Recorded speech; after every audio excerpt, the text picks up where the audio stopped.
All right, back. We back. Knicks making a run, making a comeback. You know what I'm saying?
What's good, everybody? What's going on, man?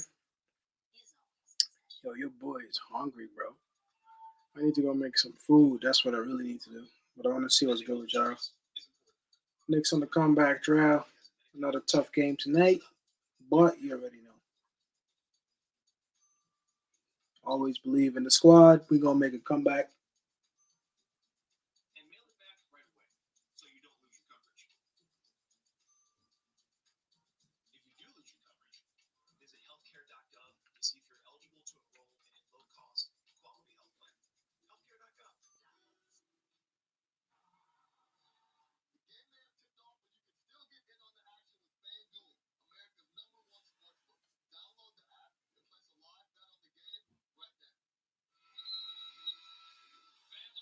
We're in the garden tonight too. It's been a while since I went to the garden. It's been a little bit of time. We haven't had a lot of good games lately to go and visit. So that's another thing. A lot of these games that you go to, you're buying your ticket way in advance, so you don't know how good the Knicks are going to be by the time you buy your ticket. You got a lot of injuries and we fighting. So, oh shit! God damn it! Alec Burks just got dunked on.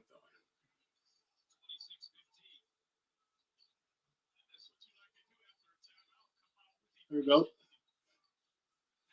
Burks. Yo, Burks sucks, bro. I'm telling you, bro. Burks fucking sucks. Yo, Burks gotta go.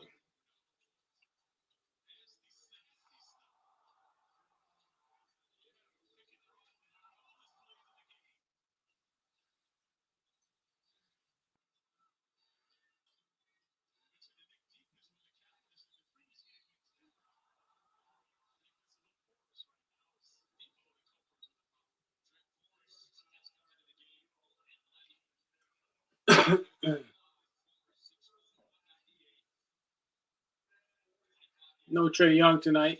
He obviously had surgery, I think.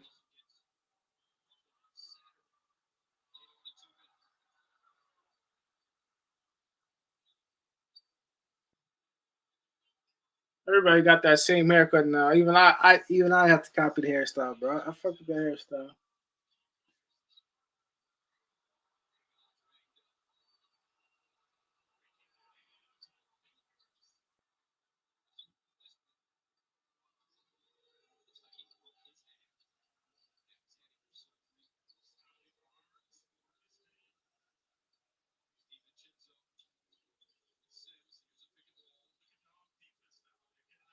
Go ahead, Devin. DiVincenzo been forcing it a little bit lately, bro. All I'm seeing is 3 pointers. Why?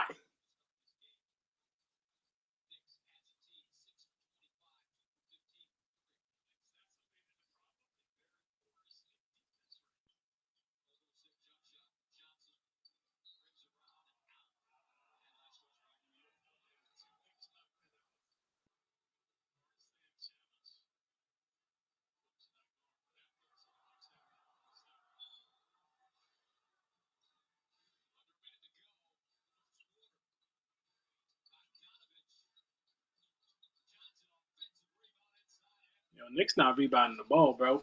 You can't win this game. You can't win this game and not rebound.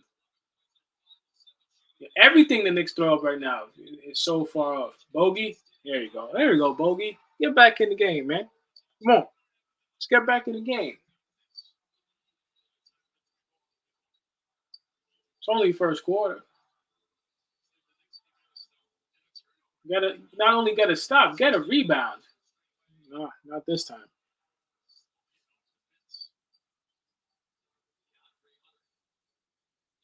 Here we go.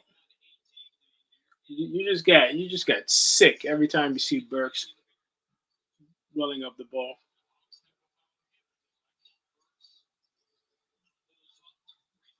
Yeah, nothing Burks does is even valuable, bro.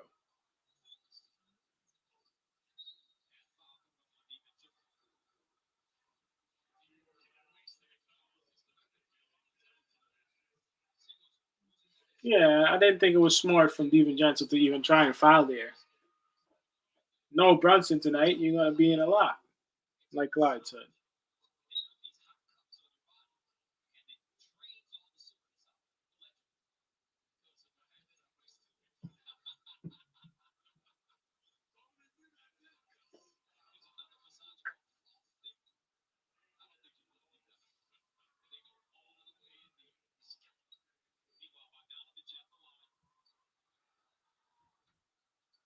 But the Bogdanovich brothers are not related, right? I don't think so. Yeah, we got like 10 people in here, man. What's up, man?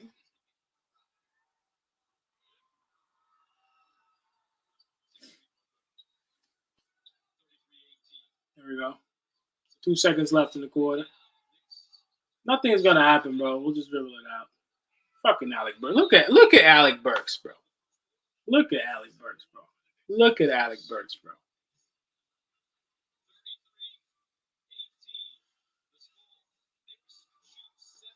33-18, end of the first quarter. We look like shit, but we still got a chance.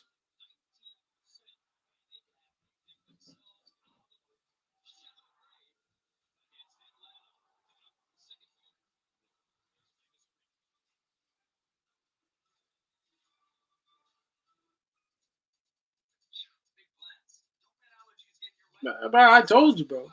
I told you, bro. I told you guys like a month ago.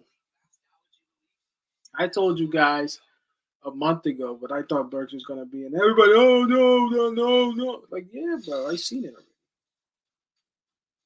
Ain't nothing Burks do that's actually positive.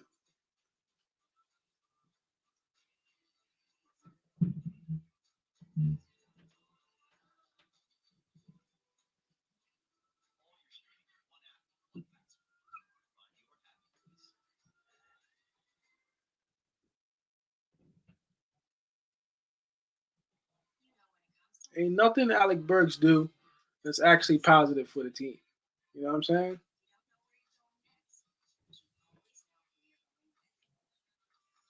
Yeah, he should. I think he's in the lineup tonight, ain't he? Let's see.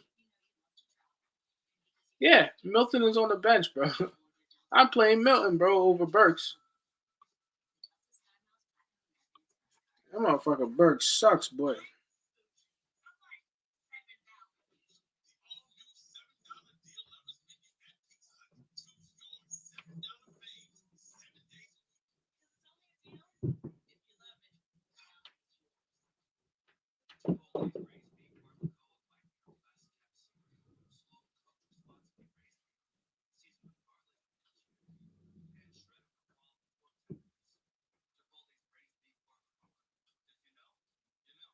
I know. He's no discipline, nothing.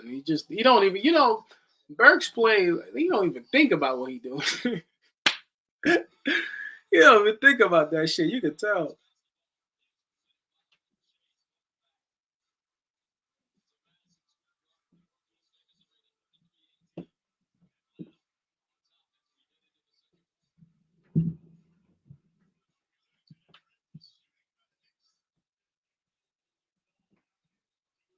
He don't think about shit he doing.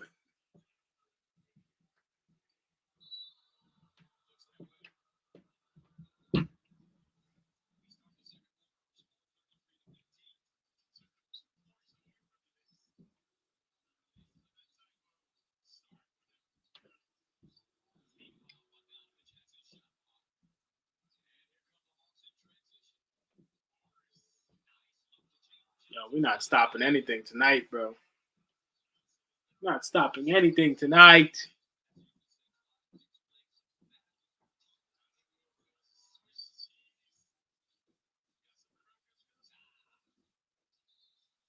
And we fouled.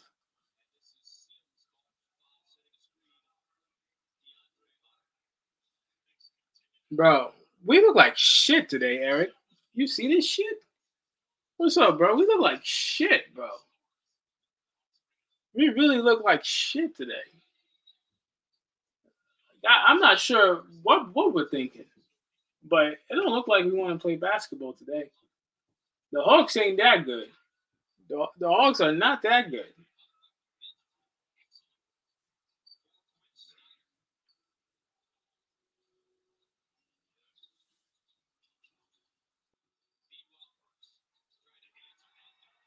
Burks.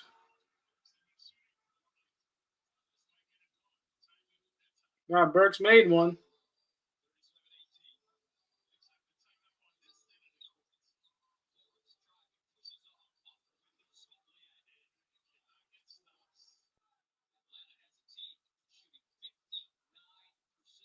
So my thing is like, what's the plan right now? What are we trying to do besides passing the ball to Burks, bro?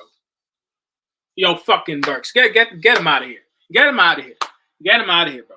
Get him out of here. Get him out of here, please. Please get him out of here. I don't care. He made that. Get him out of here, please.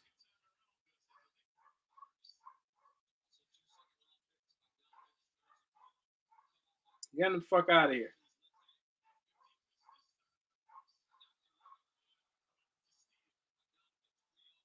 Bogey. Oh my god. Come on.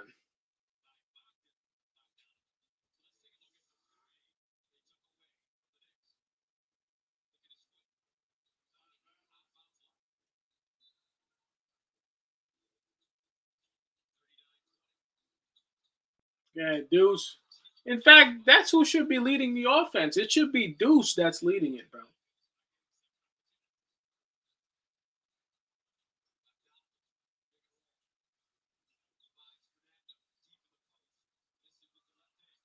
Just rebound. That's all I want to do. Rebound, Sims. Rebound. You can't even rebound. Yeah, we're getting killed, bro. What's up, B Sim? I don't know what the hell is going on, but we don't look like we want to play basketball today. Oh man. Yo, bro, look at Alec Burks, bro. What the fuck is this, bro? What is this? What is this? Look at fucking Burks, bro. Look at Burks, bro.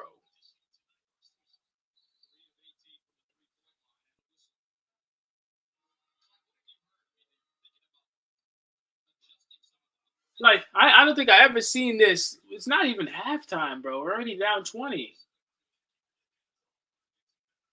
How are we already down 20? It's not even halftime, bro. And we got 15 people here, man. Make some noise, bro.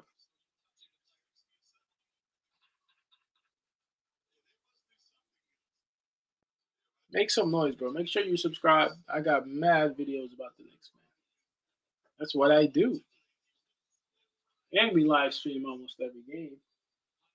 If DeAndre Hunter makes this, thank God. They finally missed one. They finally missed one. So maybe now we can start some momentum.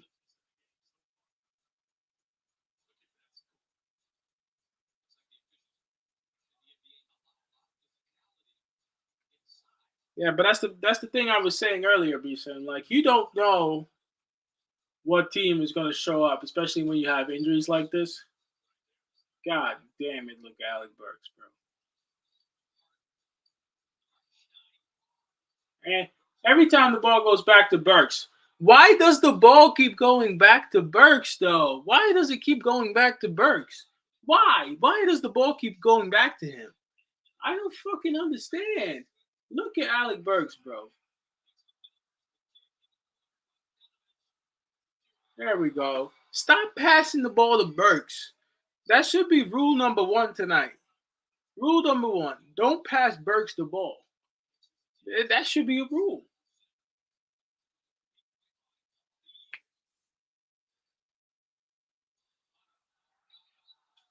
Hart stepped out of bounds. Rule number one: you don't pass Burks the ball. Rule number two: you find Deuce. Rule number three: you find Bogey in the corner. That's it. Don't pass Burks the ball anymore, bro.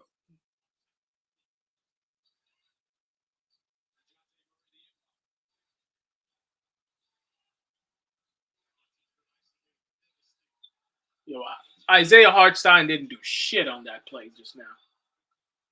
Oh, they called a foul. I'm about to say.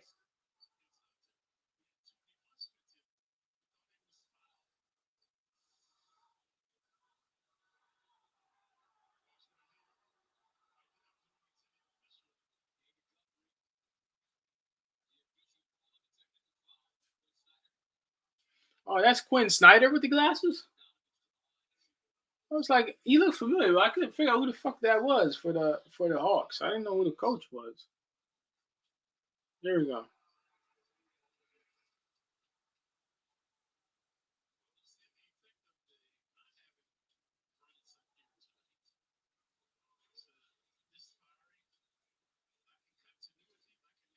Yeah, game's still young. Like sometimes you need time to settle, right?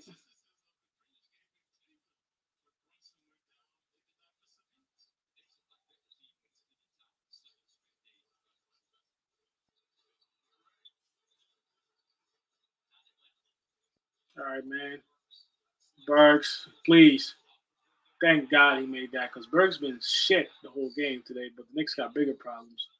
We're down a lot, but we're still in the game. I think we got to take it slow. You know,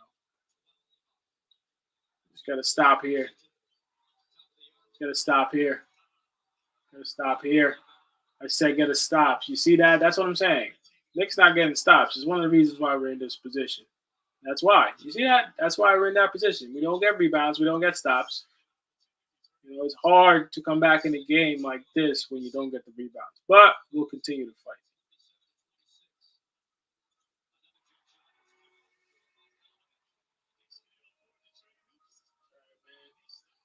Burks, please. Thank God he made that because Burks been shit the whole game today.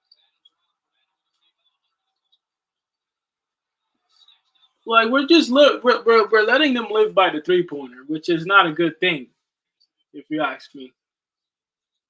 Go ahead. Hard, come on, hard. You got you.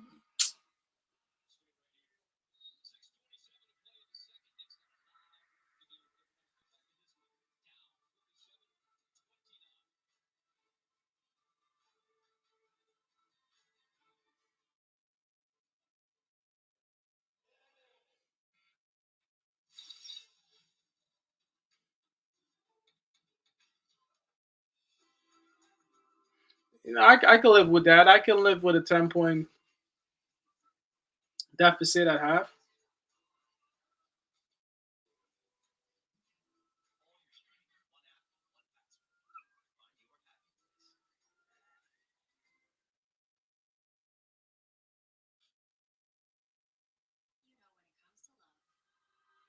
Yo, Eric, you might be right, bro. You might be onto something tonight. You might be onto something because I don't. But at the same time, bro, I don't want to be too heavy tonight. But I might just get that, bro, because I can't. I'll probably cook after the game.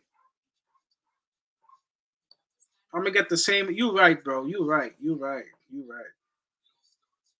You right. I'm gonna do that because I had to do laundry. I was trying to make it to the stream. We ordering that right now.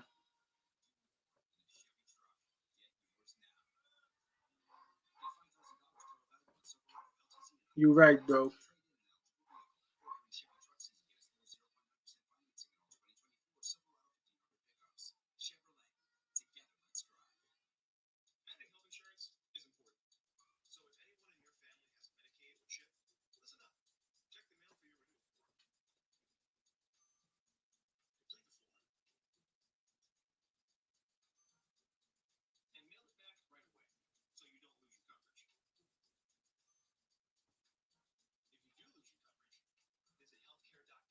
I'm ordering right now. I ordered the same order minus the lettuce. I don't know why I ordered lettuce last time with it, but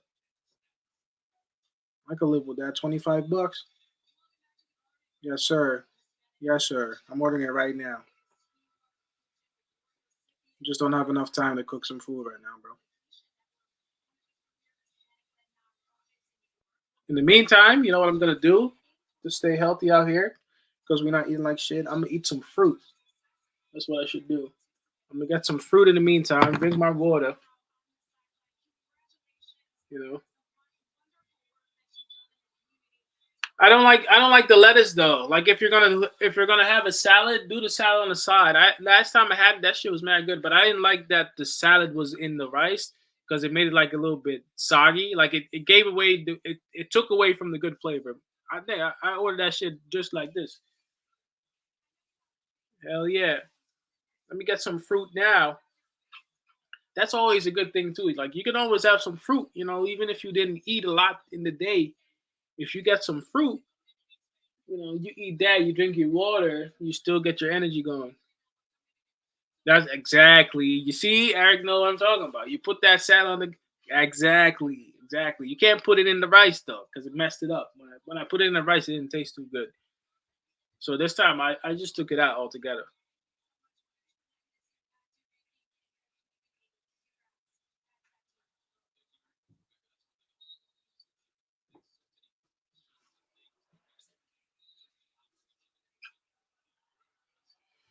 All right, so now the food problem is solved. Now the Knicks problem is another problem that we gotta solve tonight. So we gotta stay, bro. We first of all we got like 15 people in here, bro. What's up? We live, bro.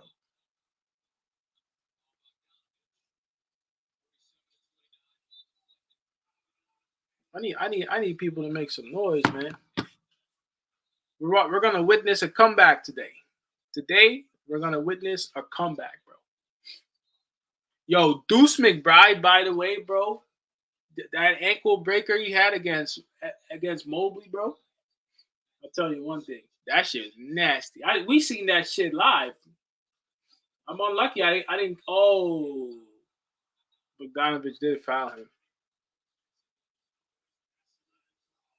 You can't do that.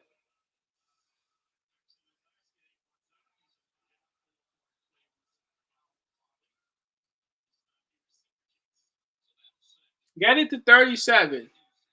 Get it down 10. I think you get it down 10. You're right where you want to be.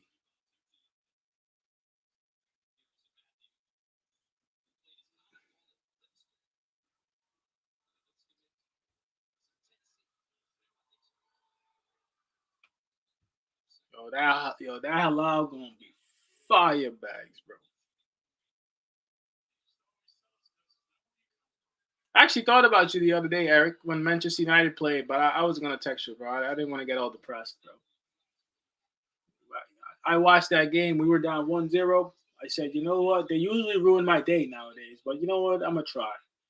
And they lost 3-1, so I'm not surprised. Here we go, Deuce. Come on, I heart, bro. Just put it back. Yo, I heart to me, I heart to me, I heart to me has regressed, bro. I heart has regressed, in my opinion.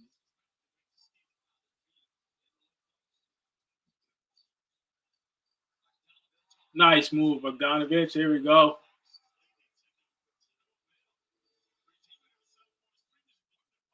You know, not a lot of work to do, but you gotta keep fighting. I'm telling you, you gotta utilize Deuce. I heart is killing me, bro. What are you doing, bro? What's iHeart doing, bro? What is iHeart doing? What are you doing? It's like he came back from the injury. He has not been the same. And almost a bad pass. What the fuck is going on? Get the ball to Deuce. D-Van, please. And five. What are we doing, bro? What are we doing? I don't know what happened to iHeart. He came back. He has not been the same. He was better than what he is now. Get a Chua in there. I forgot about bro. Hell yeah. I don't know what happened. I have no idea what happened. You have all the opportunity in the world right now to play, and you iHeart right now is playing like he's made out of paper.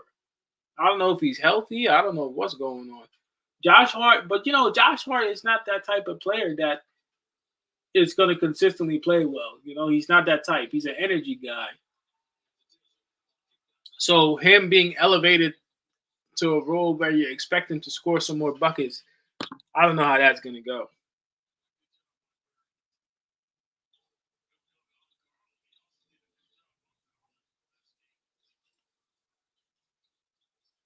Here you go. I'm about to say, you almost made that.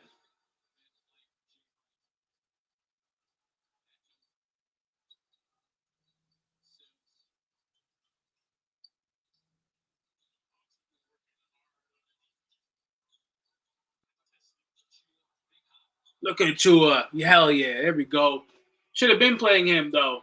He would have done better in the rebounds, for sure. That's the one thing I tell you about Chua, right? Putbacks. That's his bread and butter. But then you got to be in the fucking paint. There's two of you now. If Sims is the forward, bro, there should be no more baskets in the paint. Bogey, that's you. Bogey. Defensive foul? Yes.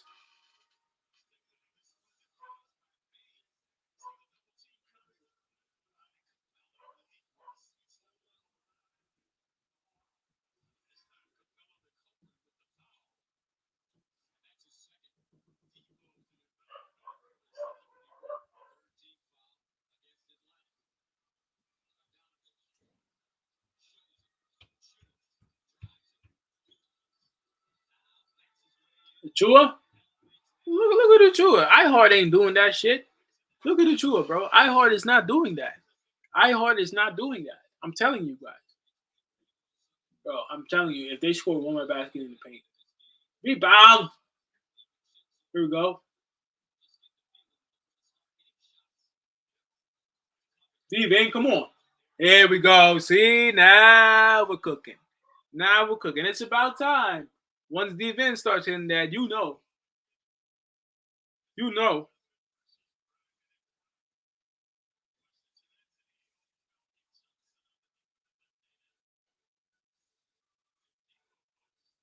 Here we go. Knicks making a comeback. Steven with the bucket. Bang. Come on, man. Comeback is on the way. Don't worry. Comeback is on the way, guys. Comeback is on the way, guys. Make sure you subscribe, guys. Make sure you like the stream. I see almost 20 people in here, which is a goddamn record. Make sure, bro. Come on, man. Come on, man. You guys are gonna witness a comeback tonight. The comeback is happening, bro. The comeback is happening. We almost got 20 people in here. Do you know how crazy that is, bro? The comeback is happening now. Comeback is happening as we speak, bro. And we're gonna witness a comeback. You just gotta and on this channel, one thing about me, I believe in this team no matter what. No matter what Randall does, no matter what anybody does, no matter what anybody does, I believe in this team, bro. I'm telling you. I'm telling you. It's a winnable game, guys. We're about to make a comeback. That's the way I see it. Because look at it. Basketball is a game of averages, if you think about it. The Hawks are not that good. So you would think that eventually they even out to what they really are. And the Knicks are better than them. So yeah, you might be up 20 points now, but let's see by the middle of the third how that goes. You know what I'm saying? Let's see, because it's a long game. That's why an early lead in basketball, it doesn't mean a lot, because it takes a lot of energy by the time you get to the end of the game. When your shots don't hit the same, all of a sudden the confidence goes away. So we shall see. We shall see. We shall see. We shall see. I am convinced that Knicks are not done yet.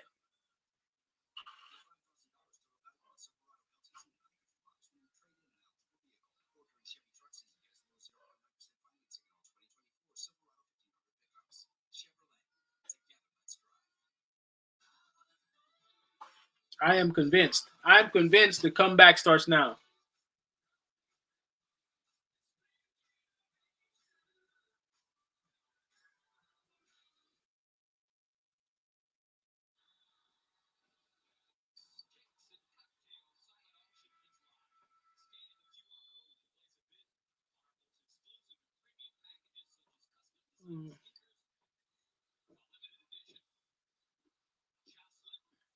Starting up now. It's gonna start up right now. You have you have 2 more minutes left in the second quarter.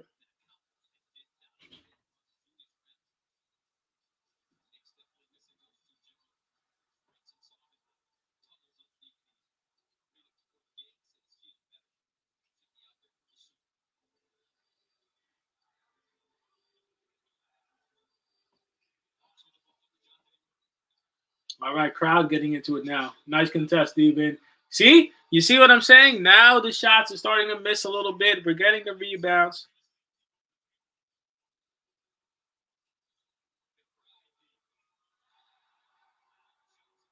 Okay. Okay. What did I say? What did I say? I said, okay, it's time. It is time. Here we go. Here we go. Here we go. Achua. Oh, yeah. I said the comeback is on. You're about to witness. I told you guys, man. You just got to keep playing. It's a 10-0 run now. Got to keep on playing ball, bro. Achua. Yes, sir. That's all good.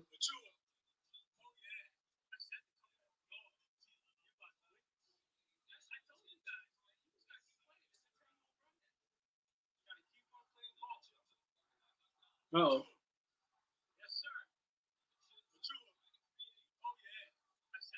Bogey. Bogey. Woo! Let's go. Let's go. I told y'all. I told y'all. Hell yeah. Damn, but you said cut it by 10 at halftime.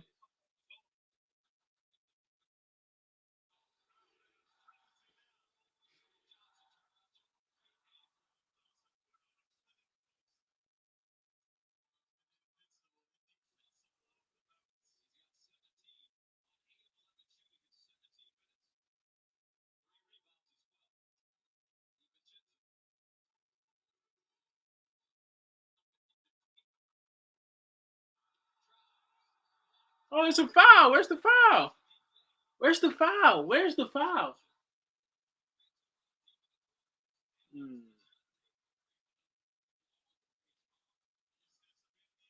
Yeah. Yeah, that's the one you didn't want because it stops the momentum, right? We had some nice momentum, and Murray's still nice. He's a baller. We know what he can do.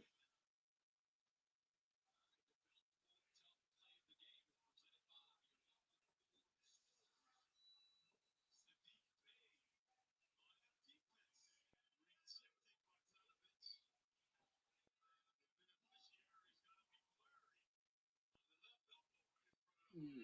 Stopped it. Okay, stopped us a little bit, but no worries.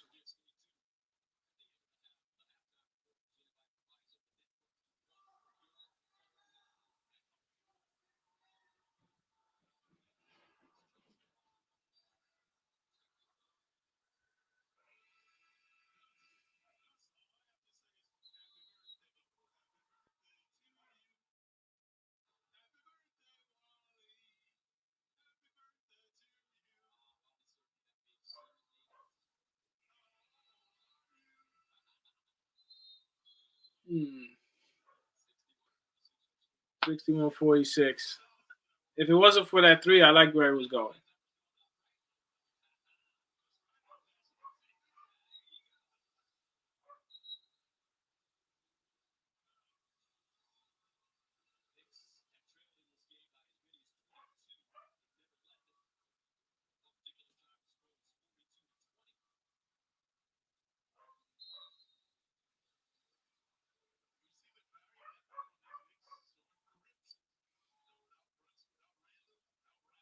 Here we go. Oh, DiVincenzo. Ooh, shit. Sheesh. Damn. Airball. DiVincenzo. Can we see that one more time? Oh, we can't see that again.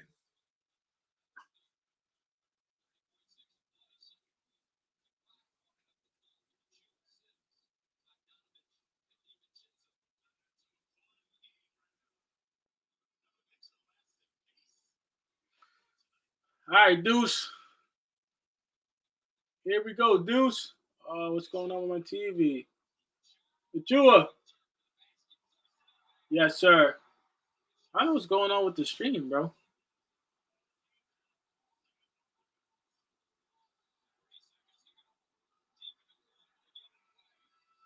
Yes. Nice, nice, nice, nice, nice. Nice. Great way to end the half. Nice.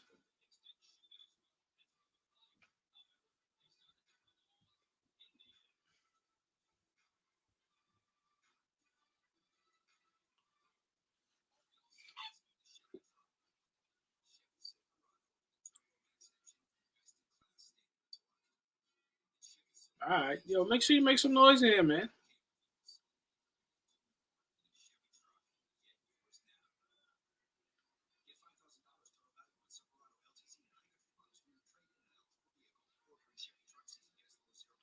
Record number of people in here.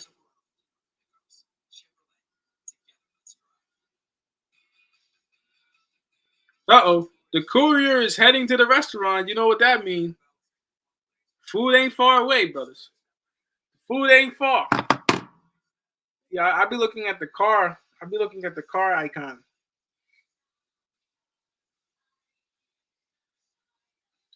Food ain't far away, brothers. Food is on the way. The food is on the way, guys.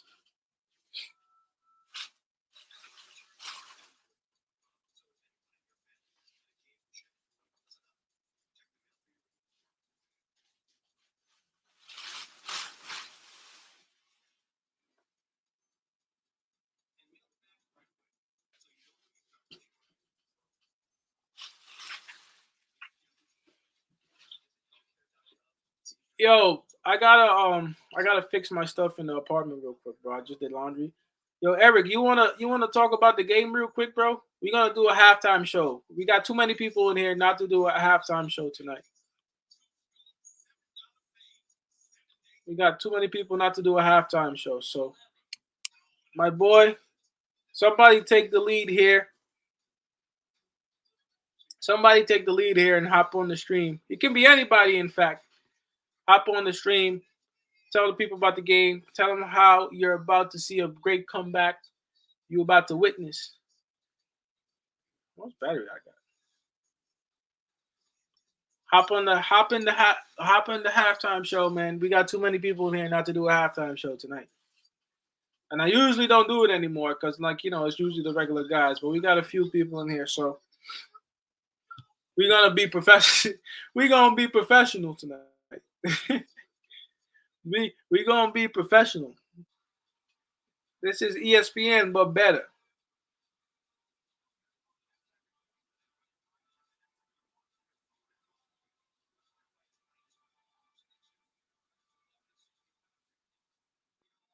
What's up, DJ? Somebody jump in the halftime show, man. Jump in the halftime show, bro. It can't be me. I'm ready on the show.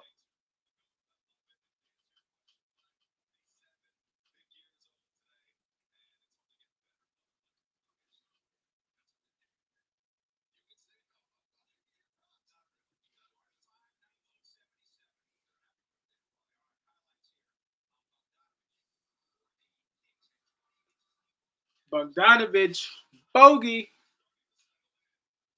Bogey with 12. Yo, I'm telling you, bro, Alec Burks is not coming back next half. I promise you. I promise y'all that. Alec Burks ain't coming back.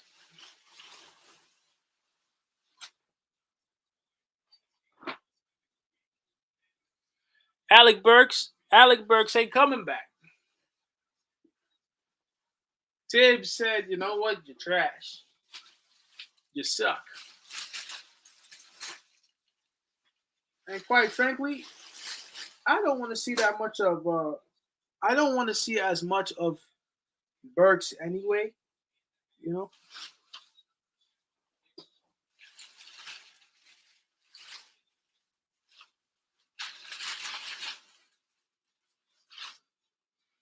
Yeah, but see, I told you guys about it though. When I said it, everybody's like, "Oh, Donnie don't know what you're talking about." When I said it, everybody else said, "Oh, Donnie don't know what he's talking about. Berg's this, and Berg's that." But I knew when I saw him. I saw him live the first game. I already knew. I seen it. You know,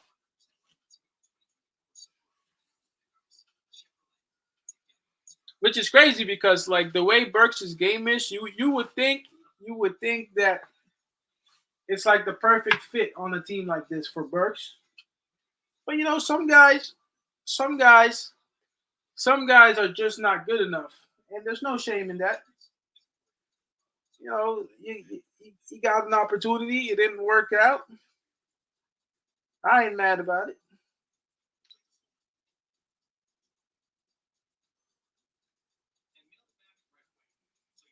Sometimes you got an opportunity, it don't work out.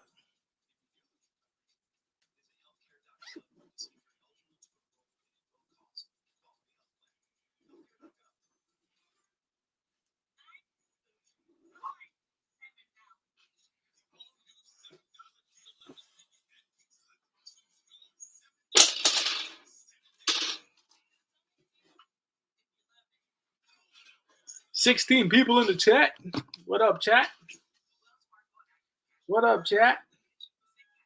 I said, I said, what up? I said, what up? I think that's from WWE. Where's my food, man? I'm so hungry, I'm about to pass out, bro.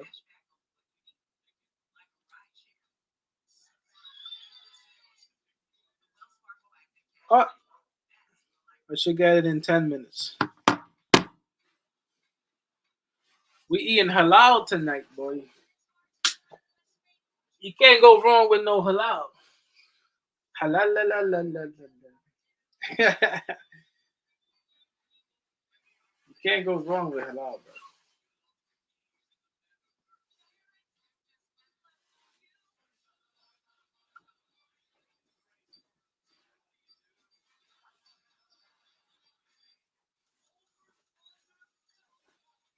I think DiVincenzo in the second half is going to be a guy that's going to get shit started with his 3 pointers. I think Bogey is going to contribute. I think Deuce will play well if given the opportunity. And that's something, yo, what up, Corso? And that's something I've noticed too. Like we don't give Deuce more opportunities. This dude he has developed himself as a very nice guard now, right? I can't tell you exactly where I live, bro, but I live in New York. I live on Long Island. I gotta protect my privacy. You never know. People crazy out here. I'm in between Queens and Long Island, bro. I'm just know I'm in New York. I'll always drop a location and say I'm in New York.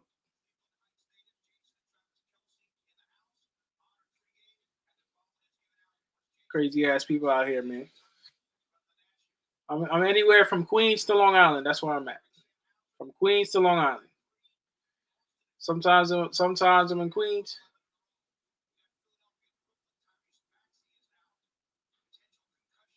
Yeah, see, like if you live out there in Riverhead, bro, like just living in Riverhead anyway, bro. I'm not gonna lie to you, bro. It's not really a place you want to live because there's nothing there on Long Island. You know what I'm saying? Like now, don't get me wrong. If you wanted to have a place to live where people don't really bother you, it's probably around there, but there ain't shit there, bro. Ain't shit there, bro. That's the one thing that sucks about out there. That's why most people never even go that far.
Yeah, if you're out there, that's what most people do.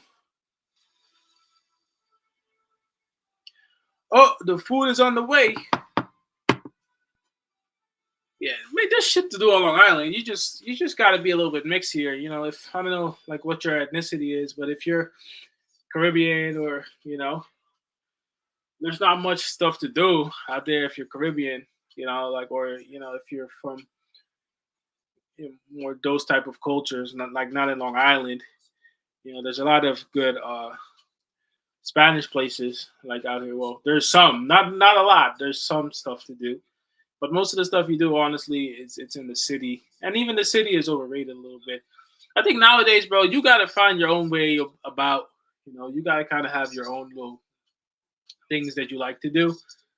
And if anything, you just got to travel around because like New York to me ain't all that nowadays. It ain't all that. Like most of the places that are good to go to in New York, I've been there. So like as far as stuff to do, you kind of you got to maybe like 3 4 spots that's really cool, depending on what you like too. Because like I don't know like what type of music you listen to, but like that's not always out here. Like most of the Caribbean stuff, like which is what we used to go to back in the day. But like back in the day, like it's not even the same as now. So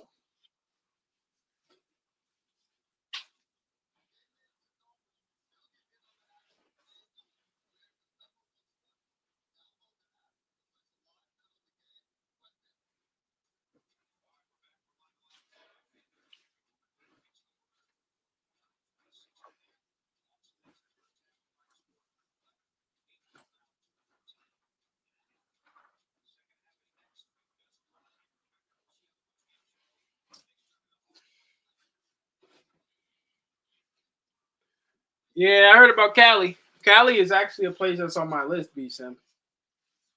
Cali is Cali is definitely a place that's on my list. I've never been to Cali, but I would like to go to Cali.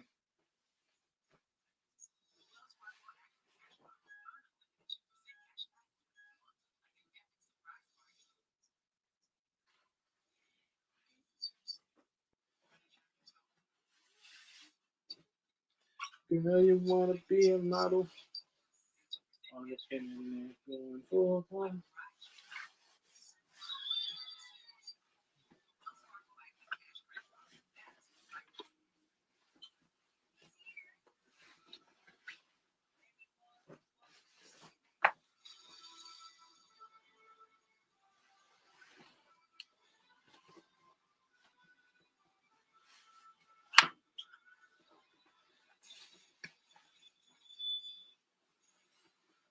Northern Cali is better than SoCal. I have to see it for myself, bro. Gotta spend some time in Cali. That's like one of Cali and Houston is one of those places that I haven't gone to yet.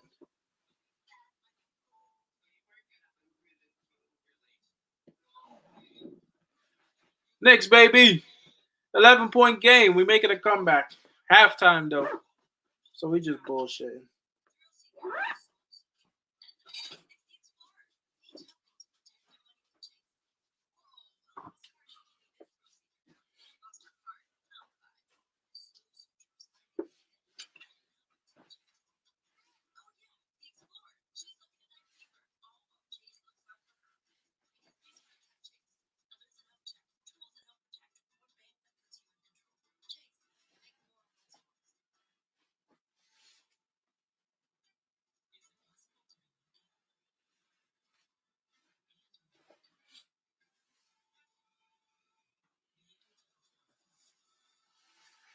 Yeah, Houston is wild. It's wild over there, huh? Yeah, I need to go out there too. I need to see what that's like.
Yes, sir, I do.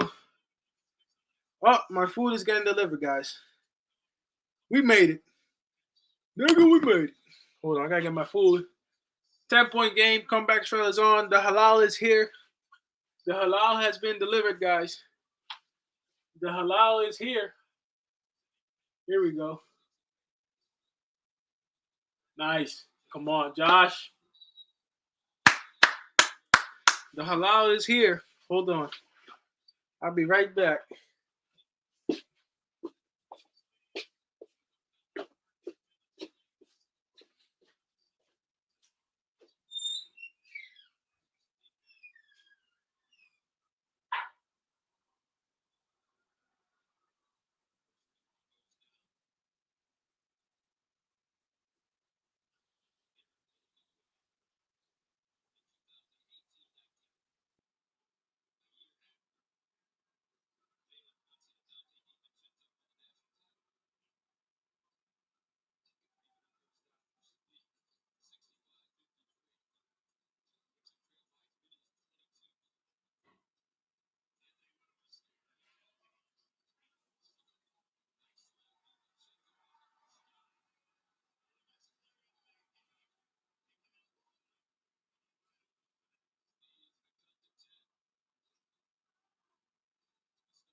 Oh yeah,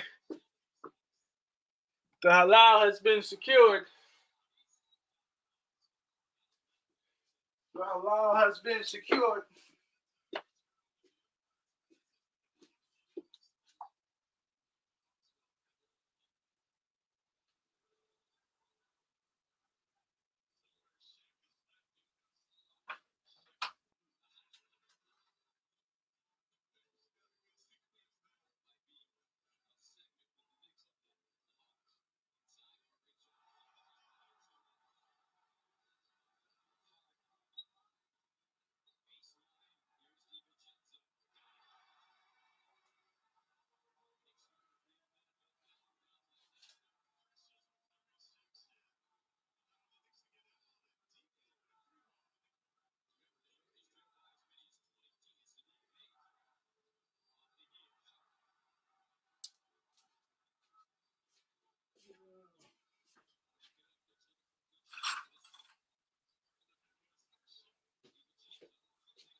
The halal has been secured. Yes, sir. Oh, right back on time.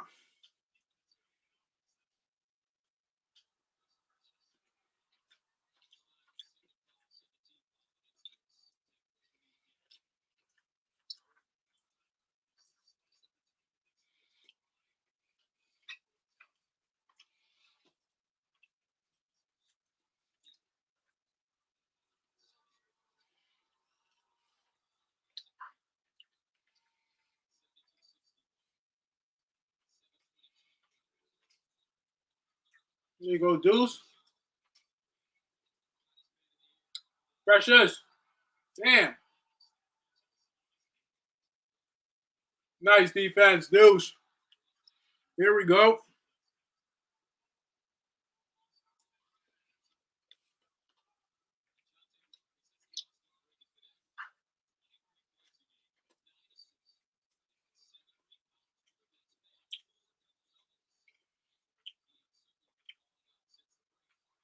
Josh Hart.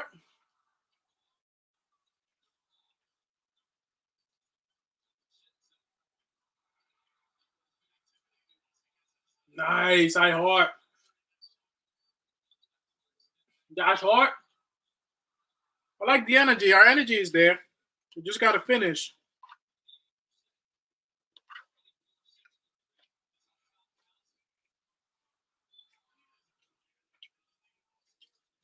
It's not quite there, right? We need some more stops.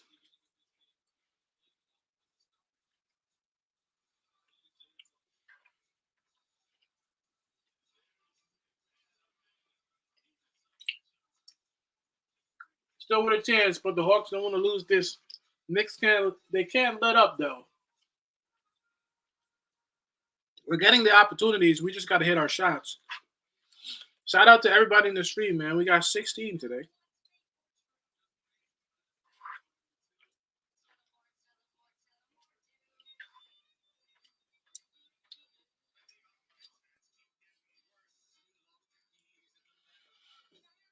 Right. We just got to hit our shots, really.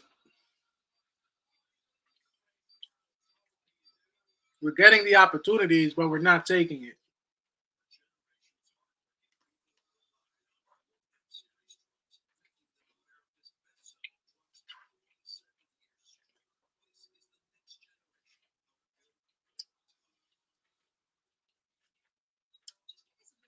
Whoa. That's just this shit tastes so good. I can barely talk. Bro, you don't understand. That shit is fire.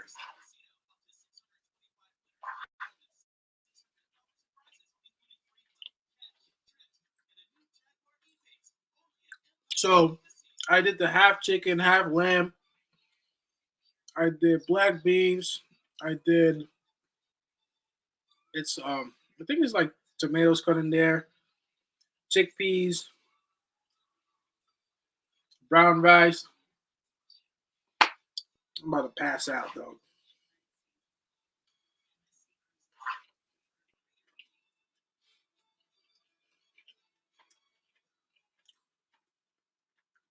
Some corn. Mm-hmm. The lamb with the chicken. The lamb with the chicken combination is deadly, bro.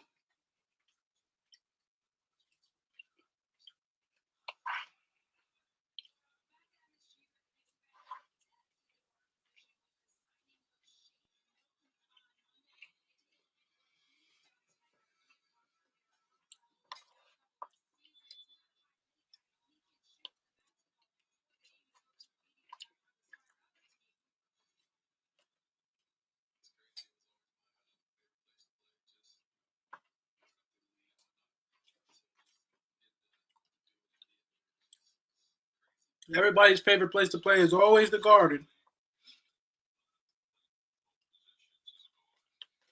But hey, when I tell you I'm about to pass out, bro, this shit is good, bro.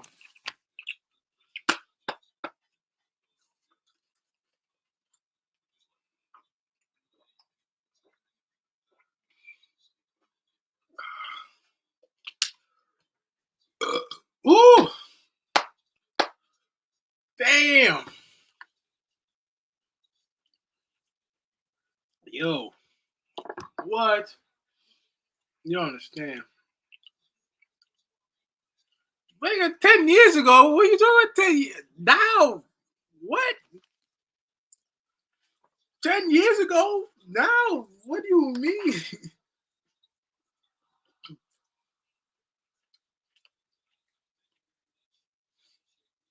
I wasn't eating halal 10 years ago.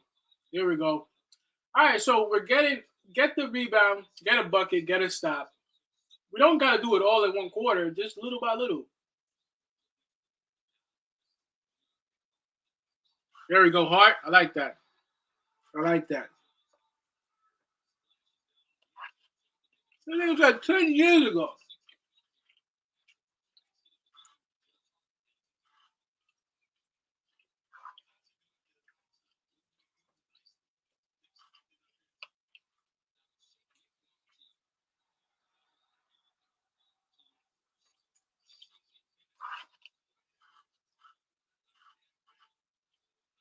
Yo, Deuce got some handle on him, boy.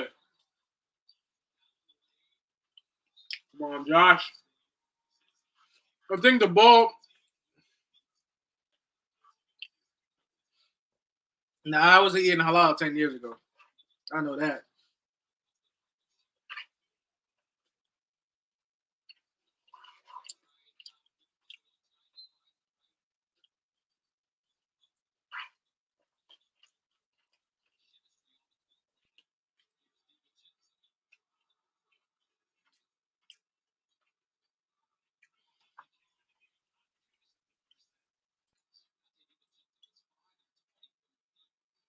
That shit is so flavorful, too. Not guarding the three. Get the rebound again. Here we go. Same shit, different story. Here we go. We'll get Deuce in the game, man. Go ahead, Deuce.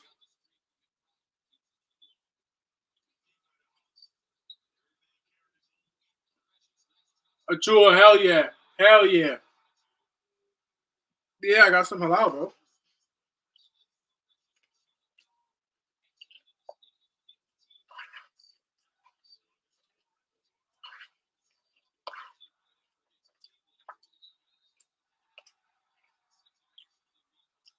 That's right. That's right. 11 points. We can do it.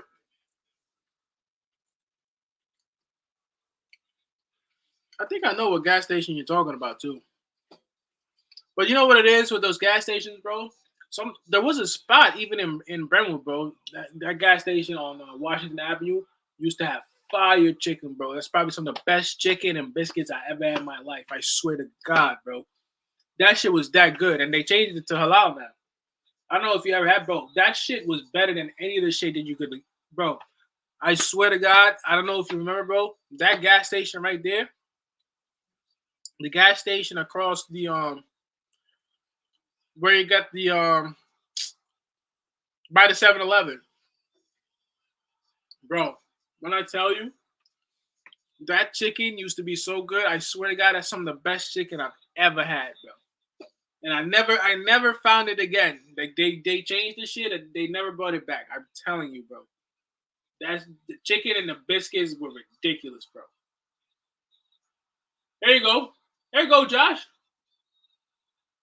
There we go.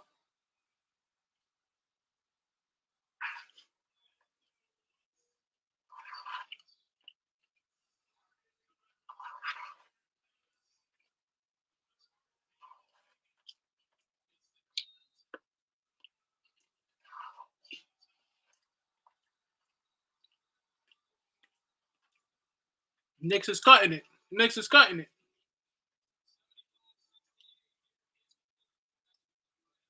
75-68. I'm telling you. We're right there. We're right there.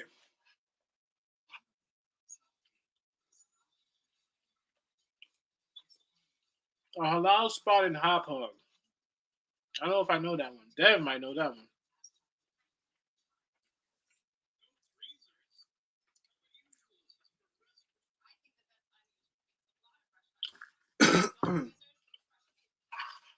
I'm telling you, bro, this halal that I had just now, bro, I'm not gonna lie. This is some of the best halal I've ever had.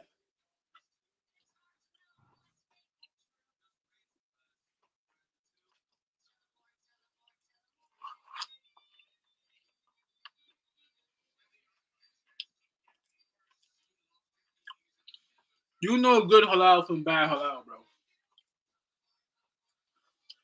That shit slap.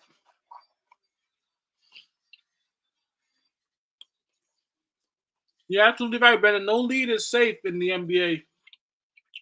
And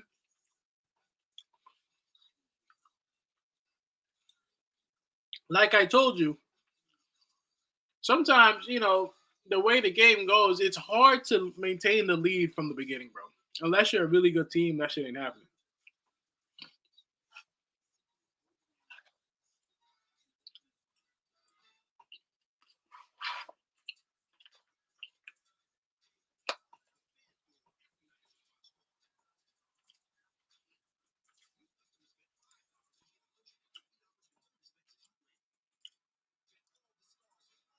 Hey, there you go.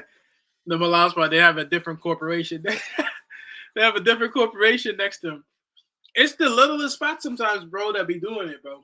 It's not even these days, I promise you, it's not a big restaurant where you're gonna get the best food. It's always a local small spot and people know about it if you live around there.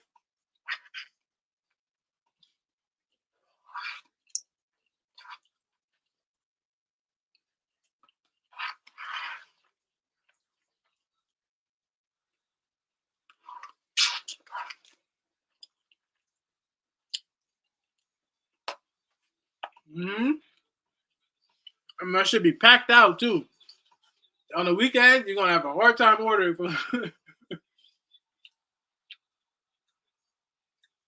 I thought it was a foul on Josh Hart, even though Josh Hart went up really weak.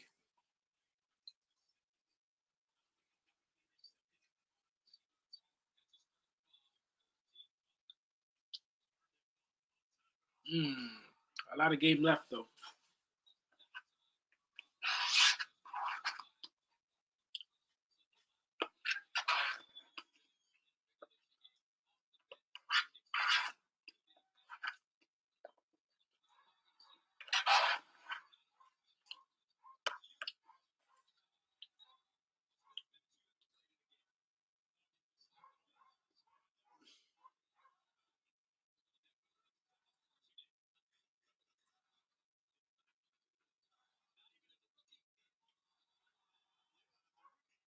Here we go. Next ball.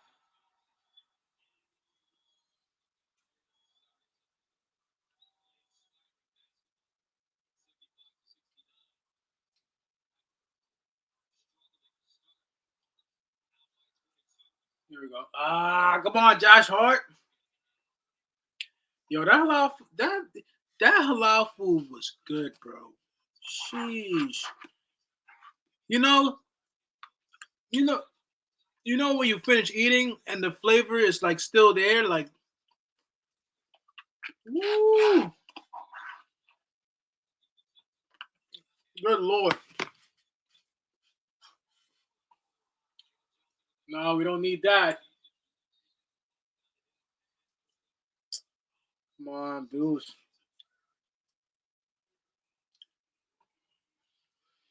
Ah,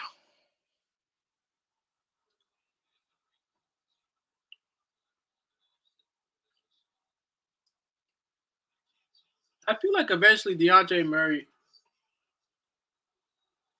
like two plates I could, but like one plate is a nice meal. I think DeAndre Murray eventually they're all gonna get traded off the Hawks, and Trey Young is gonna leave too. You gotta assess it and say like they're not accomplishing anything this way. The best run they had was when they beat us, like I think like 3 years ago. So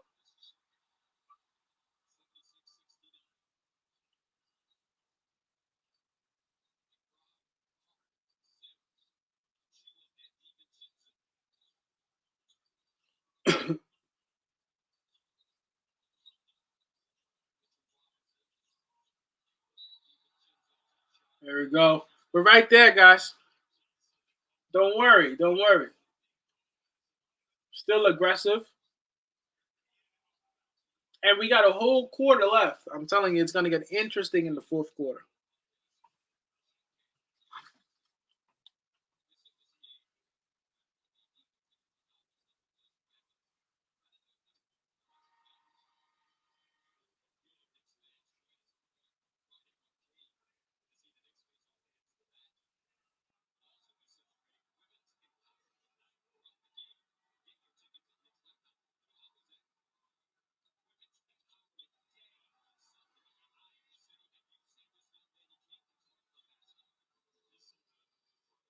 Yeah, no, it's not possible. And usually, though, even though I think the Warriors got smacked the other day, but like I said, B Sims too is if you're a team like Atlanta, oh, good pass and one, let's go, let's go, let's go, let's go. I told y'all, bro.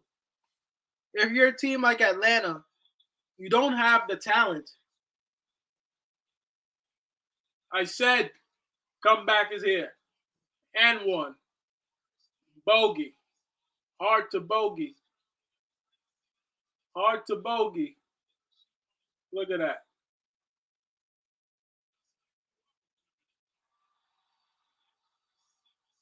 76, 74, 13-1 run. And there's more to come.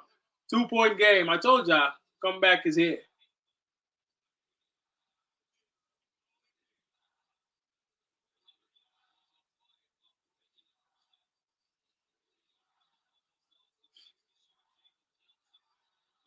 Diva Jets almost stole that. Nice rebound, Sims. Here we go. Here we go. Josh Hart. Let's go. Yeah. Let's go. It's tied now. It's tied now.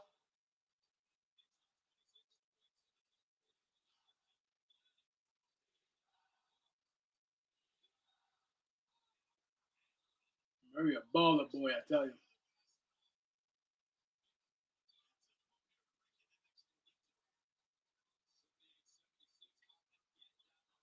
Josh Hart again.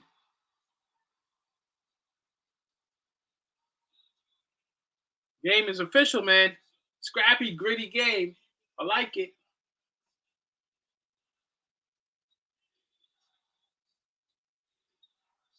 Nothing in the paint.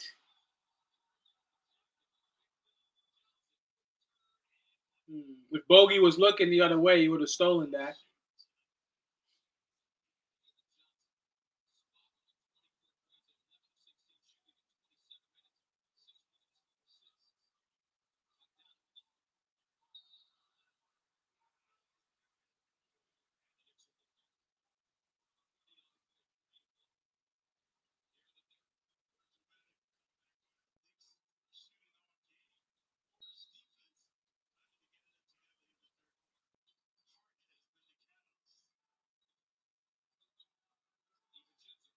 Steve in.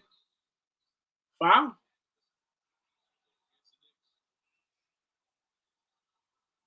The strangest meat. Pause.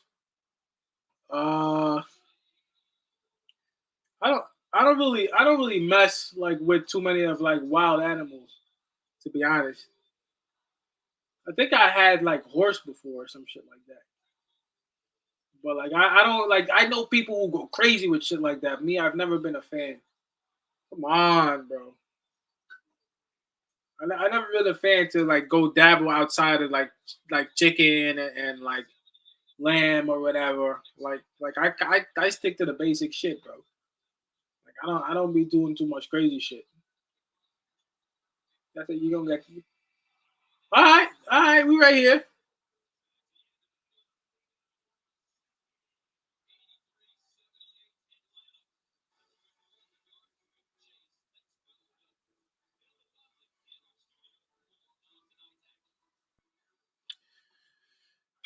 We can do it, guys. We're gonna need a not a miracle, but we're gonna have to play as a unit. We came back all the way from 20 down, bro. Make sure you like this stream, bro.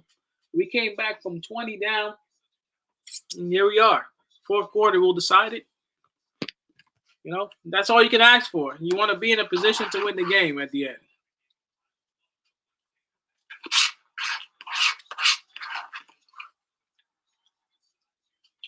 And now you see Precious Achua's value has now surpassed. Well, it's been surpassed iHeart, but he's better than iHeart now.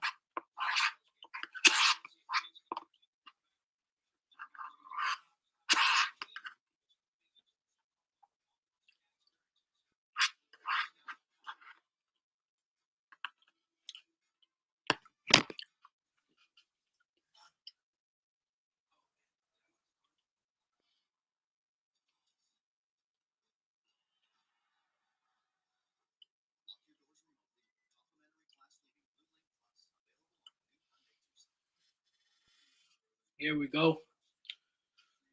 It was right there, bro. I feel like the Knicks are gonna win this game by like 4 or 5 points. We're gonna get rebounds. They're gonna get some putbacks.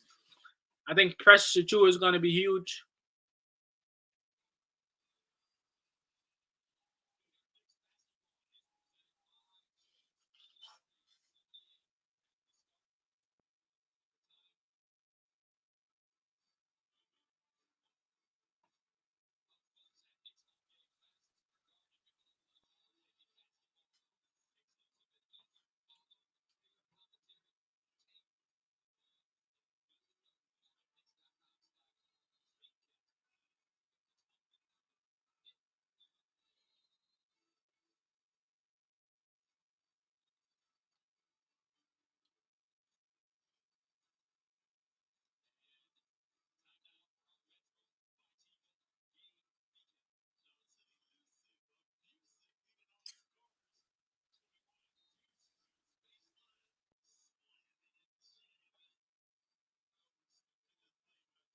Look at Deuce McBride, man. I'm so proud of that boy. I tell you.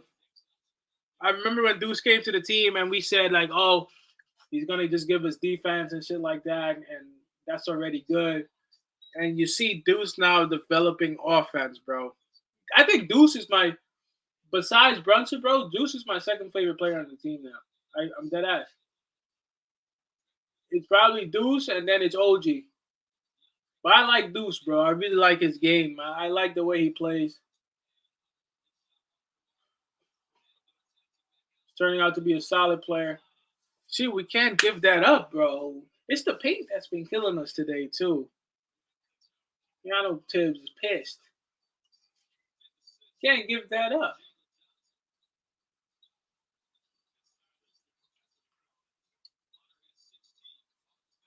Nice pass, Deuce.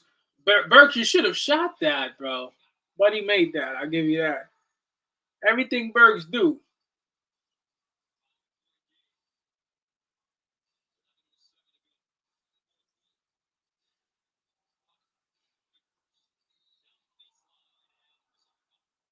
Hmm.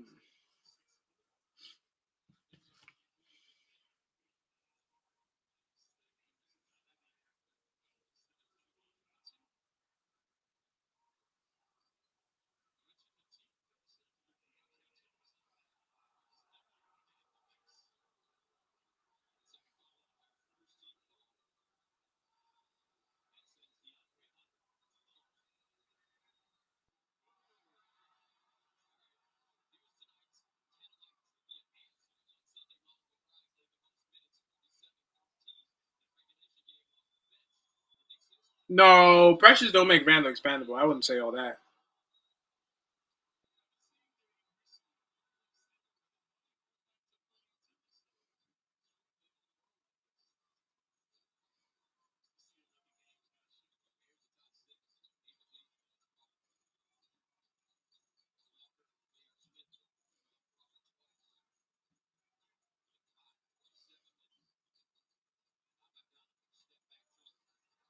Bogey! Damn it.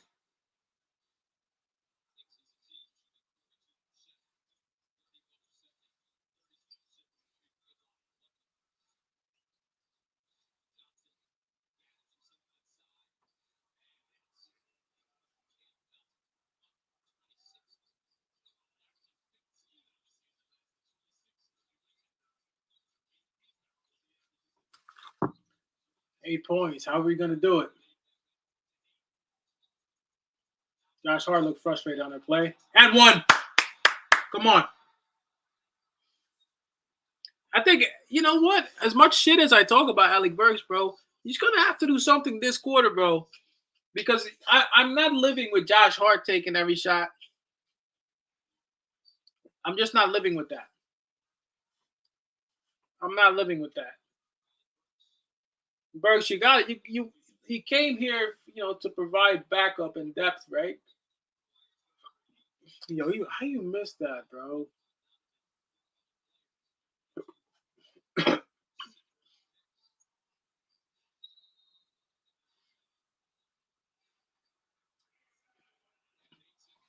A second violation. Come on.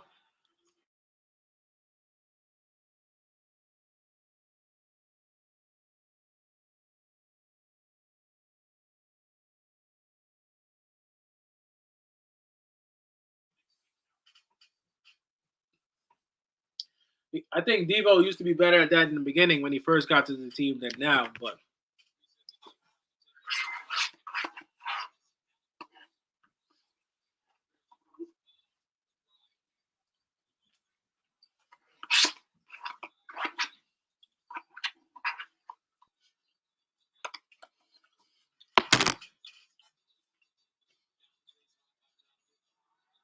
Burks, come on, Burks, Deuce, Burks, come, let's get it, Sims. Yo, Burks is letting me down, bro. Come on, son. Burks, bro. That he want to hit the 3-pointer so bad, he's just clanging it off the rim, bro.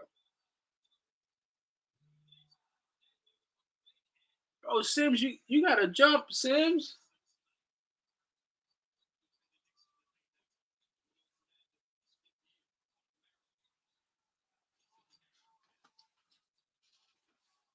Burks. Yo, Burks, bro. Yo, this motherfucker Burks. Yo, this motherfucker Bogey. I could only laugh. I can only laugh. I can only laugh. That shit crazy. Yo, god damn it. I try to see the funny side sometimes. Damn, boy.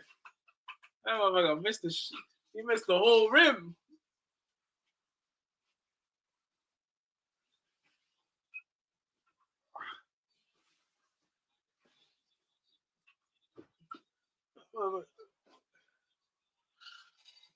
Bro, that's that Detroit shit, bro. That motherfucker brought that DNA. This nigga Burks brought that Detroit DNA with him, bro. I'm telling you, he brought that shit right back. This shit like the disease. He brought that shit to New York, bro. I don't know. Like we gotta play a lot better. Seriously though. Oh, seriously speaking, I don't know. Like if these guys believe, you gotta look. If I'm Tibbs, right, I'm putting DiVincenzo back in. I'm putting DiVincenzo back in, and I'm gonna say fuck it. This is who I'm gonna go by. Honestly, because right now I just don't think that Josh Hart should be in right now. I just don't think Josh Hart should be in.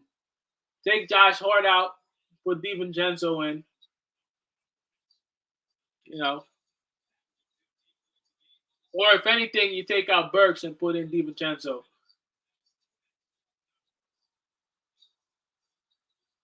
Yo, Alec Burks is shooting himself off this team. It's unbelievable how many opportunities we have to score and we just don't make. I don't know what else you like. We're getting the opportunities, right? We're getting the shots. I don't understand. I just don't get it. We're open too.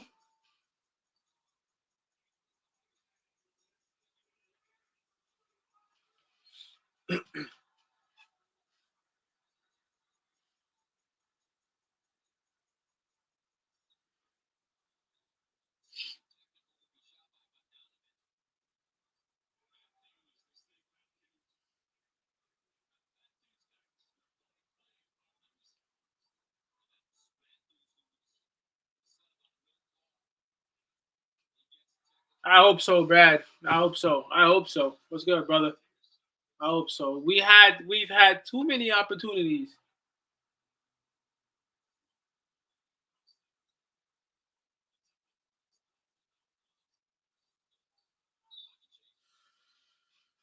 Here we go. It's a screen. It's a legal screen. They do that a lot.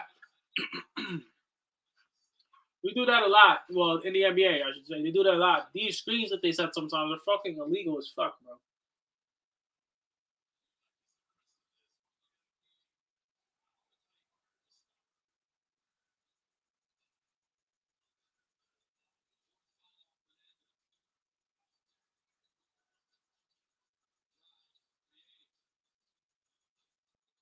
I'm telling you, McBride, don't be afraid, bro. Deep in. Motherfucker blocked the shit out of that.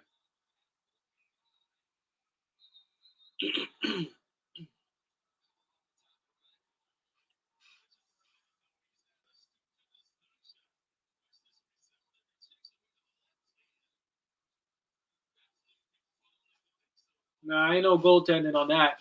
That's good all the way. Yeah, but you don't want to risk Brunson right now, so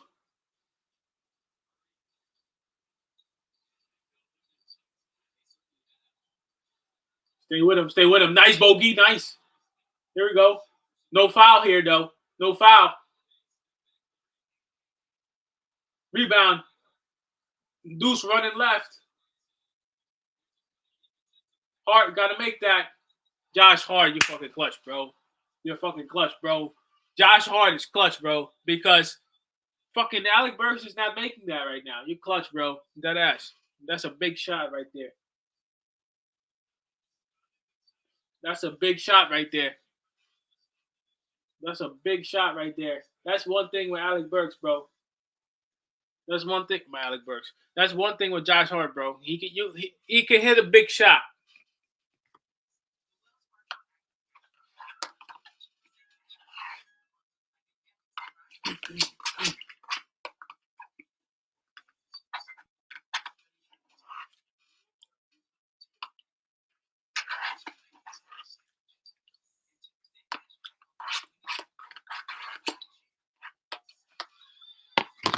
Yo, I'm low key. I almost want to call them again to reorder, bro. I almost want to reorder, bro.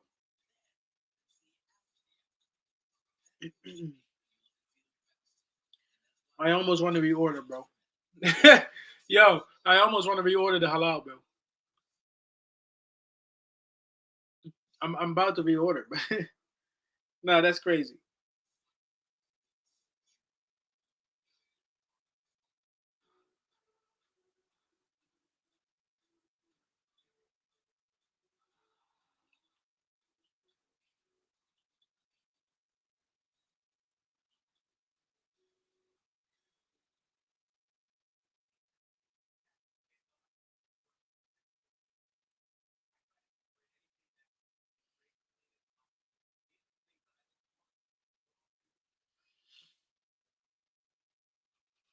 Bro, ain't no LeBron or PG coming here, bro. I'm telling you. LeBron about to retire in 2 years. Paul George is not coming anywhere near the East. Back to the East.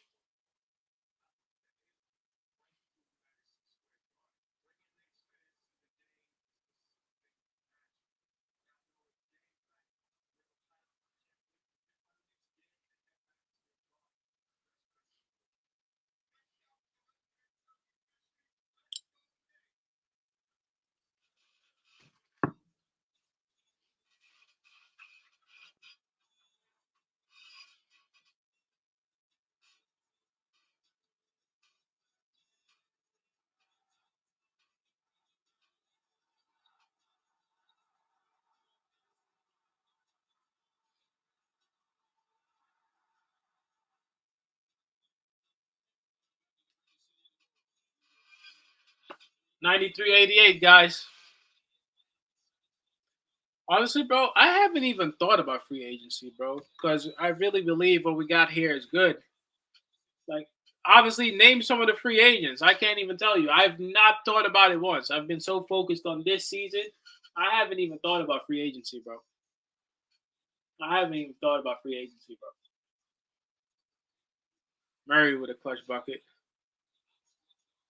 That's what I'm saying. Like I'm not thinking free agents as much. I'm more so thinking developing this team.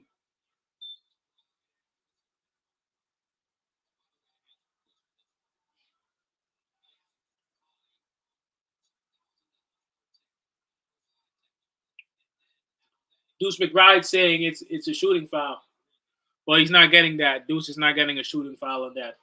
Because he wasn't by the time he finished his move, he wasn't even looking at the hoop, to be honest. He's not getting that.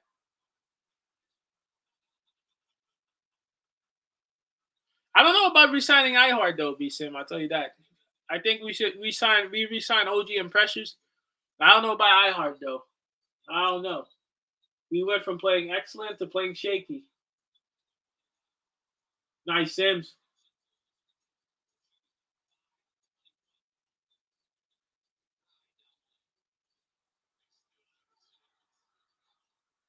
Yes. Yes, it's right there, guys. Just keep it going. Keep it going.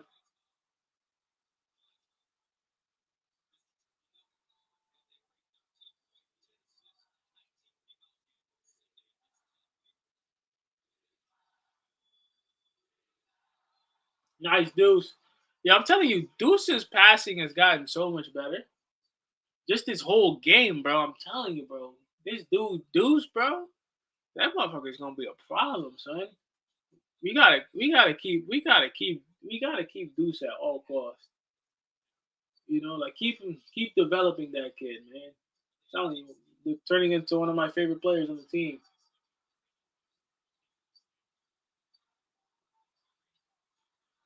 Yeah, motherfucker Murray good too. This Hawks team makes no sense as far as what they're trying to do, but you got a guy like Murray.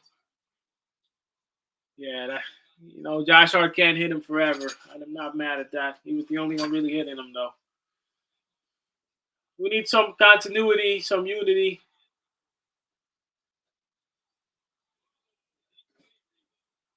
Nice Sims, exactly what I wanted him to do. Realized that the pass was coming inside again, and cut that off.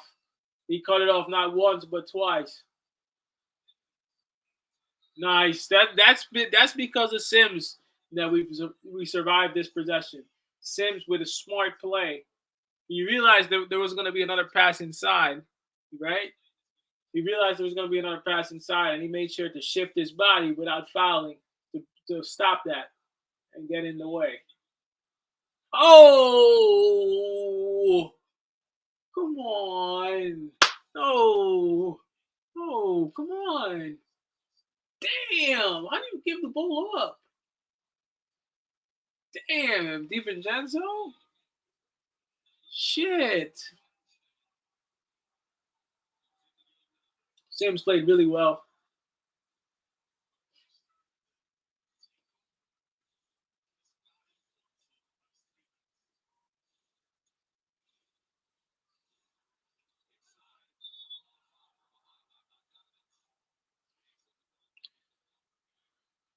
Ah.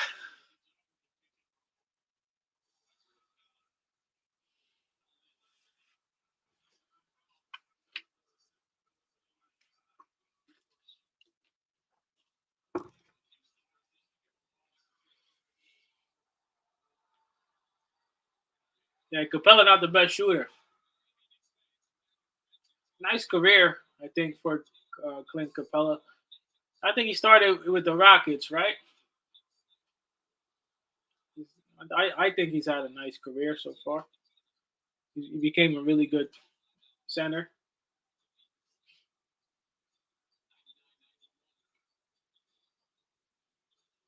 Here we go, Deuce.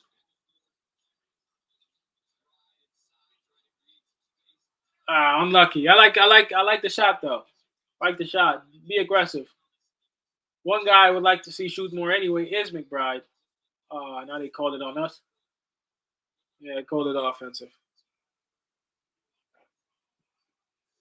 No, no. If it's tonight, I haven't seen anything because I've only been watching this game.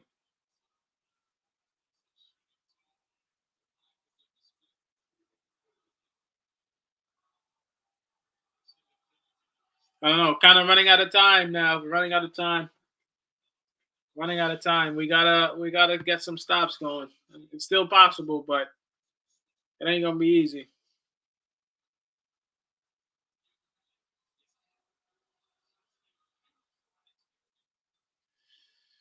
It's not gonna be easy. Come on,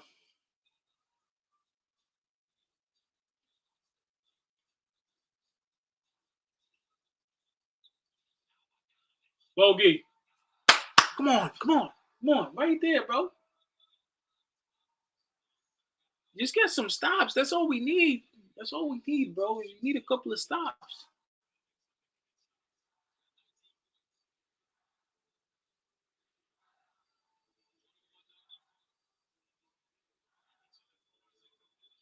Yes, Deuce. He tried to sell the foul. That shouldn't have counted.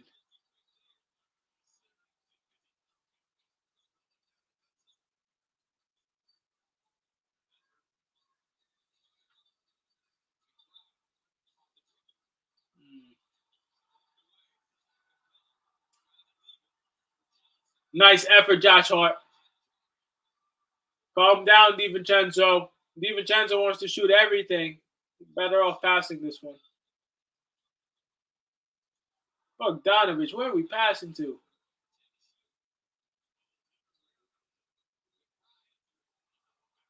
Why is McBride? What are we doing? What are we doing? Why are you shooting that? You had like 10 seconds. Why would you shoot that? Why would you shoot? You had at least 10 seconds.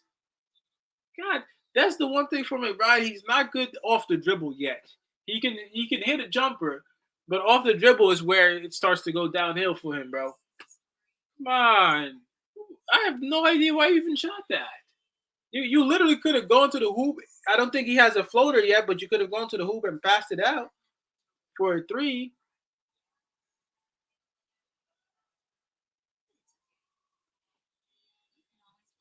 What the fuck McBride just did?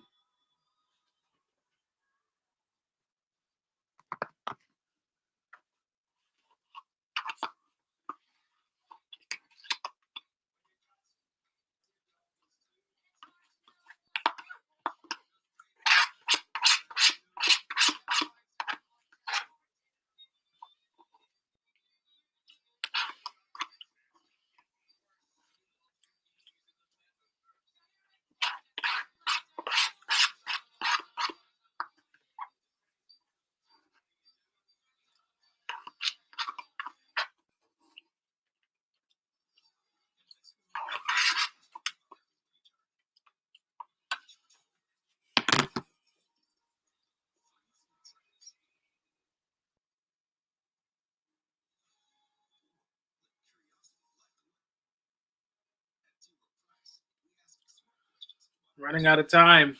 It's about 10. I will say 9 actually. Just running out of time. It's not impossible, but if we don't get stops, this is not happening.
All right, guys.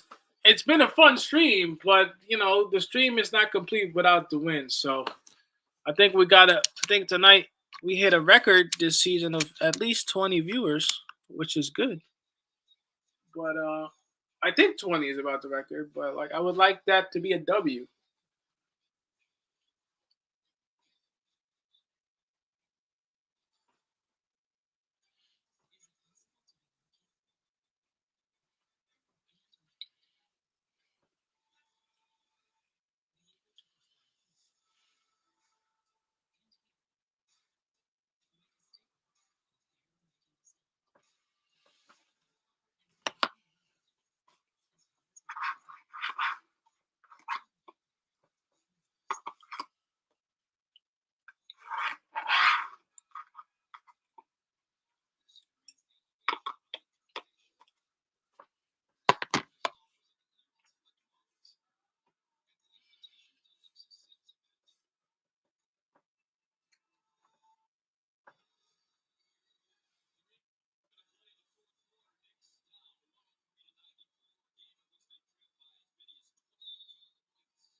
We just not getting.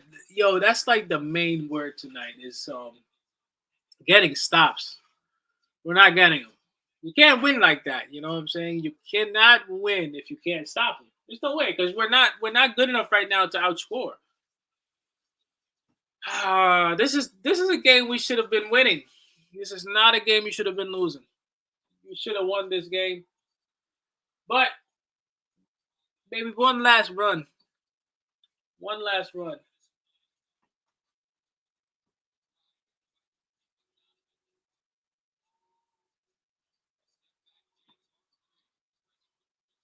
Is Bogdanovich really doing that though? Like when was Bogdanovich hitting step back threes, bro? That's the shit I don't like. I don't like it when players start playing out of character suddenly.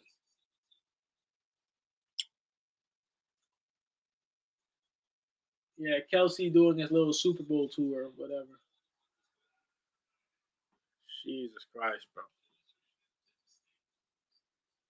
That's one thing I tell you, bro. When you go to the Garden, it'd be the worst if the team is not winning because that right back is quite long. But Bogey, come on, yo, this shit is fucking clip, bro.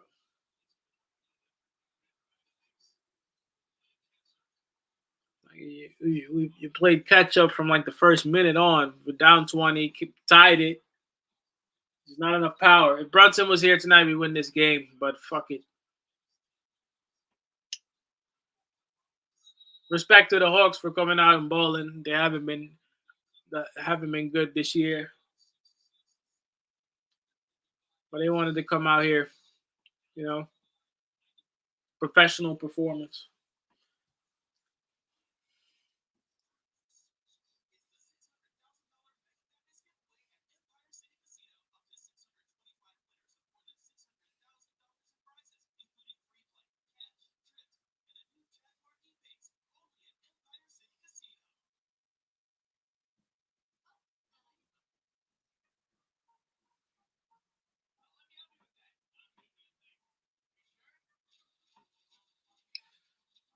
Was it really? Yeah, maybe it was.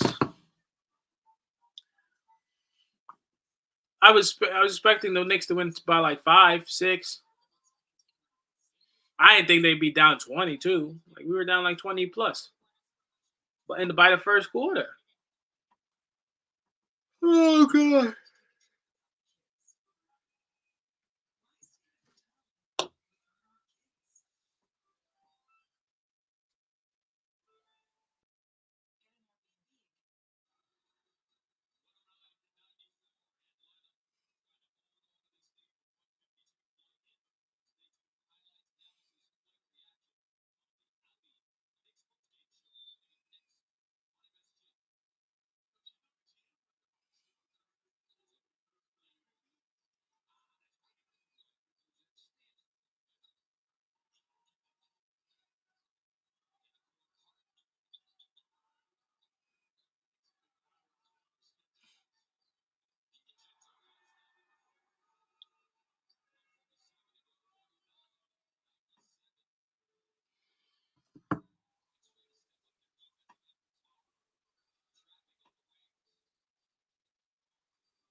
Murray.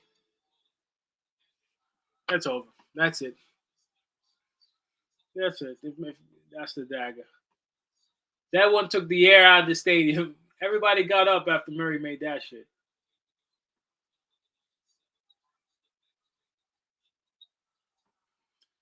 Fuck.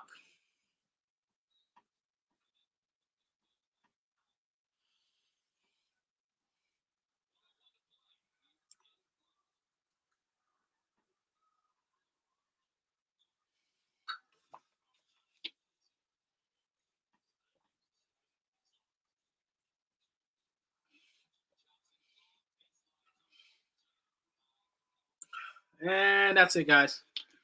I'm appreciating everybody staying. This is the first time I've had this many viewers concurrently, I think, in a while. And now D Vin wants to make that. Honestly, bro, you can't even blame Thibodeau for the rotation. We have nobody to play. The players on the court are the players that are there. Available. Ain't nobody available.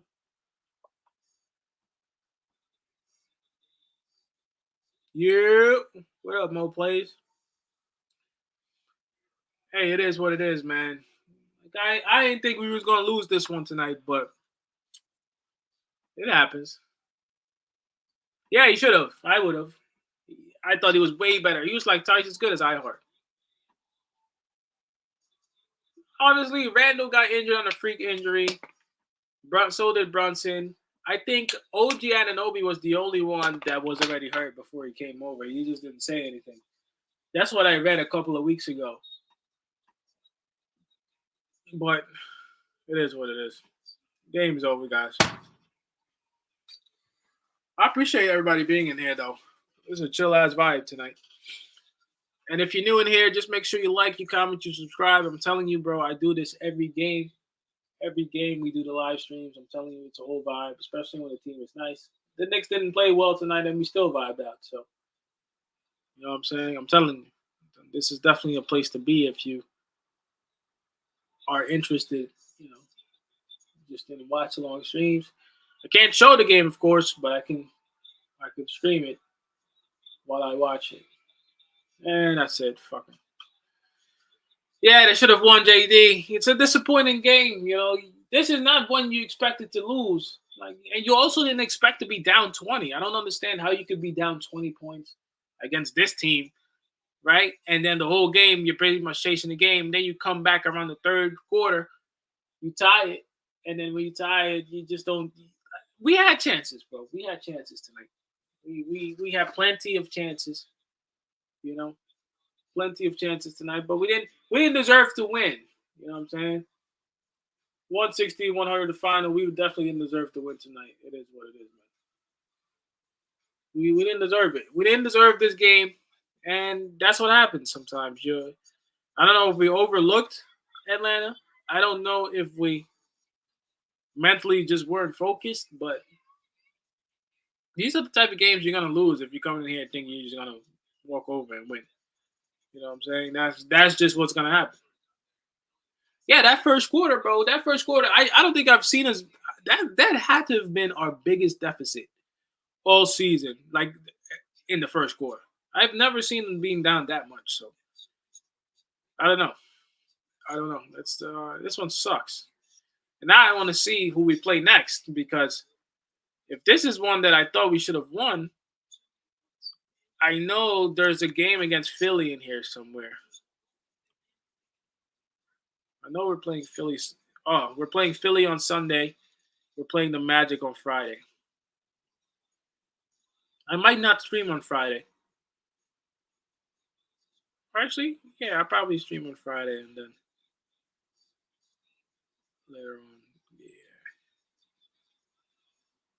yeah. Whatever, bro.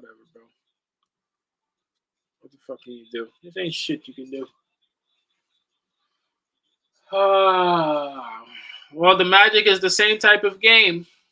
Magic is the same type of game. Like, it's weird. It's really strange.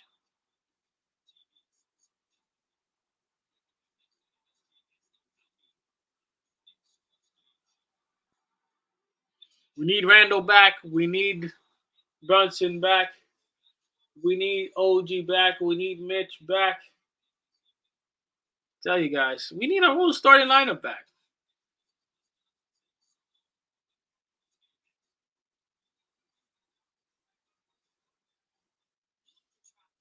Just didn't deserve it. I'm gonna watch a little bit of the post game and then I'm probably done streaming.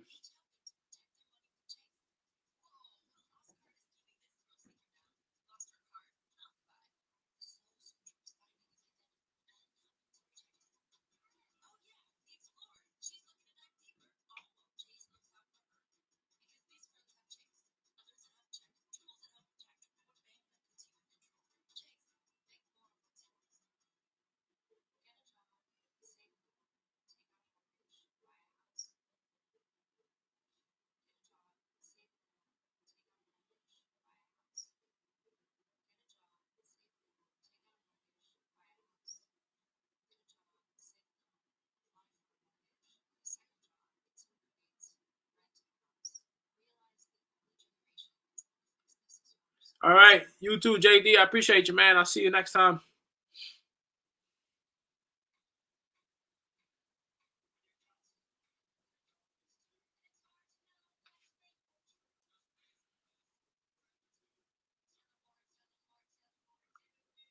Watch a little bit of the post game. I wonder what Tibbs has to say.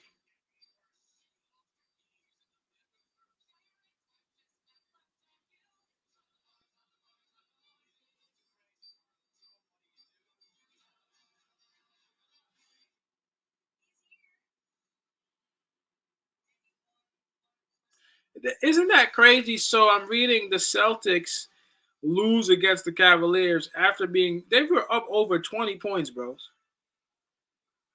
They were up over like 20. It's like 21, right? And then they lose it by one after. How are you depressed? I'm gonna call you IG. I don't know how to say your full name. Listen, you got Mikal Bridges, right? And that's about it.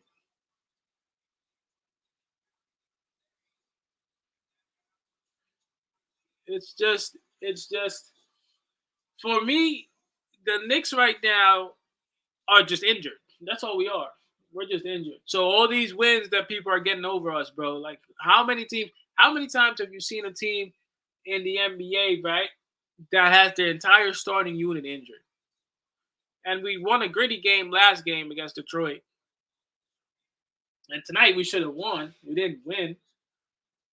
But there are some winnable games coming up, and I think this one will wake us up a little bit.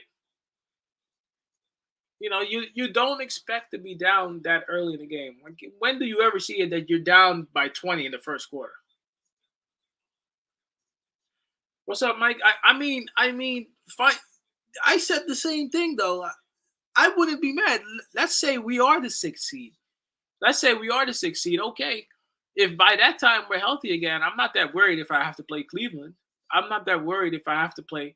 You know, most likely we're gonna end up playing Cleveland, right? I'm not that mad about that. Like I can deal with that if we're healthy. I can deal with that. You're gonna play the best teams anyway. Eventually, like if you get to the Eastern Conference, which we are capable of doing, like I don't see why that's a bad thing. It'd be worse if our team wasn't as good as it is, and then we're fighting to get to the sixth seed. We are a lot better than we can be with our injuries, but we're doing what we can. And I'm finding out some things today about our secondary guys. I don't know how reliable Burks is. I think Bogey is more reliable in the limited role, but I'm seeing Bogey trying for step backs and shit. Like, is that what you do? I've never seen him do that. So that's the type of stuff that I'm looking at now. I'm just trying to see when we are healthy, like who can contribute, who can help us. I just don't see it right now. And besides really Josh Hart, DiVincenzo had if DiVincenzo had a decent game tonight, this game would have been a lot closer.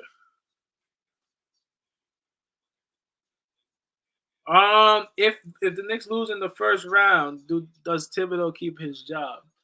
This is a question B Sims always asks. Uh, I still think they stick with him another year. I think there have been too many positive things happening right now for you to say you want to fire Tibbs. Honestly, um, but anything is possible. I don't think so, but I think if we're healthy, I think the expectation is higher than the first round. You got to make it to at least the second round, and really, to really achieve the objective, you make it to the Eastern Conference Finals. That's what I said at the start of this year that I wanted to see. I wanted to see us make it to the Eastern Conference Finals. I think if we do that, then you're looking at a successful season. No matter what happens after that, whatever happens after that happens after that. But I don't I don't see why we can't make it to the Eastern Conference Finals. To be honest with you, I think that the Knicks have all the pieces here. We usually say the best ability is availability. So Knicks wasn't really dealing with injuries till right now, and then everybody just got it. So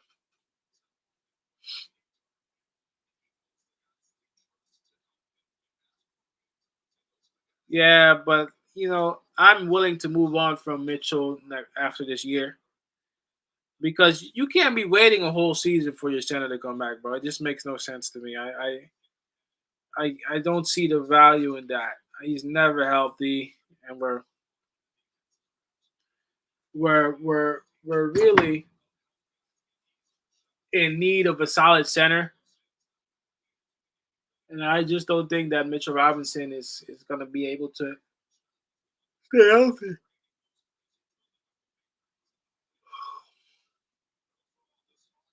If you're not healthy, that shit don't matter. Yeah, but I think Randall was be saying Randall was, from what I remember, he was okay with taking a lesser role. Mitchell Robinson really is only here for defense of purposes. He doesn't really interfere with the offense. And OJ Anunoby was getting his way really because he was really a standout on both defense and offense in ways that like we didn't have before.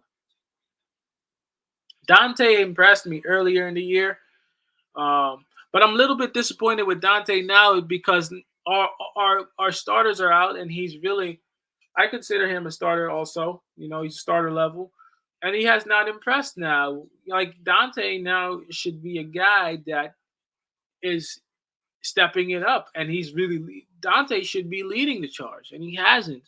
And I think he's been too reliant on his 3 pointers.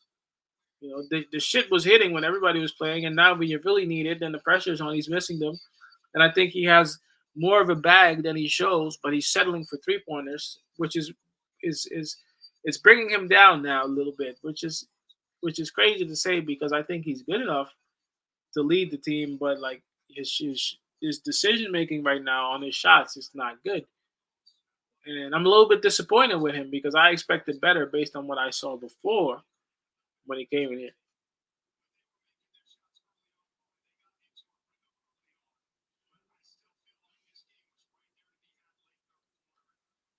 He was starter level.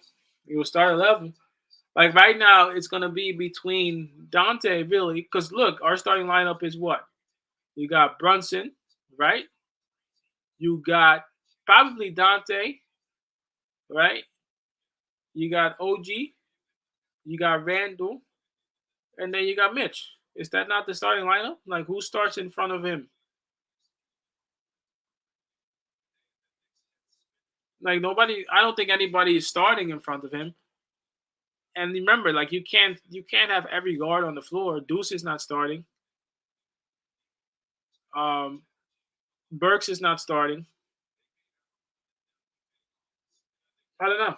I don't know. Like I think he's played well enough to start, and he's shown on defense that he is good. It's just that he hasn't shown it when it's just him. So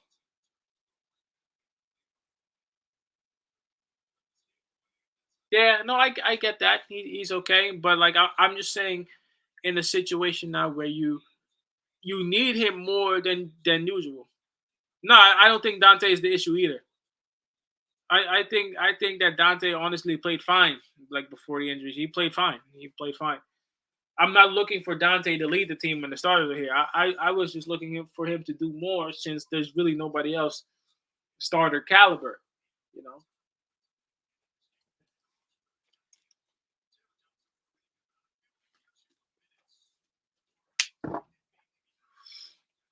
that's all I'm saying. Precious Achua had a nice game today. I tell you that. Shit.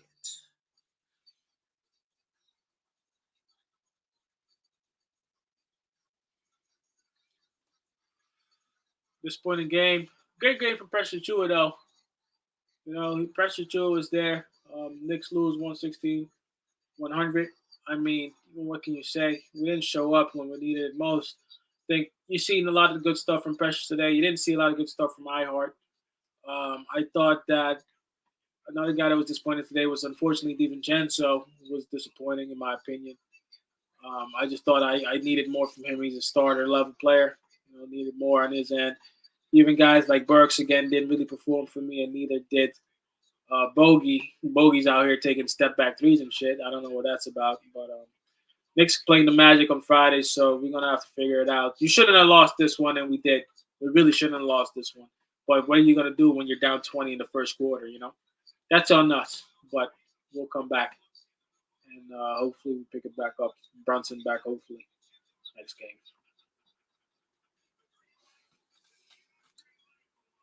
No, no, I agree with you. I agree with you.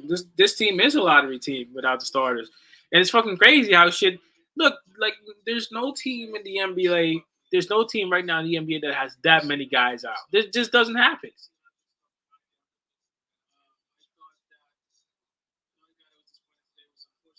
Against the Magic, of course, Boncaro is going to be a fucking problem. That dude is nice. Boncaro is nice, and I don't know if we have a player to match up. You know, for we're gonna have a problem against him.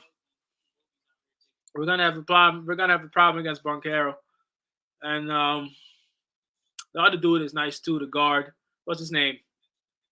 I can't think of his name. Uh, how you call him? Anthony. I don't know if he starts, but he's pretty good too. Those are the only two I know. But Boncaro made the All Star team this year for a reason. He's like that. You know. Uh, but really, that's another problem I do feel the Knicks have.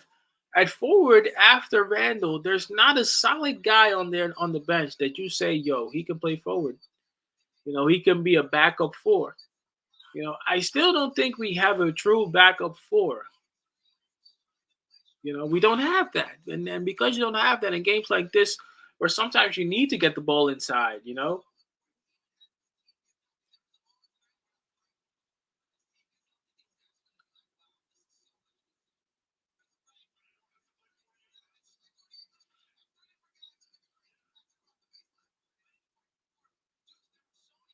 Precious is the backup four.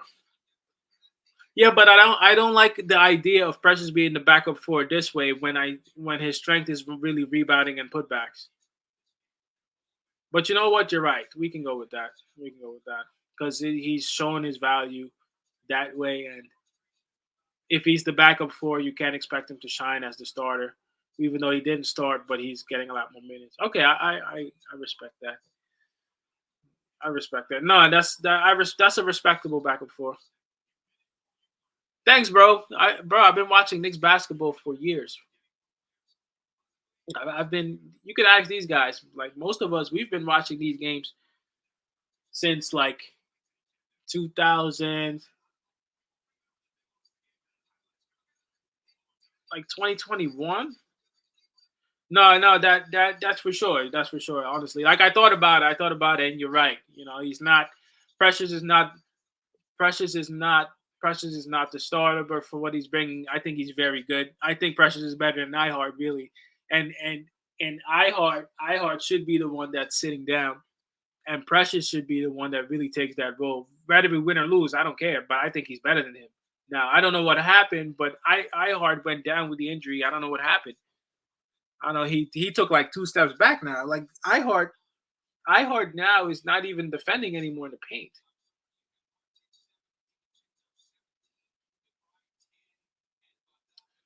Yeah, we don't backup wing. You know what though, bro? Like we all this shit fell together for us, and it's guys like Burks not performing, and even Bogey to an extent, bro.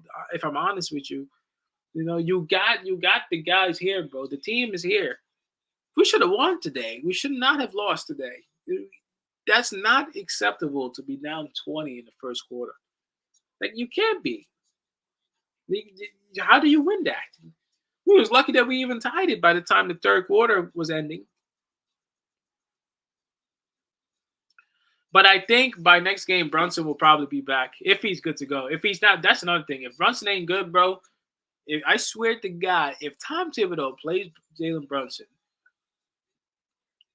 if Tom Thibodeau plays Jalen Brunson, and the report comes out that he was questionable and hurt, you got to fire that motherfucker. You got to fire him. You got to fire. If that because I can see it happen that Tom Thibodeau comes out here and plays Brunson too early. If that happens, you got to fire him. You know, well, should we have lost to the Pistons? I mean, look, the Pistons had every opportunity to beat us. We're not a good team right now. We should have lost, but that's the one you win. So similarly, tonight I thought it was going to be the same way, but a little bit better. And yeah, B Sim. So that post I saw, I seen it a long time ago, like maybe like 3 weeks ago, and I didn't share it. I should have took a screenshot of it and shared it on my feed on YouTube so you guys could see. Every year that OG Anunoby has played, he really hasn't played more than like 40 games or so, if I'm not mistaken. 40, 50 games. Like he's never really completed a full season. He's been injury prone a lot. And there were some people on that post that said, there's some people on that post that said that they thought that OG was already hurt before he came in, and they made the trade happen, and then he aggravated whatever he already had going on. That's what I heard. Because people thought it was weird that he could get hurt, like that, and then need some type of procedure done, not having played a lot of games. Yeah, no, that is the word on Julius Randle, that he's not the most reliable in crunch time. But hopefully, with the help he has now, Mike, that's gonna be better. Look at this nasty. That stuff is nasty, bro. My favorite Nick ever. I mean, come on. It's gotta be Patrick Ewing. And I like John Starks too, man. I like John Starks, man. John Starks is a fucking warrior, bro. Patrick Ewing, but I really like John Starks, man. John Starks, not the biggest guy, but he was always ready for war. I like Starks, man. Like I like that grittiness he had. We all know about that one game that he had, and then of course Patrick Ewing. That's you got to go with Patrick Ewing. You got to go with Patrick Ewing. It's just Patrick Ewing at the time was larger than life, and I didn't even get to experience that. I started watching the Knicks in like 2005. The Knicks were garbage then. This was when Marbury was playing. I remember that. Yeah, he went 1 for 18. He went 1 for 18. Who would have thought, right? Hey, you know what's crazy? It's crazy that people remember that and not everything else. You know, who would have thought that? He could have. I guarantee you, he woke up the next day and hit like 5 shots with his eyes closed and made them. But that's basketball. That's basketball. That's just how it goes. The Magic. Oh no, no.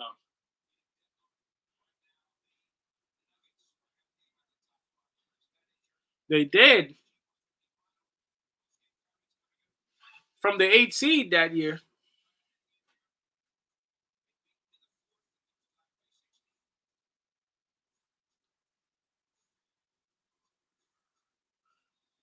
The Knicks are always part of NBA history for what they accomplished.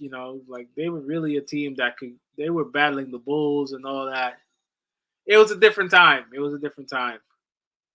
There was a different time. It was a different time. That was a time. That was the time to be a Knicks fan.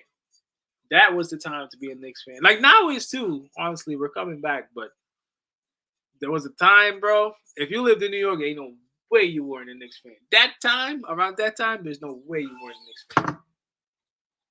Because those teams represented what the city was about. And to this day, when you see older people, when you see old heads with that Knicks gear on, psh, I tell you, I tell you, it was a different time. It was different. Yeah, they were competing against Mike. They had to compete against Reggie, right? Competing against fucking Alonzo Mourning and them. Shit, I tell you, boy. I tell you, that shit was no joke back in the day. Back in the day,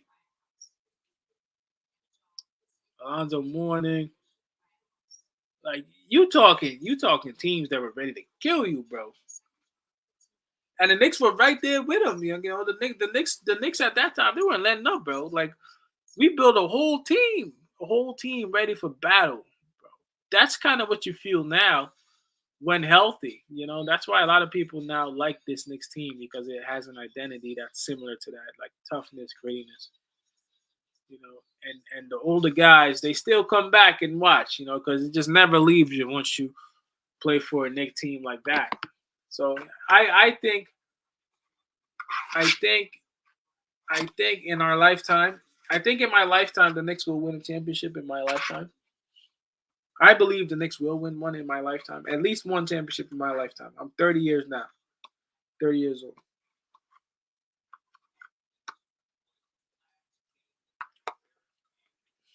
The best last Knicks team.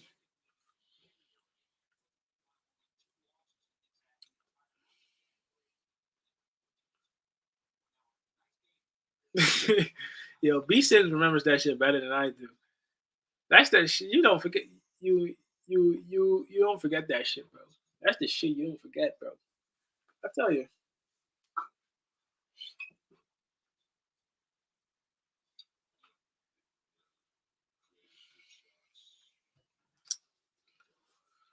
Um,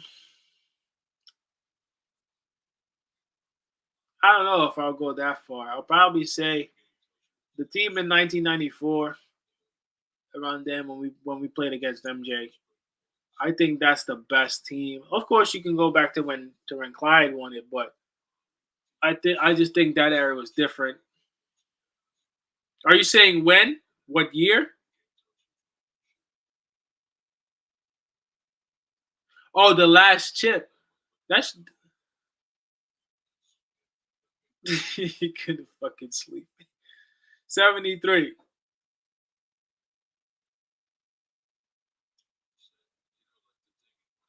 That was the second one, right?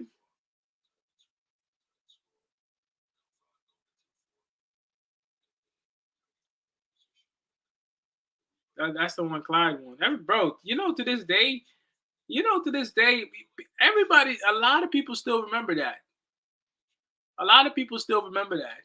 You can go around now. A lot of people still remember that. To this day, like when you go to Clyde's Wine and Dine, people don't forget that shit, bro. Like in New York, that's one thing. That's one thing about New York sports. If you win, bro, to this day, Eli Manning is sanctioned in New York, bro. For example, I'm giving you a football example, right? Eli Manning, uh, Clyde Frazier, Bill Bradley. Um, I don't know if the Busher was part of that team. And of course, one of them just passed recently. Um,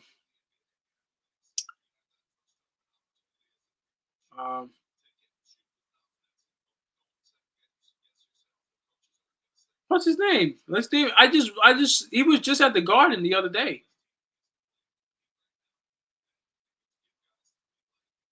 Real badly, Dave the Busher, and I'm thinking of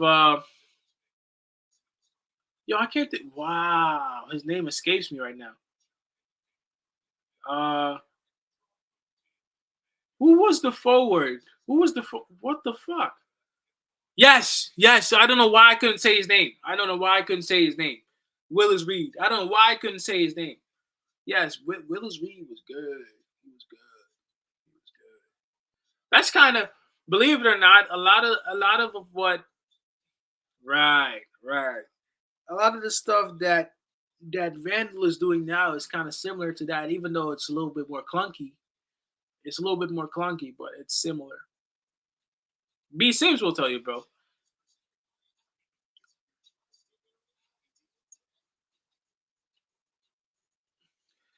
I think Randall is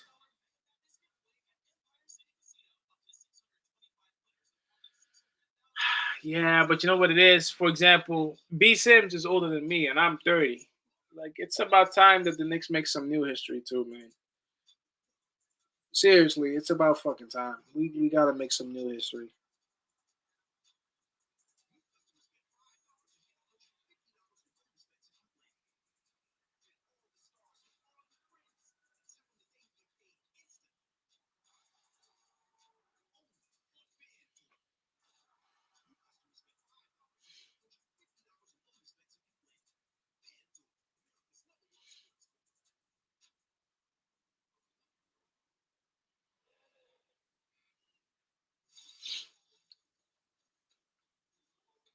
I know that. I know that. But it's been too long. It's been way too long. And really, by the time after the last time we really made a good run in 2000, the Knicks started doing nonsense. Yo, you can come on, bro. You come on. We were just talking about old Knicks history. I don't know how we even got to that point, but I guess it was better to talk about that than about what happened tonight. But you can come on, bro, if you want. Is it pasting?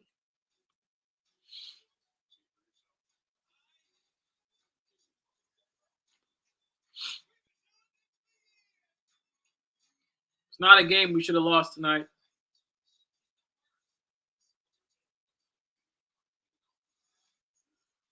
All right, bro. Y'all can join the panel. Just click the link, and the link is gonna take you to the stream.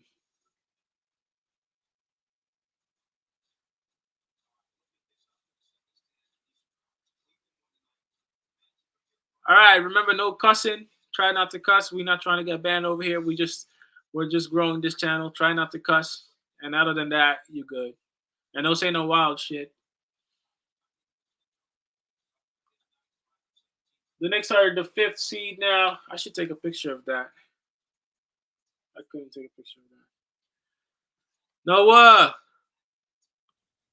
Yo, can you hear me? Yeah, what's up, bro? What's going on? How you doing? Besides this Good, Knicks, man. of course. It's been a minute, bro. Been a long time. I think I came on that one time and we were talking about Knicks history even during that time. I think we are just talking everything Knicks. I don't remember if it was the off season or the season was going on. But yeah, it's nice to talk to you. Uh, Yeah, yeah, some people forget that this channel's mine because I changed my name. So I'm glad you found my channel. I was like, oh, I haven't talked to him in a while, but I'm still subscribed to you, so I still pop into your live streams.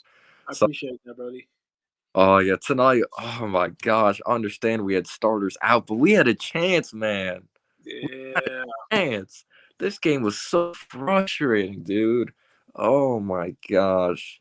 We've seen so many games like this in the past, but man, oh, I just thought we were gonna get it going and take the lead. We had opportunities. Yeah, Bogdanovich who had a good first half, and then I thought he kind of went cold in the second half. He missed a couple open threes. Burks missed some open threes. It just seemed like whenever we cut it close, we couldn't get over the hump. yeah. What What were your thoughts on this game when you watched this game? So I watched this first quarter and I say, you know what? Yeah, That doesn't look like us. We're probably a little bit tired, but I expect us to come back, right? yeah, We do. And then you get to the point where you look at it and you say, you know what? We're gonna win this game because with the mm, momentum, the way it was going, there's no way where you couldn't get into that situation where you think we're not gonna take the lead. And then, like you said, what happens is you start to miss so many shots. Dante. Yeah, it doesn't make any sense. And like I'm looking at Burks, I'm looking at Bogdanovich. These are the guys that were brought in, right? Because you would have thought that these are the guys that are going to be helpful with the second unit if the starters were playing. So I'm disappointed in that because I thought that they were going to be the ones to carry it through. I don't know what's happening with DiVincenzo, but he's not really playing. Yeah, he was cold tonight. He definitely was cold. He started off slow. I didn't like the way I I'm thought here too. Precious Achua. Yo, what's What up, going on? Mike? What's going on? We should have gave Hey, Precious so quarter as well. I didn't like the way we utilized Precious's minute. That kind of frustrated me. Yeah, you should have started over iHard, right? Yeah, just Hartenstein. He just still looks like he doesn't have it. He even said in a post game press conference that he probably came back a couple weeks early. He just looks like he has no lift at all with his Achilles. Like he could just tell he's not 100%. But they had opportunities, like even undermanned. It's just such a frustrating game. The outcome, and we play the Magic next. Oh my gosh, I'm just not ready for that. They're playing good basketball too. What are you thinking, Mike? I'm thinking Hartenstein has to play to that element because of all the injuries. So you're asking him to play a different role, a more elevated role. And in his role previously to that, he's been stellar. Every Knicks fan was saying, man, this guy's killing it, doing exactly what we need him to do. Pass the ball a little, rebound a little, score when he can get offensive rebound. But with all the injuries, obviously it's tough. It's not ideal. But I don't think you could put that on Hartenstein at all. I'm not at all. I'm just saying I'm actually being respectful of that. I don't think he's 100%. He's one of my favorite players on this team. And you made a good point. There's so many players that were out there tonight that are being asked to do certain things that they usually don't. Like Dante's our number one scoring option. Like we all know he's not a number one scoring option, even though correct. So it's going to be hard to get into a rhythm. We just need to get healthy, man. I just want to see the team. It was so fun. The tough part is, it's the tough part. It's like the first good year in a while, and the injuries are hitting, and the injuries hit everybody, and they hit every team. They hit them in different degrees and in different ways and at different times. But it is a little compounded, which is making it tough. And I think it's making some of the fans be a little more critical of guys who are why can't this guy be a number one or a number two or a number three? Well, he's supposed to be a number 5, 6, 7, Like Dante I was understand that too. And it's go ahead. It's like you see the way our injuries happen. It was like one after the other. Like how many teams in the league really have their whole starting unit really out? Oh, that's unheard of. You just don't see that, you're trying to scramble. They're saying Randall is coming back soon. I mean, OG, he's coming off I think he had like some type of like procedure done. But like, well, he did have a procedure done. Yes. So then, what's the timeline? Because if you're looking at it, we're not going to finish at the 4th seed, like you said, Mike. I think we're probably looking at maybe the 6th seed, somewhere around there, if you're realistic. You guys see the Cavs? We beat the Cavs. The Cavs beat the Celtics tonight. Yeah. Okay, but that's like the transitive theory. You can't say like this team beat this team and this team beat this team. That's the NBA every day. You can't that there's no basis to that. Oh, I know anyone's capable of beating anyone, but like the Cavs, I just think they're so soft. That's why I think we just have the number. I don't. All right. Well, you got the Knicks also kind of have the Cavs number over the last couple of years. Including playoff series and different things. The Cavs, are a very up and coming team, as are you guys, as are the Knicks. The Cavs may have a little more, youth movement, but nobody cried for the Cavs last year when Mobley got hurt. Nobody cried for the Cavs earlier this year when Garland got hurt. Things happen, and it's horrible that it's happened to the Knicks in their great season with a good talent. Who's your favorite team? Just wondering. You could tell by the way I speak, and I appreciate you for picking up on that. My team is barely a team. A Nets fan. However, you could tell I speak very respectfully of the Knicks. You guys actually, I respect. I haven't said a cross word. I respect a rough 3 years. You guys actually helped us tonight. You beat Philly tonight, and Philly was. I know we did. Well, they didn't have Embiid, and they didn't have Tyrod. They didn't have Maxey. So there you go. So we're helping you. Hey, well, even though there's a Nets fan on the on the podcast or the median, it doesn't mean that oblivious to the facts. There are some that are, but there are some that are realistic, actual basketball fans.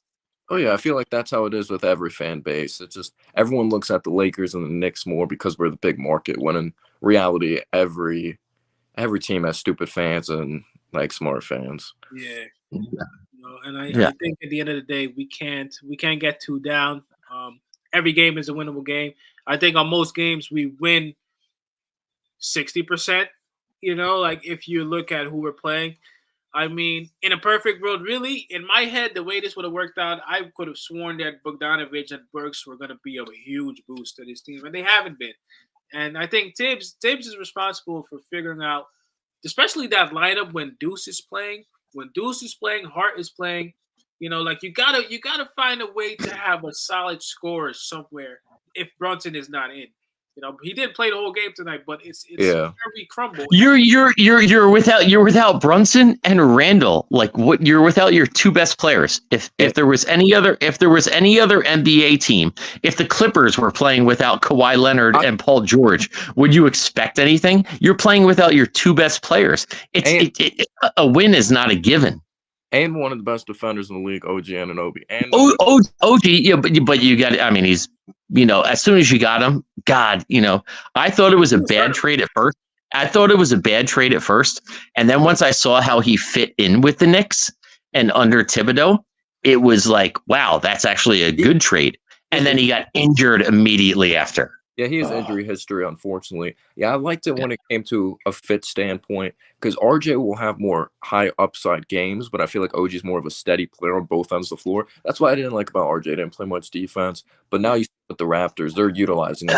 RJ was a one and done Duke player. You come from high school, you play 1 year at Duke. It was at the end of Krzyzewski's, regime. He didn't have the same standards. You could go one and done because that's what he had to do. Yeah. RJ is more comfortable in Canada where he's from home and he doesn't have that killer instinct. Just let him stay there. Yeah. B Sim says Bogdanović is giving you what he's capable of doing. But so let me ask you guys, because I wasn't watching Bogdanović as much this year outside of here. Is Bogdanović really a guy he's shooting step back threes? He's all right. So shit? I'll tell you about you saw Bogdanović a little bit. He even used to be a net back in the day. Yeah. Yes, exactly. And his younger brother is in the league as well. Yeah. I'll actually give you guys my thoughts on the initial trade when we traded Grimes, Malachi Flynn, and pretty much everyone else was like a throw-in. When I saw the first report that we just traded Grimes for Burks, I'm not gonna lie, I was pissed. I'm not a Burks guy. He takes terrible shots. He did shoot 40% from three with the Pistons, but doesn't mean much because it's not resulting in wins. But he was shooting 40% from the field. So he's not a very efficient basketball player. He can have games that he's hot. Then he'll have games he's really cold. He's getting older. What is he, 32, 33 years old? But then when I saw we got Bogdanović, I was happy. But I didn't because I was like, we still don't have stability at the backup point guard position. I still prefer McBride as more of an off-ball type of player, even though he is progressing. I'm still worried playoff time. We don't have a backup point guard that can stabilize the offense and give us a quality possession. I still don't think we have that when it comes to our backup point guard. But I like Bogdanović. I'm not a big Burks guy, to be honest. I'm not. I knew Burks right away. I went to that game in Indiana. I went to the first game when the trade happened, and we already had the injuries. And I saw it live. I said, this is not going to work. Just the way sorry. Can I ask you a real question? I've never been to an NBA game at the Indiana Fieldhouse. Was that a good venue to see a game this at? was at home. This was in the Garden. Oh, okay. Gotcha. Did we win this one, or was this the one we lost? This one when we lost.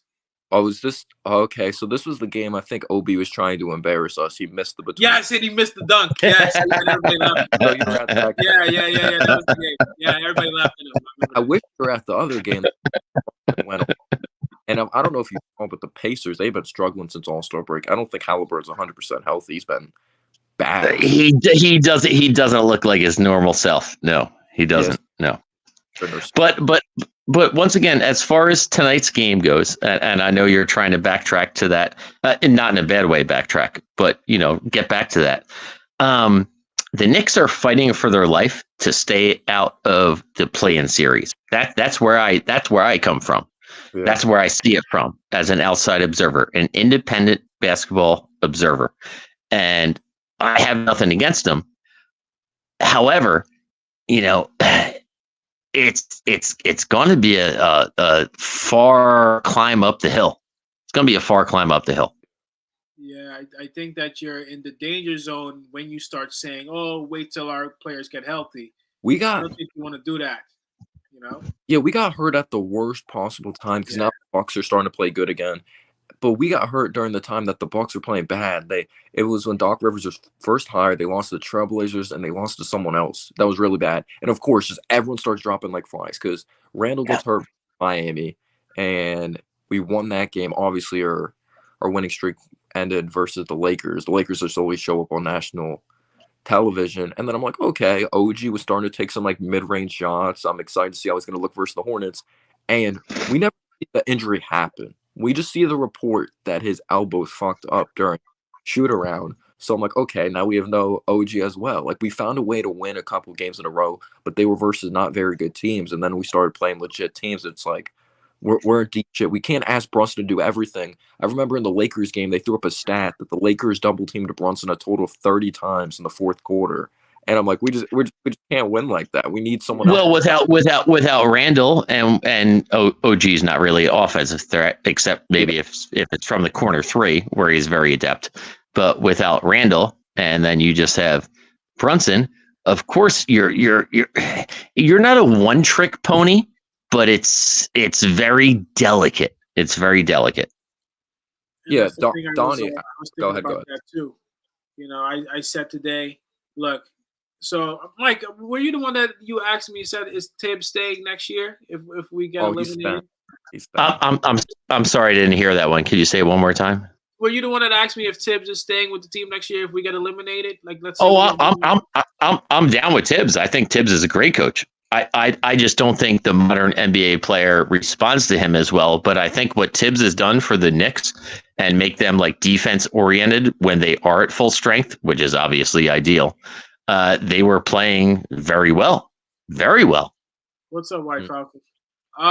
There's gonna be so many mixed emotions with the fan base when he gets an extension because he's gonna get an extension, no doubt about it. Because some people like him, how he's a disciplined coach, he's old school. Like a lot of fans like that. But then there's obviously the other fans. He runs. Do you think Leon Rose is tied to Thibodeau whatsoever? Oh, he loves Tibbs. You notice he brings in Tibbs as guys. He brings in guys like Precious. They wanted Precious in that. Well, I know they wanted Precious. Yeah. Well, Precious. Well, you know what I think is Precious is like the replacement for Mitchell Robinson. If you can pay him less, and apparently they have the same health rate, with but if he could be more available, he could be like a similar to a Mitchell Robinson, and save you some money. Yeah. You know what worries me right now? So I'm worried about two things. So okay, Tibbs stays, right? But I'm worried, like, let's say the Brunson injury is worse than we know. It's not, Donnie. The MRI came out today. It said there was no tear. It was a contusion. It's a contusion. So it's pretty. But I'm still sitting him though. I don't want to play him. I don't necessarily want to play him on Friday. I'm glad we didn't play him tonight. We need him because you need him every game. But that's my problem. Are you going to force him to play all these games now right? That's So the whole thing. Yeah, that's the whole thing. I don't know if I want to do that. I would go with Deuce, but I don't see Tibbs trusting Deuce like that. You know what's crazy? With all these other injuries, and then if you don't play Brunson, then you are going to be in the play-in tournament. You know, so that's like a foregone conclusion almost. If you don't play Brunson, and Randall is hurt, and OG is still hurt, and Mitchell Robinson is not full health, then you'll be a play-in team. I don't think we beat Orlando anyway. I think we match up terribly against them. I think that's been consistent throughout the whole year. That is a bad matchup for the Knicks. The Cavs are a good matchup. The Magic is a bad matchup. Yeah. I just want to get 2 comments out there. B. Sim says it's not just about getting everyone healthy. You got to get chemistry with the 9-10 man roster. This is true. This is true. If you get this to work with Burks and Bogey, we could win a couple of these games. I'm not saying we're winning every game, but like we should have played a lot better. We should have won today. Like, let's be honest. I'm telling you guys right now. So Burks, I'm rooting for him to play good. I never root for a player on the Knicks to play bad. But Burks continues to play. Even though he had double digits points, like you saw in this game, he's missing wide open threes. And if you're relying on Alec Burks, you've got problems. Yeah, so I think he's gonna. If he continues to struggle, I think he's gonna get the Evan Fournier treatment, and Shake Milton's gonna take his minutes. I think Shake Milton's gonna take his minutes. Yeah, he hasn't played yet, right? He was on the bench today. Yeah, just on the bench. But yeah, Burks wasn't so terrible tonight to the point that it was like, don't play him. But he still wasn't great. Tonight was just a frustrating game. He had Bogdanovich that was good in the first half, and Precious got us into the game. But then they did a terrible job managing Precious' minutes. But the reality is we couldn't slow down Jalen Johnson, who's been one of the most underrated players in the NBA. The Hawks have just been so trash, but we had no answer for him. Josh Hart even hit a couple big threes. But it was just like we allowed a huge offensive rebound. We would have a turnover like Dante DiVincenzo threw it back. We just had timely bad plays. We would cut it just so close and then make a mistake. Yeah, you can't do that. But so B. Sims is saying you're forced to play Brunson. You're forced to play him now because you'll lose most of these games for sure if you don't play him. And it's just a situation you don't want to be in. You don't want to be in a situation where you have to force a guy to play.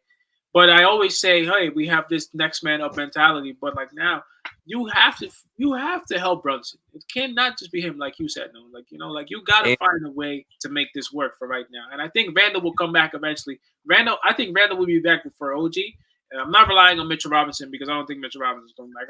I don't care. Like I'm moving on from Mitchell Robinson. If me, in my opinion, I don't think Mitchell Robinson is worth all the whatever that we're trying to give him.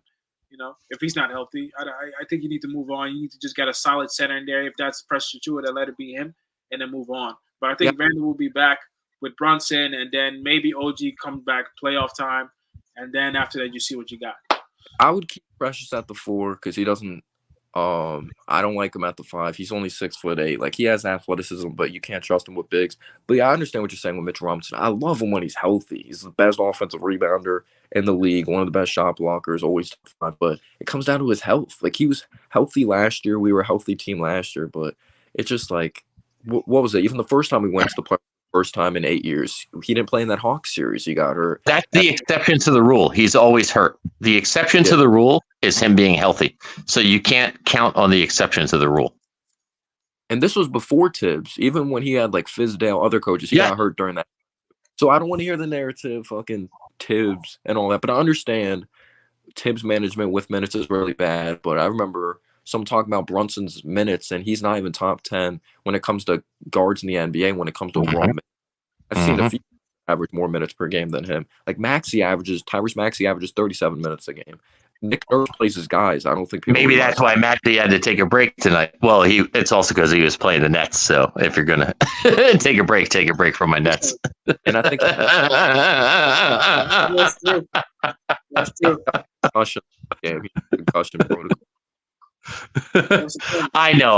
I'm not trying to make light of it, but you know what I'm saying. Yeah. I know we play the Sixers twice after that. So we're 2-0 against the Sixers so far, so they're definitely going to look for revenge, but they're both at the Garden. What's going on, Donnie? What's up? B. Sims asked for the schedule. Okay. So you kind of see the schedule here. You got the Magic Friday, 76ers Sunday, 76ers again, the Blazers. So he's asking, out of these, let's say 2, 4, 6, 8 games. How many wins can you see here? I think we'll beat the Trailblazers. I think Brunson will be back for that game. I think we'll split with the Sixers. I think they'll beat us at least once. We're losing to Orlando. It depends with their health against the Kings, because even though the Kings don't play much defense, their offense, like, they'll outscore us probably.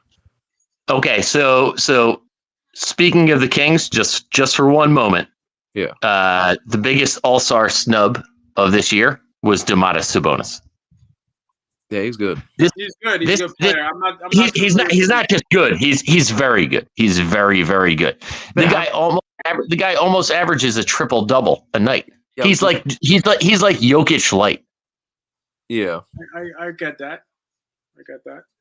Yeah. Sorry, just a side point. My fault. It's a good point. Like, there's a bunch of players like that in the league. Like, they're like borderline. No, there's not a bunch of players like Domantas Sabonis. No, not like Sabonis. But I'm saying, like, you're always going to have a guy, like, especially if he plays for your team, that deserves to shout. I thought that Brunson should have been a starter, for example. You know what I'm saying? Like, he should have made it over Lillard. Lillard's been playing better lately, but the first half of the season, like, he wasn't looking good. I understand. Didn't he end up winning the 3-point contest? But sometimes they just put these guys in off of reputation. He was shooting 33% from 3 when he was in the 3-point contest. We know he's a better shooter than that, but sometimes I think they just throw guys in based off of names. Like, they just threw Jaylen. Like, Jaylen Brown's a good athlete, but we saw him. Well, if you're trying to get ratings, where they used to have scrubs, over the last like 10 years doing the slam dunk contest and the 3-point contest, you got to get some names and some ratings in there at some point. Right? Isn't that what Adam Silver's trying to do? Even though the whole All-Star game and the whole weekend is atrocious. And they said they were trying to, Adam Silver even said, we're trying to make it better. It was honestly, if I can ask you guys, I'm probably a little bit older than you guys. All right. I'm probably a little bit. I'm the youngest. Does All-Star Weekend hold any like interest to you guys? And I'm honestly asking this as I'll say to the kids, maybe the kids watch it more. They used to. Like, did you guys see the throwback one that I think the NBA posted? Or I grew up in the 90s, so I grew up with like Vince Carter doing dunk contests. I grew up like watching videos, 10 years maybe earlier. Yeah, this is what I was raised on of Jordan and Dominique and Spud Webb, and these guys. But I just think it's there's no interest. Like, who cares about All-Star Weekend? It's weird. The dunk contest, they need to replace it with something like a one-on-one tournament, and they need to play for money. I think that's the only way players will probably do it. Like, oh, you put money on the line. But even it's also as a fan, if these guys are making multi-million dollars, or even if it's a guy on a rookie year contract, he's going to make a couple $1 million on his rookie year contract. Yeah. What is my interest of some guy making like $100,000 if he wins? That doesn't hold any interest to me. No, I get that point. Like, you as the fan, you don't benefit from that. Like, yeah, I'm sure it goes to the charity or whatever, but like, you don't. Which is awesome. Yeah, you're right about that. I never got the monetary part of it either. But the player today, the typical NBA player, is different. There's a different mentality. You look at these guys like Anthony Edwards, for example. They're not taking this shit serious at all. Anthony Edwards, who did not make it on the court in time last night. Anybody see that? Like, he missed the game or something. Like, what the fuck? It was. Y'all might be too young, but Thurman Thomas in the early '90s Super Bowl for the Buffalo Bills couldn't find his helmet on the field, so he wasn't on the field for the first play of the game, like the best running back in the NFL. So I'm obviously the youngest here, but you know the story about Thurman Thomas in college. The rule was don't injure Thurman Thomas because the backup running back Barry Sanders is better. Barry Sanders was the backup. Thank you. Yes. But younger. I was born in 2004, so I just know some history. What college? Do you remember what college? Oklahoma State. Maybe. Very good, bro. Much props, bro. Good job. Thank you.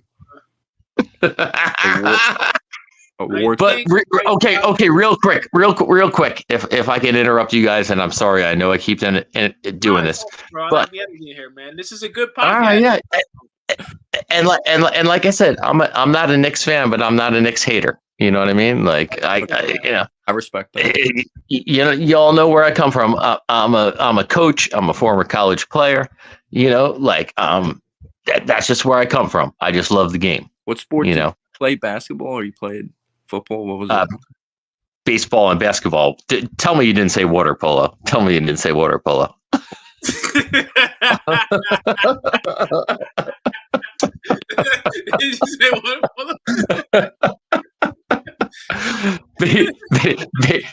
Baseball and basketball. I played D1 ball. I played D1. Okay. Down at hey, check them out. They're number one in the Big South Conference. It used to be the Big South Conference. High Point University. Okay. High Point University in North Carolina.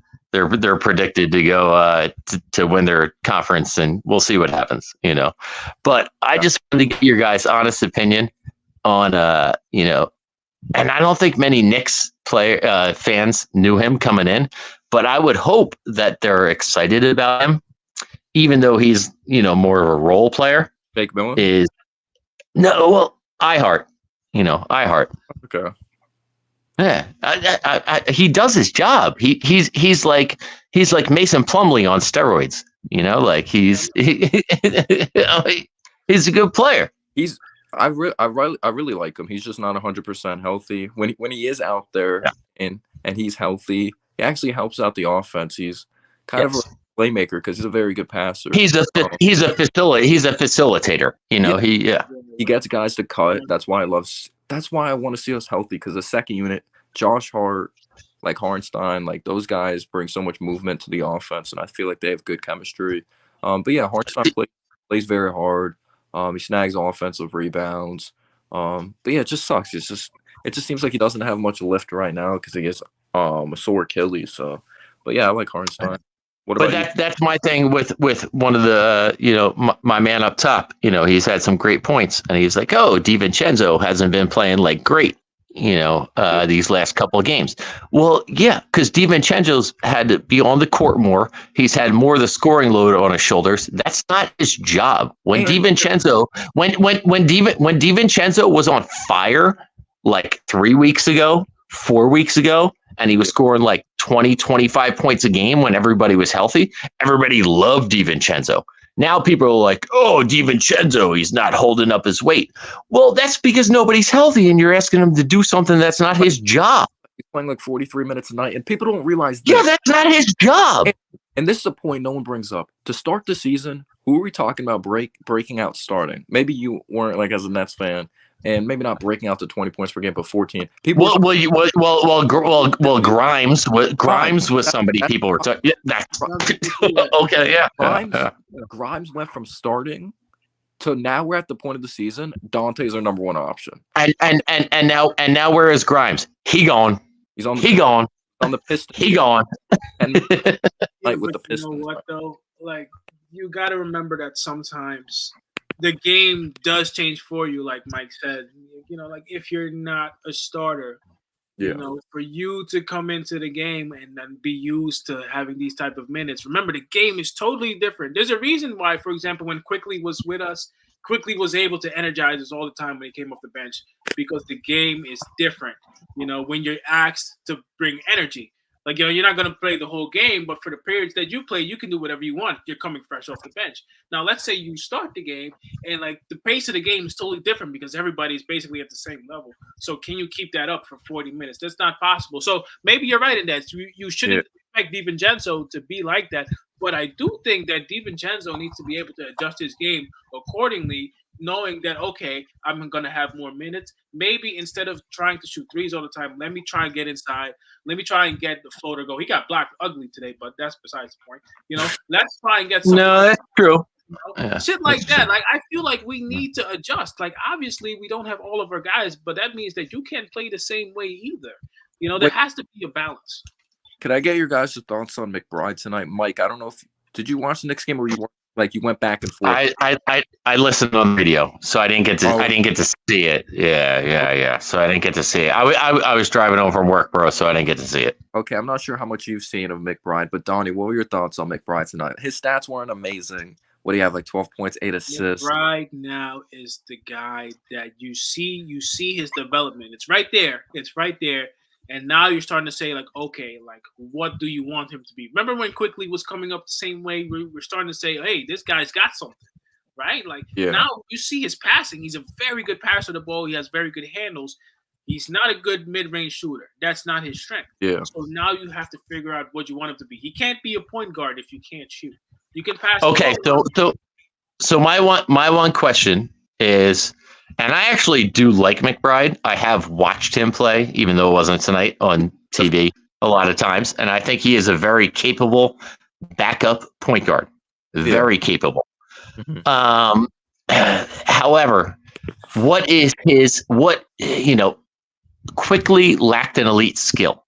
Shumpert lacked an elite skill, minus his defense. Very much so, but he was kind of he was kind of a hothead. What is McBride's elite skill? Is what I would like to know. He's a very good passer. I would say okay. Got you. Yeah. I would say because elite is like that's one hell of a compliment. That means like very good, very good. Yeah. I think he's a very good on-ball defender. I think defense is probably his best thing. That's what he was good at coming out of West Virginia. That's what I liked because actually someone I went to high school with was teammates with him at West Virginia. But he plays very hard. He needs to develop more of a offensive skill set, like off the dribble. Sometimes I feel like he'll over dribbles. Like you said, he needs to develop a mid-range game. Quickly was more of a 3-level scorer, but I would say he's a good defender. He plays really hard. I actually like McBride. I think McBride is a good player. I think the Knicks should hold on to McBride. Now, will you have to overpay him at some point? Who cares until that comes up? But like, you may as well try to like advance and develop McBride. I think that would be a great decision. And I know we paid him like during the season. Let me see how much we paid him. We actually did end up because we had no choice. It's like Quickly's gone. Yeah, we agreeing to a 3-year, $13 million contract with him. Yeah, good paid. So that's not. That's dirt cheap. That's dirt cheap. It is for now. Go ahead. Yeah, well, for now, take it for now. Yeah. Second round pick too, so you take it. Take that for now. Yeah, if I can get a second round pick on the floor and he doesn't stay in Europe for 7 years, I'll take that. Yeah, be like fucking Killian Hayes. Oh my god, Killian Hayes is garbage.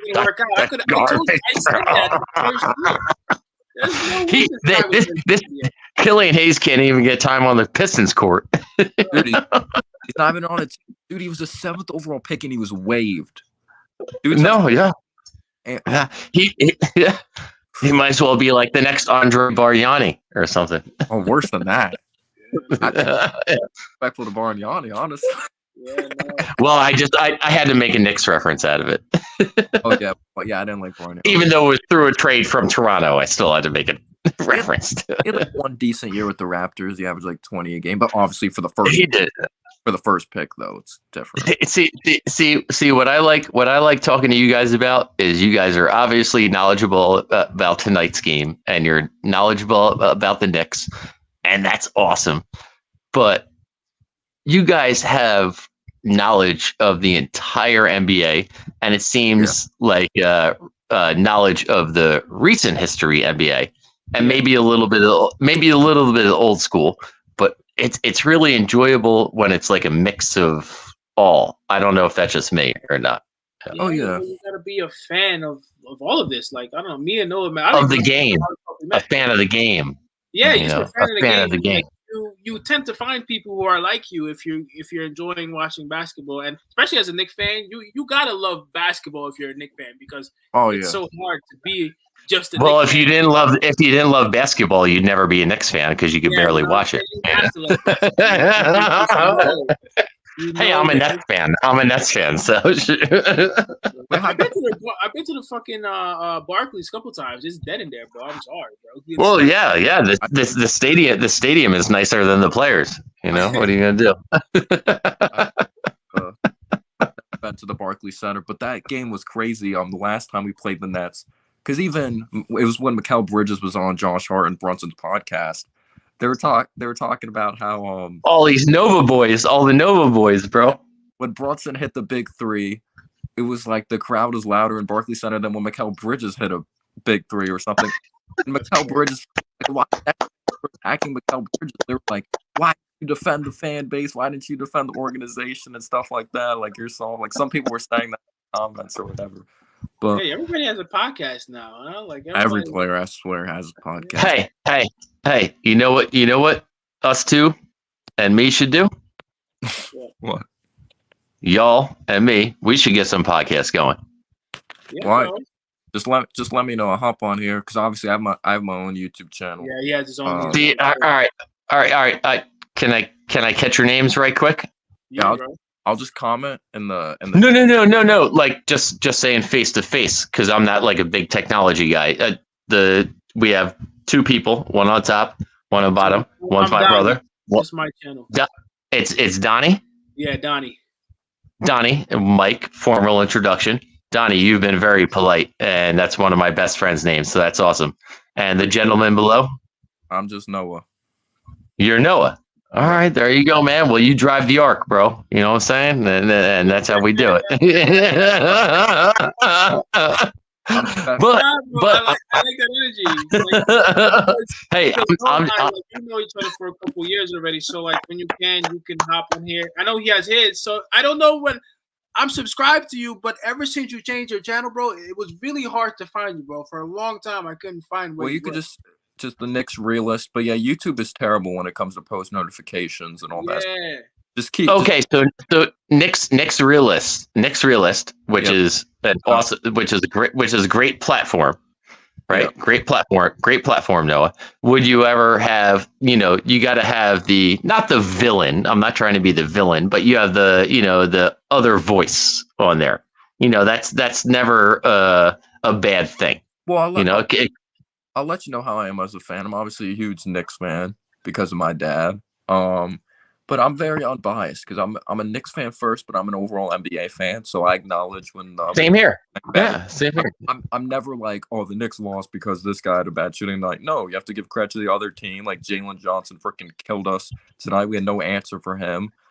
We couldn't get timely plays going. I always try to be completely unbiased, but of course, like if it's the playoff time, then I might be a little different. Like after a win, that's just a different story. Oh no, heck no. So Noah, could I give you my information? Would that be okay? And Donnie, would that be okay if I did the same? Yeah. For sure. Yeah. Okay. So what do I just like tell you my email address and you guys just like write it down or something or? I think you could send like a private message on. Send a private message so your stuff stays secured. I don't know who's on here. Like you want to make sure you don't get like, because we do have a couple people in the chat. How many we got? We got like. What if I just say I'll take the risk and I'll just tell you instead of trying to figure all this stuff out? What if I just told you and if we stay in touch, is that okay? Can I just tell you right now? Yeah, or you could leave it in the comments, right? And then I could just screenshot. Okay. Yeah, leave it in the comments and I'll and I could just screenshot. Now that I jumped into the chats, I can't. Oh, there's the chat. Okay, I got you. Are you sure this is okay? Yeah. That's very kind. That's very kind of you guys. That's very cool. All right, hold on. I'm hitting chat and nothing happens. Okay, so I'm just going to tell you real quick, if that's okay. Okay. All right. So if you choose to write it down, you choose to. If not, that's up to you. But I've enjoyed the conversation. It would be at Gmail, and it's MIKE. Okay. KEN ASK. Did you say Mike Ken ask at Gmail. MIKE KEN ASK. Make sure you check your Gmail. Yeah, spam, bro. Okay. No, I'll check my spam. Trust me, I got you, boss. I got you. You know what? I'll take the chance. I just checked my bank accounts. I just locked them down. So. Serious shit out here, bro. These days, bro. Hey, it's all right, man. It's all right. I got them locked down, bro. I work in financials, so I'm good. I got them pretty locked down. We'll see what happens. Hey, so real quick though, I did ask. I asked Donnie earlier, Yeah. and Noah, I'd love to ask you the same question. What's up? And favorite Knicks of all time, if you could name three. Okay. There's no wrong answer. I'm just curious. There's no wrong answer. I haven't seen because I'm a younger fan. No, not just seeing, just like reading about, watching video of, the history of the franchise, and also who you've seen. What there's no wrong answer. I'll give you a non-casual answer. I won't give you boring answers. I could like easily say Ewing, Walt Frazier. I'm not going to do that, even though Ewing's definitely up there. Walt Frazier is up there for me. Yeah. Yeah, of course. One of the main reasons we even have a couple championships. Yeah. So, no specific order. My dad, he loved the '90s Knicks. He loved Charles Oakley. I actually have a side Charles. Okay. Oakman. Yeah. I have a side Charles Oakley jersey. Actually, in my room, I got for my birthday. He signed it for me. Do you know how he came to the Knicks in what trade? I know he was with Chicago, but I don't know if. Okay. So who was the main components? Oakley for who? Was it Cartwright or no? I'm wrong. It was Bill Cartwright. Very good job. Yeah, the ugly. Very good job, Donnie. You heard me. Good job on that one. Yeah. So this player I didn't see as well, but I love watching his highlights, and I know he couldn't consistently stay healthy. Allen Houston. I knew you were going to say Allen Houston. What college, bro? I watched him play in college. Tennessee. You gotta say Houston, yeah. At where? Tennessee. What college? Tennessee. Yeah. Tennessee. And even though he's on the team right now, I don't know. He seems like a likable dude, but he's confident. He's not afraid. I like that. Who is Allen Houston drafted by? What team out of Tennessee? Detroit. Very good. You know your stuff, bro. Good job. I have his rookie card actually. All right, there you go. That'll do it. Yeah. Brunson, and I'll just go Brunson because that's my. Okay, now, give me one historic Nick. I know you ever. I know I overheard you say. I overheard you say DeBuscher, and I know I heard you say Walt Clyde. So let me get one more historic Nick from you, Noah. Yeah. Oh, I'll go far back. Maybe he was the second first African American player in the NBA. Nathaniel Sweetwater Clifton. Clifton. That's crazy you mentioned that. I seen that documentary the other day. Do you want to go Dick Barnett? We could go. Yeah, we can go, bro. Burnett. Bro, that's a sweet stroke right there, Burnett. No, very nice. I said Willis Reed earlier. Just because of the iconic moment. Now, even Phil Jackson played for the Knicks. Yeah, well, of course, Phil Jackson was the best sixth man in the league back then, man. Yeah, well, maybe not the best sixth man, but he was the Knicks sixth man. Yeah, I couldn't tell you how good he was. I think he was a part of the 70 championship. I don't know if he was there for 70, 73. But Bill Bradley was solid, obviously, for the Knicks. The senator from Princeton. Yeah. They had some smart guys. Earl Monroe was there, one championship. The Pearl, baby. Come on, yeah. Donnie knows the Pearl. Yeah, I don't know. I love reading about the history. I've just always been like that since I was younger and stuff like that. Bernard King, 60 Heard that? No, Bernard King versus the Nets and lost on Christmas. 60-point game versus the Nets and lost on Christmas. Yeah, no. Yeah. And Bernard King used to play for the Nets too. He played for both. Yeah. Man, you guys know your stuff, man. Honestly, like I worked in the industry, in the sports radio and television industry for several years. Oh, shit. And for ESPN and Sirius Radio and Time Warner and CBS Sports. And I worked with a bunch of guys who know a lot less than both of you guys. Really? I really do. Cool. And I'm not BSing back here. I'm not BSing back here. We're trying to do that. We're trying to. Well, that's what I'm saying. I got some hookups. I got some connections. And And I just like people who are good people and who care. I don't care if it's my team or your team. Well, I do care, Wait, but I care about the passion. What made you a Nets fan? How'd you become a Nets fan? Was it your dad or you just? I'm from New Jersey. Okay, I live in South Jersey right now. So where in South Jersey? I won't say specifically, but 15 minutes from Wildwood, if you know.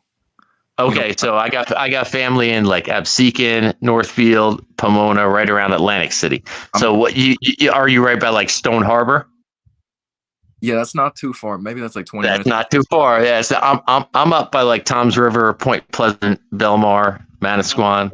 Yeah, unfortunately, because I'm a Giants fan. Unfortunately, I'm closer to like Eagles fans than Giants fans. I'm an hour from. Yeah, I'm an Eagles fan.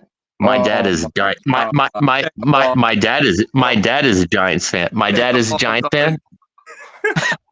My dad is a Giants fan. My dad worked at the racetrack right next to Giant Stadium for 45 years. Wow. So my dad's a Giants fan, and I'm an Eagles fan. My dad worked as what about my mom is from AC, so that's where I got my Eagle type. But I'm a Mets fan. I'm a Nets fan. I'm a Devils fan. I'm all Jersey except for the Eagles. Wow, that's interesting. Yeah, it makes for a shitty Thanksgiving. Yeah, it does. It's painful. But luckily, the Giants haven't really been on TV as much during things. It's usually the Cowboys that they try to get on TV. The Cowboys, they still got a team out there in Dallas. Do they have uniforms and everything? They got helmets. They still got a team out there.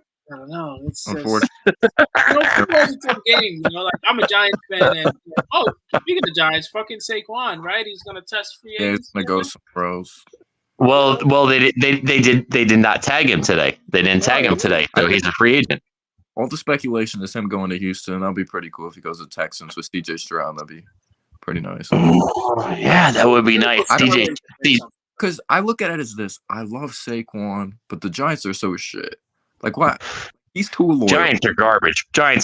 Bro. Oh, we admit that we have no quarterback right now. Like you've got a Jersey guy who's more willing to sell pizzas than be your quarterback. Like $1,000 per picture or something like that. What was it?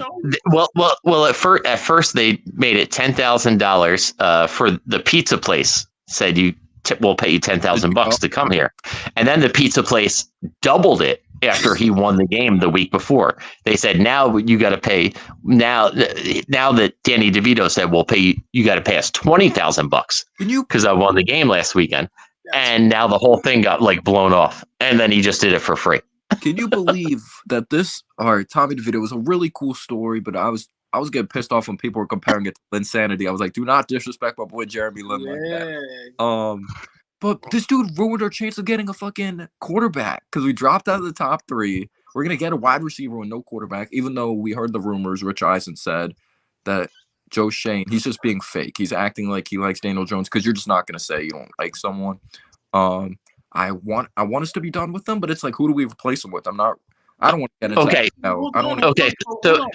So then back up a second, because this whole Daniel Jones thing, if you go back like 3 years, this shit was obvious from the get-go to me. Like how did we last so long? No one wanted Daniel Jones. Why did we? No one, like everyone knew it was a terrible decision to draft him, and he won us a playoff game, cool against like the. So my whole thing is like, all right, you picked him number 6 overall, right? You could have got him later. Out of Duke, all right. You picked a Duke quarterback. That's your first mistake. Yeah. It's not. Duke basketball players never even make it in the NBA. Now you're picking a Duke quarterback. I think the connection with Eli Manning was something that they had going on back then.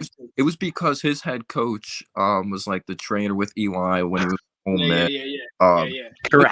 Correct. No, I actually felt bad for Jones when we drafted him because let's be real, Daniel Jones didn't even know he was going 6th overall. All the fingers should be pointed at our freaking GM, Dave Gettleman. Thank you, Dave. Yeah, Dave Gettleman did a crap job except for like 2 draft picks. The East wanted this guy to just stay because he's that freaking bad. So the year we could have got Micah Parsons or Slater, we traded back. Who did we draft? Kadarius Toney, the worst fucking receiver of all freaking time, just dropping passes left and right. Unless you're like me, an Eagles fan, and the one time Kadarius Toney ever made a play was in the Super Bowl, and I'm watching this guy make fun of all my Giants buddies because I live all around Giants buddies. I'm like, this guy is garbage. He was a malcontent at Florida. He can't even catch the ball. Okay, what he can run after the catch. To run after the catch, you have to first catch.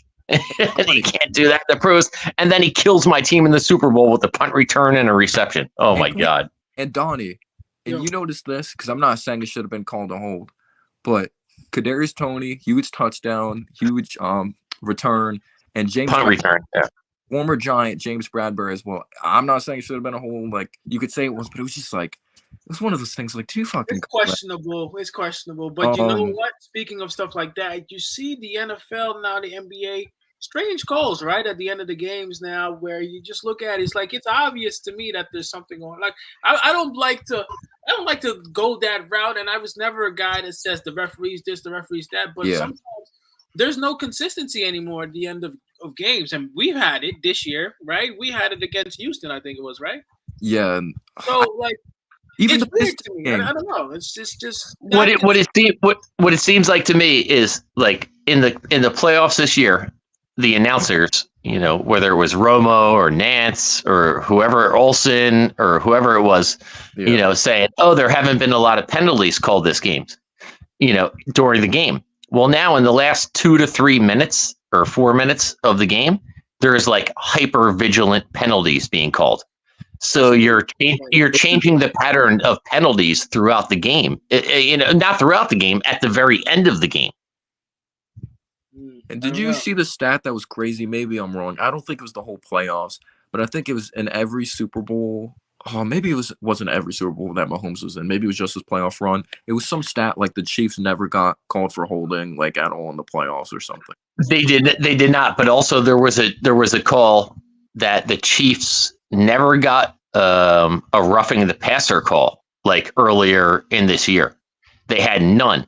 And if you ever listen to, I don't want to bring up a different radio station, but the one in New York that ends with Fan, and a guy whose last name ends with Nigno, the Jets, had no roughing the passer penalties last year. So 2 years ago, and the Chiefs had none this year. So it's like, oh, we didn't have any roughing the passers. We didn't. Yeah. It's all right. Well, that transferred to a different team this year.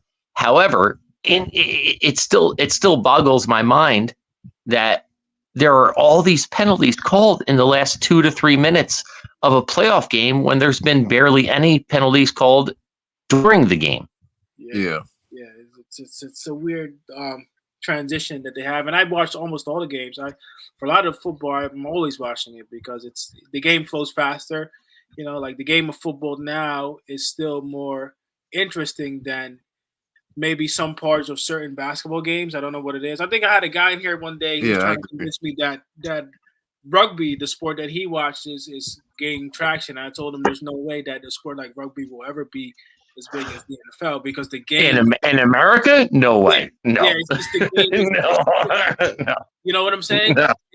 And I think football still you have a larger audience that's not necessarily a fan of either team willing to watch these games. Every game is more meaningful in football too. Like you always see the stats, like, oh, this team that starts off 0-2, they probably make the playoffs. Like, okay, so like a guy who like his firstborn love is baseball. There's 162 games. Yeah, and that's a mistake, and that's the problem you have in your sport, and that's why baseball is dying. And I knew we were going to go there because I was going to bring that up next. One of the reasons. Go ahead. It's hard to watch baseball because I can't get into it. I'm sorry, I can't get into baseball. Okay. Okay. Real quick, I never said you should be into it. I played Division I in college. Yeah. I grew up playing up. It's my first love. I will be the first one to say that baseball is the most boring sport to watch. I will admit that in a second. It's fun to play though. It is losing the interest of the youth in baseball because it's boring to play. If you're a little kid who's like not good, you have to stick him in the outfield and he's picking dandelions, you know. But that's beside the point to a degree, you know. It's just difficult to, like you said, it's difficult to get into, and I think at the end of the day, it's like, if you ever been to a baseball game and you sit and it's like a social thing, that's an easy thing to do because you can be in the stadium. It's kind of like chill. It's kind of chill, and you hang out. Baseball game, like if you take a girl on a date, like it's always a baseball. Like I'm not taking her to a basketball game. It's cool. There's nothing wrong with that. I'll take her to a baseball game. Yeah, I'll take her to a baseball game. Yeah. You could not catch me sitting on this couch right here. You tell me I'm watching baseball. I don't think I've ever. No, not it. Wait, Donnie, who would your team be though? Like in baseball? Yeah, who would it be, Donnie? Who would it be? I'm not gonna lie to you. You're gonna be surprised at this answer. I was Red Sox. I like the Mets more than the Yankees because of the stadium, bro. I went to the stadium. That shit is nice. That stadium, City Field, is gorgeous. Gorgeous. I didn't mean to put my Donald Trump voice on there real quick, but it's gorgeous. Just for that alone. Oh God! I said I didn't mean to.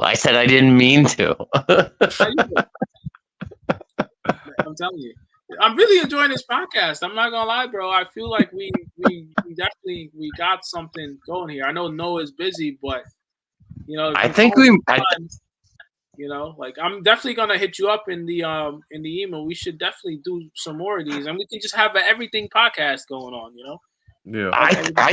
I think we might have a little something going, Donnie. I think you and me agree. If I could defer to Noah and have him be like the ultimate decision, I think maybe we do have something. Yeah, it's possible. Yeah.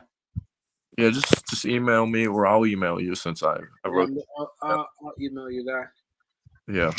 Any final thoughts about tonight's game, though? Back to reality for us. It's kind of sad. Sorry. Yeah, sorry. No, just to kind of like focus our thoughts and then close out on what we have tonight. I don't know, like knowing what I know about this team, I believe we can win most of these games, but realistically, we're not going to be able to. And I think we're fighting a battle against time, right? Yeah. Because how likely is it that you win the games you're supposed to win? I don't believe that Brunson should be playing all these games. I'm worried about it, you know, and if God forbid something happens, it will be one of the worst things that ever happens to Tom Thibodeau, you know, and he will be blamed for that. And a lot of people have said it, so I don't want to see it happen. We got close this time, it didn't happen. So we need to find a way to keep this guy healthy. And if that means maybe not play him as much anymore, I'd do that. Like, I don't think I don't care if you play Brunson 45, 50 minutes a game. You need more than just him, right? So I think if we won tonight, there would be less of a rush to bring Brunson back. We play the Sixers like 2 times in like 3 days. That's freaking wild. Okay. Sixers, they lost. No disrespect to the Nets, and obviously they didn't have Maxi's like in concussion protocol. Oh, you could disrespect the Nets. It's okay. We deserve it. Oh, but shout out to Dennis Schroeder. He looked like he had a good game. He had like 20 points or something. Oh yeah. Yeah. It's gonna be tough. It's just like it's like such a simple answer, but like we need to get healthy. Like we just have to. Like everyone thinks, oh, when we're back, like playoff time, like if we are healthy, we're gonna be good. No, Randall relies on physicality as well. He's not gonna get the surgery at this point. We see him shooting around and stuff. He's not gonna be 100% in the playoffs. But I'm kind of interested in the playoffs because even though Brunson obviously was carrying a big time load while Randall wasn't 100% and he was struggling, even though I still think there's some issues with Randall in the playoffs IQ wise, RJ kind of picked up the lack of offensive scoring from Randall after those first couple games he struggled in the Cavs series. RJ was scoring a lot, so I'm interested to see like what's their offense going to come from because Dante's going to have a couple games that he's on, and then he's going to be really streaky. So I feel like we're missing someone to really take the ball to the basket. Even though RJ wasn't a consistent 3-point shooter, he was able to at least have some big scoring games for us. But we'll see what this team looks like when we're healthy. If I had to make a prediction, Brunson will be back. Probably the second Philly game or maybe the Trailblazers game. You just have to win that. They're really freaking bad. I understand they have some talent like Anthony Simons, but you just got to win that game. Okay, well, they also don't have Malcolm Brogdon, who is out right now, and they also Scoot Anderson is out right now. So they have 0 point guards. So you better beat a team that is down to their 4th string point guard. Yeah. You know, I think that at this point, Tibbs likes to say next guy up. I think at this point, I do think guys have lost confidence, but they gained it back by the time we beat the Pistons. But now I don't know. Like, I always think about what the guys are feeling as they're going into the locker room because, you know, like, this is your job. This is your career. So, like, every game, it's energy you're spending, whether you're winning or losing, and you always want to be on the winning side because it just gives you a little bit more motivation for the next one. This one's going to hurt tonight. So, depending on how they come out against the Magic, they can either come out really good or really bad. Thank God we beat the Cavs. Yeah. That was huge. I mean, you guys own the Cavs. You guys own the Cavs. You guys suck against the Magic, but you own the Cavs. It's so weird. It's such a weird dichotomy, but it is what it is. It just seems like we out-hustle the Cavs every time. They play scared. The Magic are like a big team. They play physical. Yeah, like, I feel like the Magic, even though it's funny because they're the worst team, their play style. The Magic are not the worst team. Come on now. Not the worst team, but like they're not as good as the Cavs right now, standings-wise, I should say. Very correct, yeah. But the Cavs should be what the Magic are, like physicality-wise. Like I think Suggs. If they like played as hard, they might be. Yes. And I just saw how they won. I didn't see the full context, but this isn't happening again. Dean Wade had 20 points in the 4th quarter for the Cavs. They needed some hero stuff to happen tonight. Yeah, it's weird, right? You know, so we've talked about a lot of different things, and I think as New Yorkers, well, we'll say like New Yorkers / New Jersey. We got like damn near 3 different teams that you cover, and I think that makes for a good conversation. Yeah. And I kind of do miss that on my own channel, like to have more guys that are willing to just discuss sports. Because one of my goals, I'll tell you, my goals with this was just to bring people together, honestly, to watch sports. Because I started doing this during COVID when you couldn't go to games and shit like that. So I was like, let me start this, and I was literally just making videos by myself, and little by little, people would just join to watch the game with me. Like that was the thing. Yeah. And then it grows into something like this now, where you have people that watch the game with you. So like, as long as you have like-minded people on there, I think that's what you want. Like, you don't have to be a fan of the Knicks or anything. Like, you just got to be a fan of the sport. Yeah. I think that's the most important when you have discussions, because you need the other side sometimes. I'm arguing with people all day long about, I'm telling you, fucking Alec Burks sucks.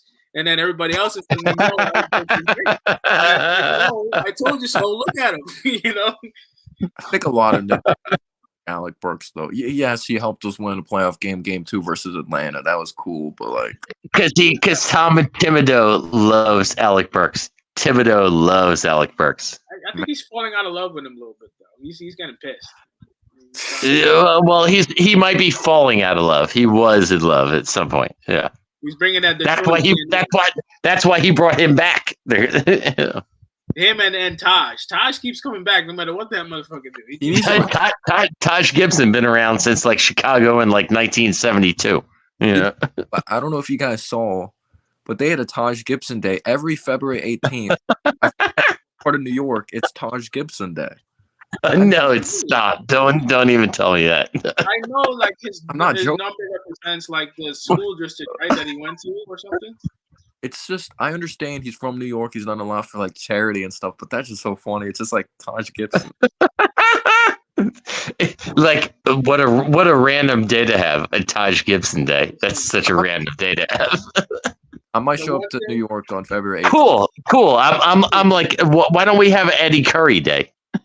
Eric goes okay.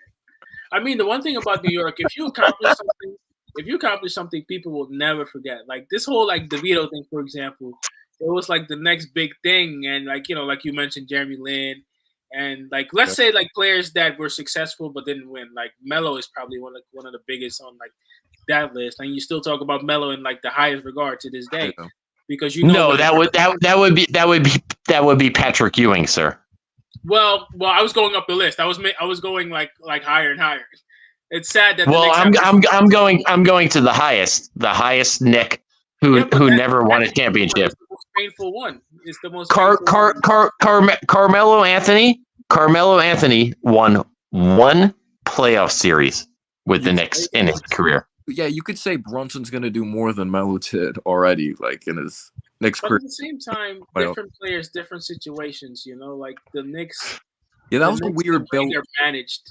That was a weird built team. Like my dad always said it. I like Raymond Felton, but if we had an even better point guard than him, probably be a different story. Like Felton was okay. Like he was solid, but I didn't think Felton was that. Yeah, okay. He went to North Carolina. He came out. He played for the Nuggets. I believe he was drafted by the Nuggets. I'm pretty sure. Out of North Carolina, and yeah. So come on. I know I'm not a Knicks guy, but I know my Knicks history. I know that may be odd for you guys to, comprehend, but I still know it and I respect it, but it doesn't mean it was any good. Those were some lean, not good years. Even with Carmelo, you had with Carmelo, 152 win year. Yeah. Like, come on. Yeah. That's 52 wins. What was the best season? Was 2012-13. I was like 8 years old. Okay. How many team wins? What was it, like 52 or 54? Like 52, I think. Yeah, like 50-something. 54. We beat the Celtics in the first round. They're getting older. And then we lost the Pacers in the second round in 6. Is that Roy Hibbert block that year? The Roy Hibbert block on Melo.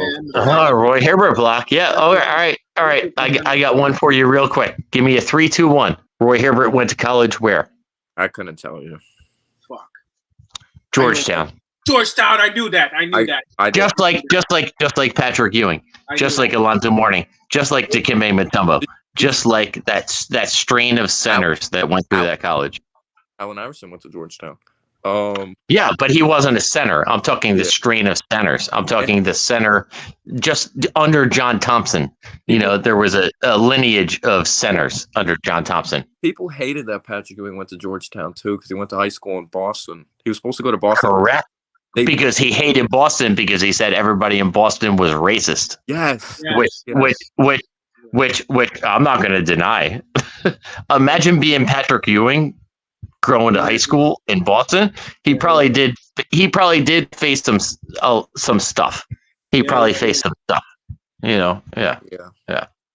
But he also made a lot of millions of dollars. So, You watched the 90s Knicks. Wait, did both of you guys see the 90s Knicks? I was 10, so like it's funny. Like my basketball history, like was just accumulated over like the years, man. Like I wasn't really okay, but research and factual things they're free. You can look them up on the internet every day. So you could research your team, you could research your favorite player, you could research all these things. You could watch YouTube videos. You could look on Wikipedia. When I grew up, you couldn't do that. That's true. You couldn't do that. That was not you. I had to read the sports almanac. So that's how I had to go through it, and it was beautiful, and it made me memorize it. But it was a thing. Now, when you look at it, it's very well available to everybody else. Because I was gonna ask you guys with that Knicks team. Because sometimes we could look at stats, we could just look at all the history, but sometimes we have to see with the eyeball test, like the actual whole games. Because if you guys were able to see the 90s Knicks, I was going to ask. John Starks, cool player, very good story.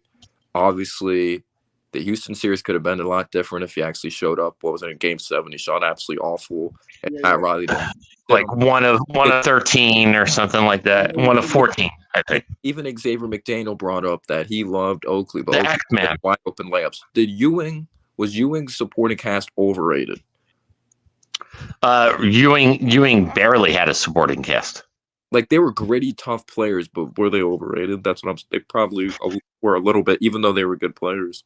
Were they overrated? No, I think they were accurately rated. Yeah, I think Ewing never had a great supporting cast. Did Ewing ever have a Pippen?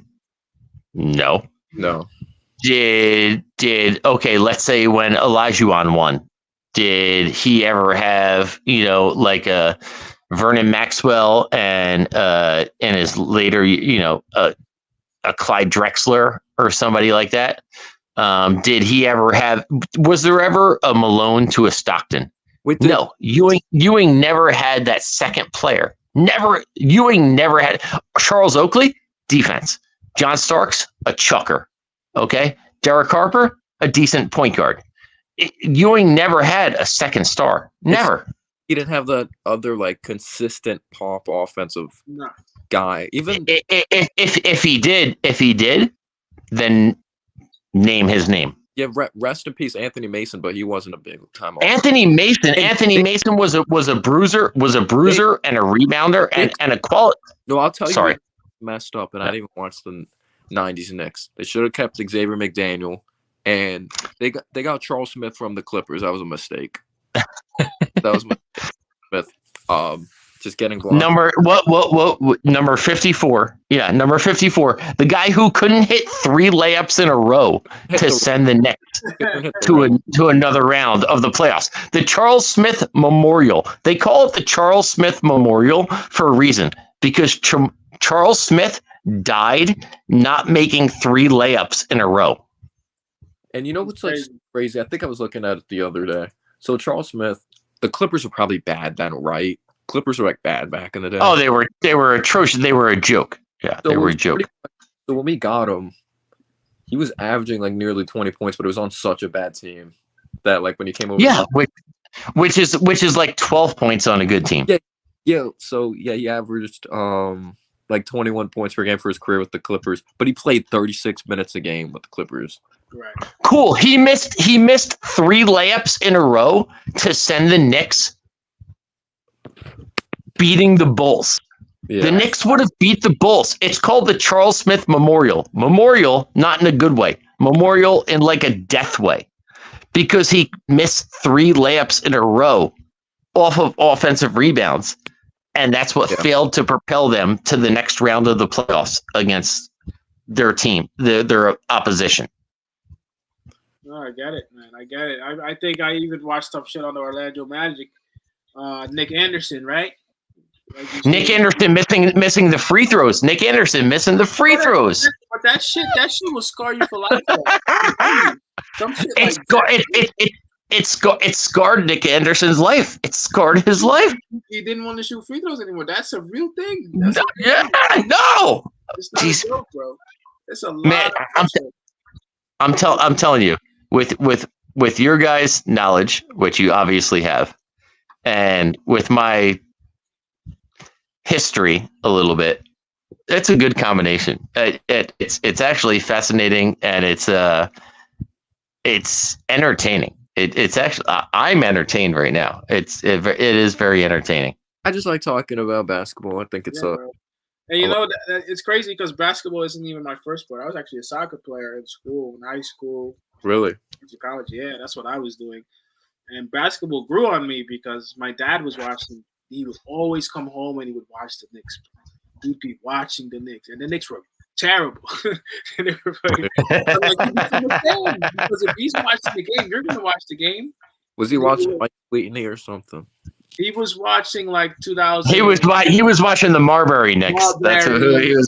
That's what Marbury's like last year was like around. He was watching who we drafted in the top 10. He actually never ended up playing a game for the Knicks, so he turned on Frederick Weiss. And yeah, and he just watched Vince Carter just he was from France. That's who Vince Carter dunked over.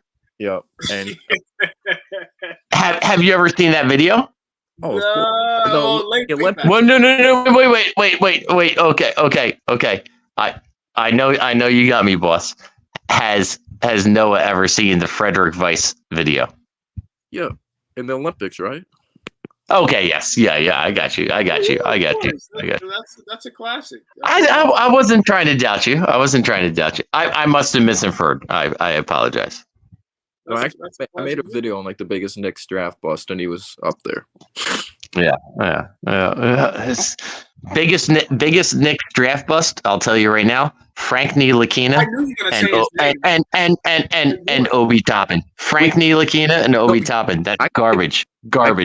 I can give you one worse than Obi Toppin, because we could add Shea, we could have Mikal Bridges, Kevin Knox, trash. Kevin Knox was horrible, and he's somehow he is still in the league. I can't believe that. I think he's like, who's he? He's in the East, right? I think he's like, I think he might be on the Pelicans or OKC. We played him like not too long ago. He's on the pit. Maybe he was on the pit. I don't know. Like a couple months back, he came in and he was playing. I remember. I think he got waived not too long. I think he was on the Pistons. Yeah, I remember seeing him play a little bit. I mean, the Knicks historically, one of the reasons why the Knicks just weren't good is because they weren't drafting. They weren't really drafting for anything in particular. They just were doing whatever James Dolan said. And I think it's one of the reasons why we've been better now. Because I think James Dolan has a lot of other shit going on. But somehow, some way, he's not in control anymore the way he used to be. Yeah. And it helped us, I think. Did you see that giant, what is it, a spear or like auditorium? I forget what it is, like Las Vegas, that thing that lights up. Yeah, I was there. I was there almost a week before they opened the Las Vegas Sphere. Doesn't Dolan own that or something? I think he's Dolan does own that in Las Vegas. Yes, yeah. Dolan owns that. Yes. I guess. Yeah.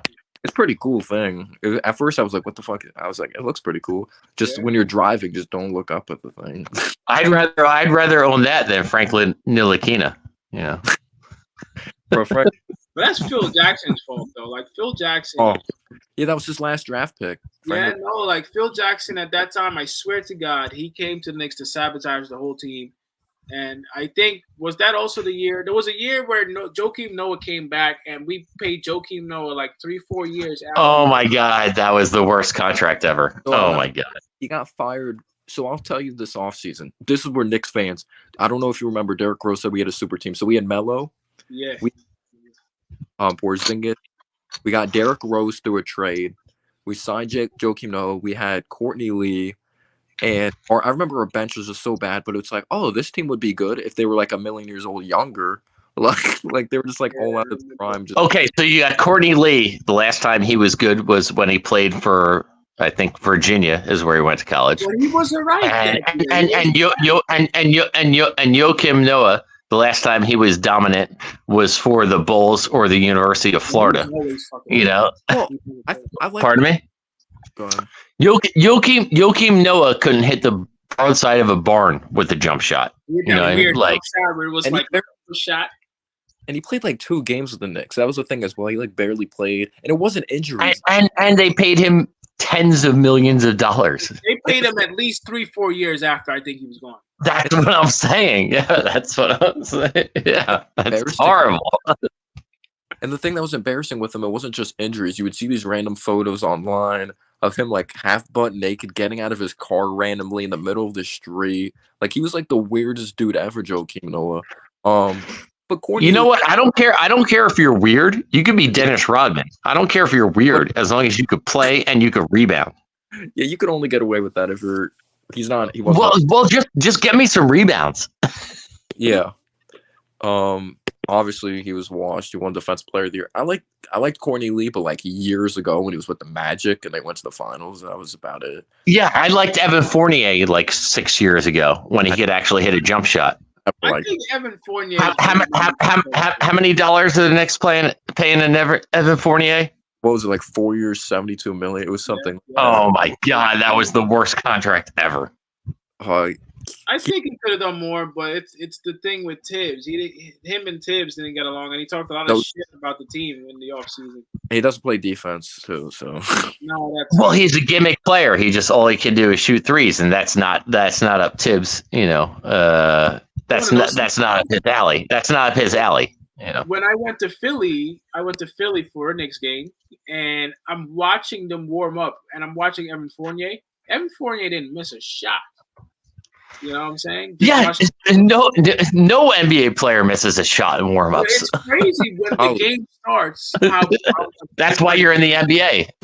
It's ridiculous, though. But I'm telling you that I'm saying that because, look, you as a coach, sometimes I think one of Tibbs' biggest problems is he doesn't know how to utilize all of his guys. He doesn't know how to do that. He's what Tibbs is doing. He's trying to get the most use out of the best players till they burn out. That's why all these guys are hurt. All his guys at some point will get hurt. It's just a matter of fact, and they're all hurt now. And okay, so this is like a valid point, and I don't know the answer. I really don't. So Tibbs, forces the most out of his guys, and he commands them to play defense as well as offense. But while Brunson developed, his head coach was Tibbs, correct? Yeah. You could say the same with Dante, too. Dante's having a career year. Yeah. So you could also say that Tibbs, stagnates or stops some people's development. But you could also say that he progresses some people's development. So that's kind of like a tough delineation to define. Yeah, it's so tough. Yeah, you see Harnstein. It's a tough fine line. It's a tough fine line. Yeah, because Randall's having his best years. Like, even though he had that solid year with the Pelicans, he's had career years. Harnstein, he's solid with the Clippers, but he's playing the best basketball he's been playing. Is Tibbs an above average NBA head coach? I'm being very honest with you. I'll be very honest with you. Outside of the Knicks, I don't think he would get another coaching job. A head coaching job. Okay. Fair enough. I think. Can I tell you what I've been saying with Tibbs? Tibbs, I feel like he's the guy to come in, establish the culture, get these guys to play very hard, and then his teams do better once he leaves because he's almost established the culture, but he doesn't know how to develop the culture. Right. He knows how to establish it and make it a thing, but then he can't take it to the next level. It's the offense as well. Like I've always said, he kind of has an ancient offense. You see guys standing around at times. You look at the Timberwolves, even though he didn't have Anthony Edwards, Chris Finch is a better coach. And I'm not comparing them to Warriors. I'm not saying if we fire Tibbs or win a championship, but I thought Mark Jackson was the guy that established the culture, and Steve Kerr related. Of course. Mark Jackson, I can't believe you just said that. That's a great point. But then Steve Kerr, I guess he did a better job relating. Well, even though both of them played in the league. All right, and real quick, where did I hate to keep doing this, but I'm going to keep doing this. Where did Mark Jackson go to college? I couldn't tell you. No. Did he go? See, this is what I can do with you guys, and I can backtrack it a little bit, and I can keep it current, and I love you guys for it, but there's a little bit of history behind it. Where did Mark Jackson go to college? Did he go to a college in New York or no? He did. Did he go to St. John's? No. Did he? No. Did he go to where? I'm sorry. No, I was thinking of somewhere else. I'm gonna say St. John's. He did. Mark Jackson went to St. John's. Wait, do you know? Okay. Sorry. Go ahead. I think Meta World Peace also went to St. John's because I remember. Yeah. Oh, okay. But that's years apart. So Mark Jackson went to college at the same time as a guy who was on the Dream Team. Oh, and Chris Mullin. Correct. No? Okay. They went to correct. They went to college at the same time at St. John's. So I love New York, New Jersey basketball. Yeah. Think about that. You had Mark Jackson and Chris Mullin at the same time in the early 80s. at St. John's basketball. So How far did they go? I don't know. So do you remember to the Final Four. who they lose to?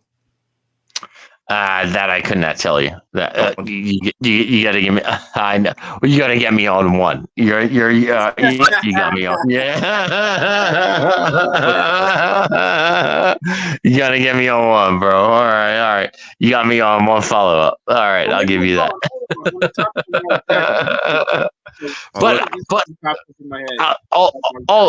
All I'm saying is that's New York. That's New York pedigree. That's New York pedigree.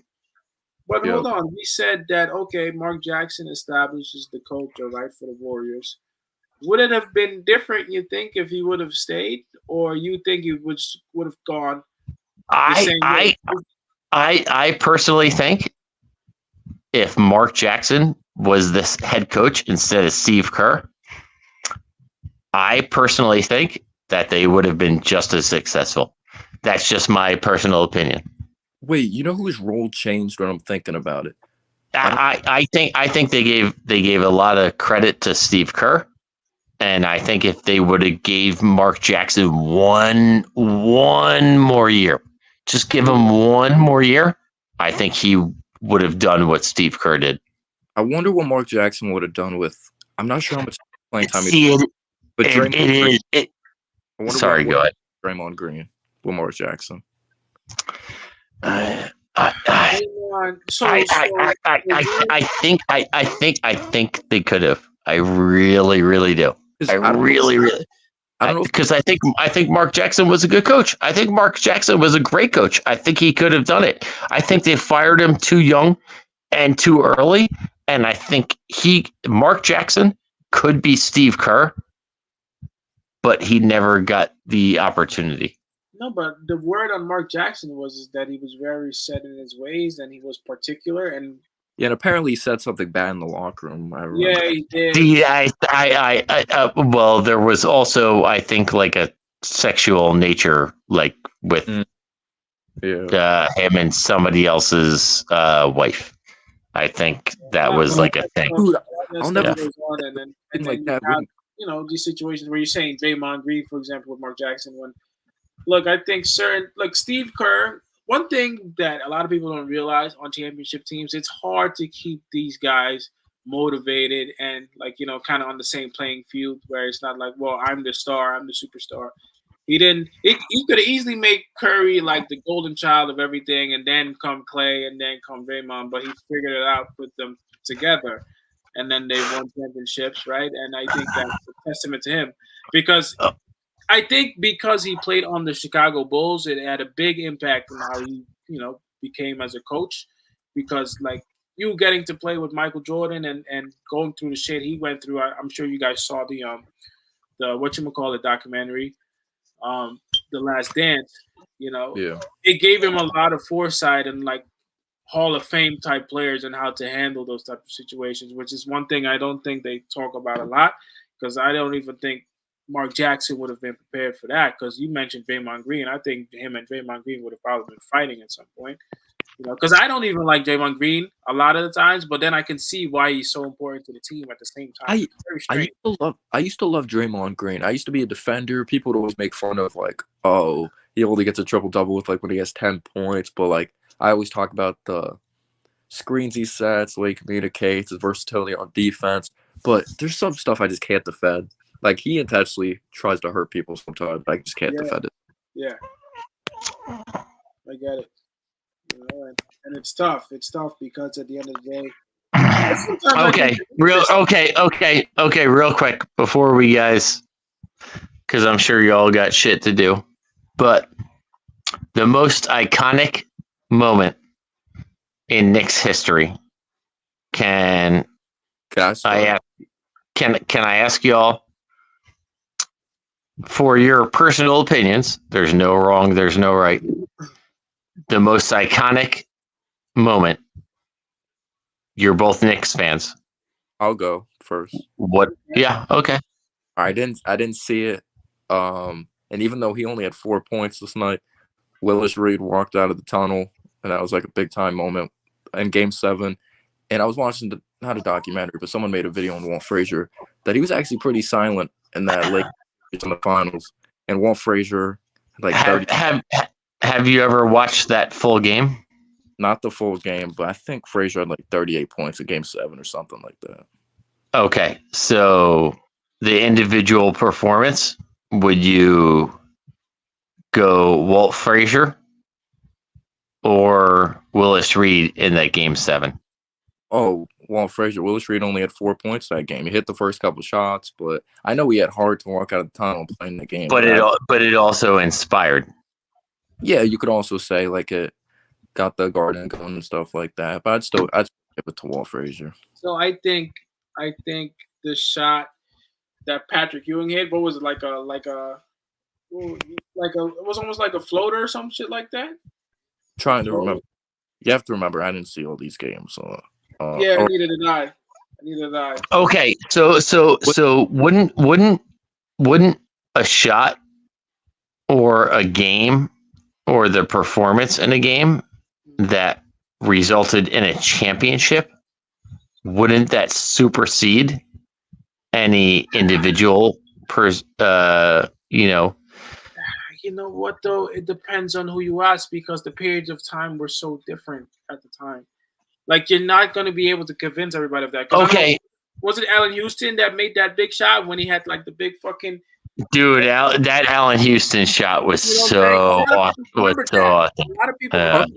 It's so tough with the Knicks because the 2 championships, neither of us. What year is the last time the Knicks won a championship?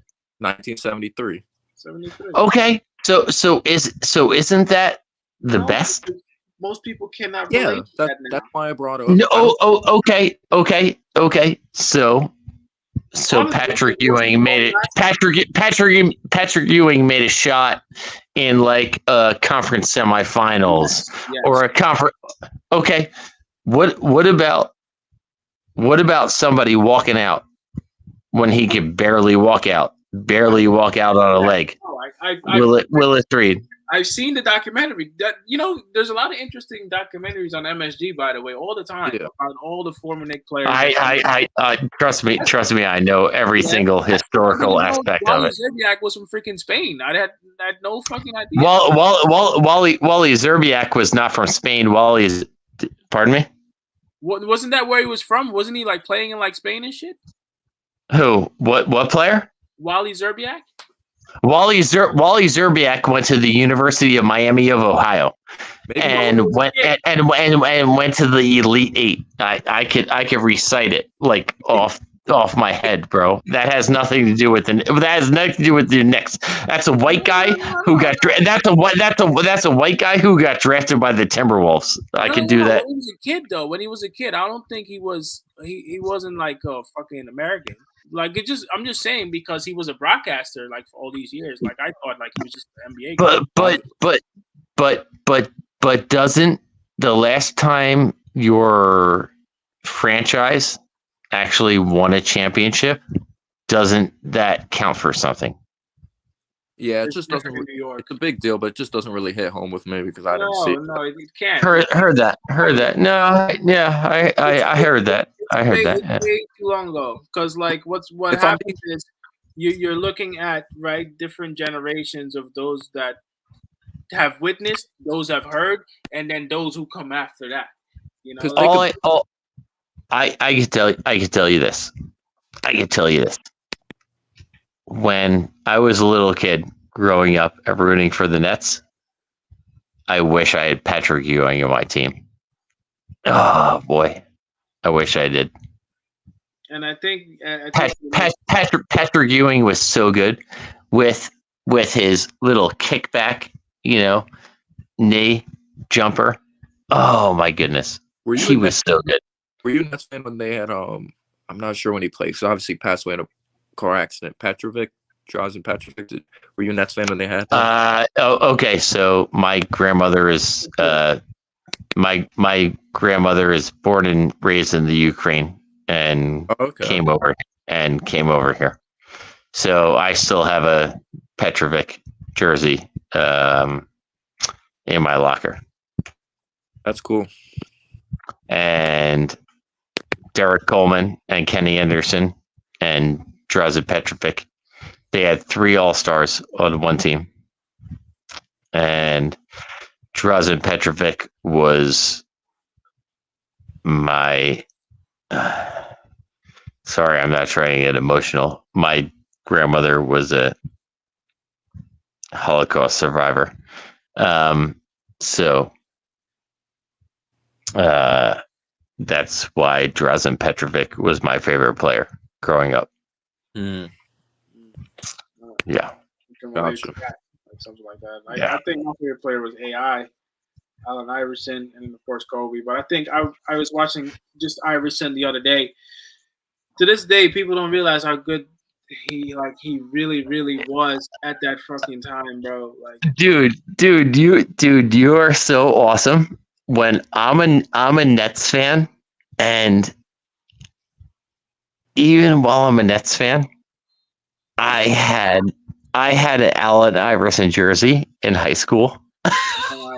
Even though I'm a Nets fan and he plays for the Sixers, I still had an Iverson jersey, even as a Nets fan. I had an Allen Iverson jersey too when I was a kid. I had the cool black. No, you did not. No way. Don't lie to me. I had the black. So I had the black shit too. Yeah. one. Iverson. They saw them play that game against the It was who did they play that series? Who They this played is? against Ray Allen. Why am I blanking out? A young Where- Ray Allen too. Where was Ray Allen at the time? Was it the Bucks? UConn, University of Connecticut. No, this was in the NBA. I'm talking in the NBA. With the Bucks? Milwaukee Bucks. Yeah, Milwaukee that was Bucks. a fucking great series, man.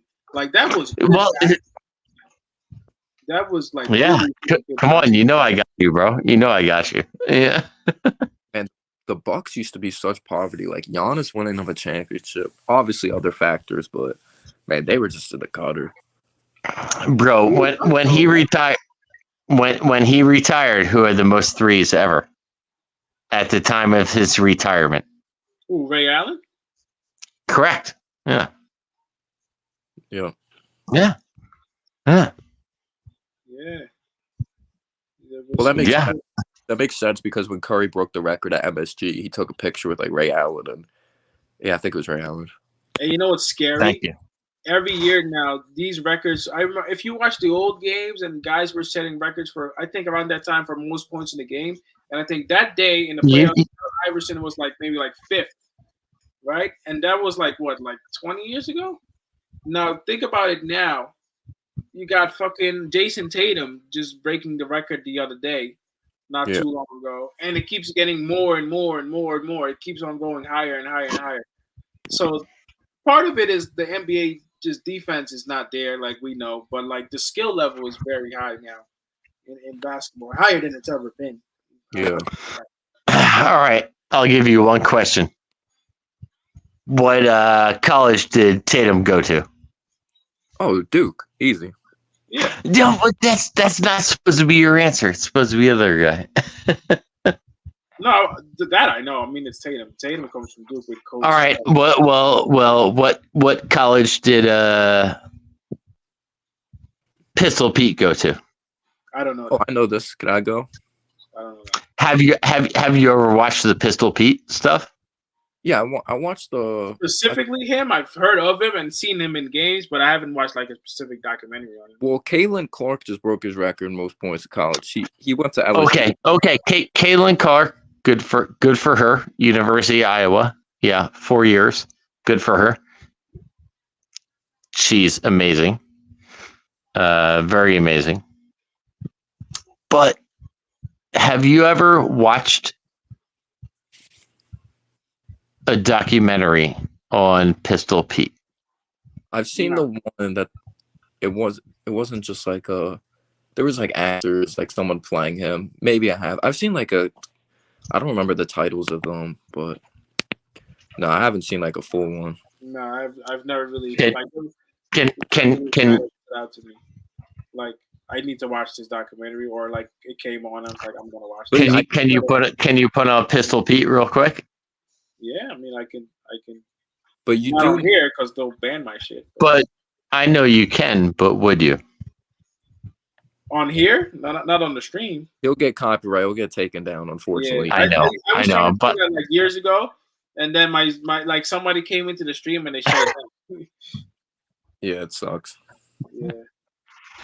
really, All right, guys. is that? Yeah, that's how it works, huh? Yeah. No, not you guys. Yeah, I'm just saying that YouTube sucks, huh? Yeah. I mean, they do allow us to do a lot of stuff now with our content and post that, which is what. Yo, what's up, Moth man? You still up, man? I thought you were sleeping by now.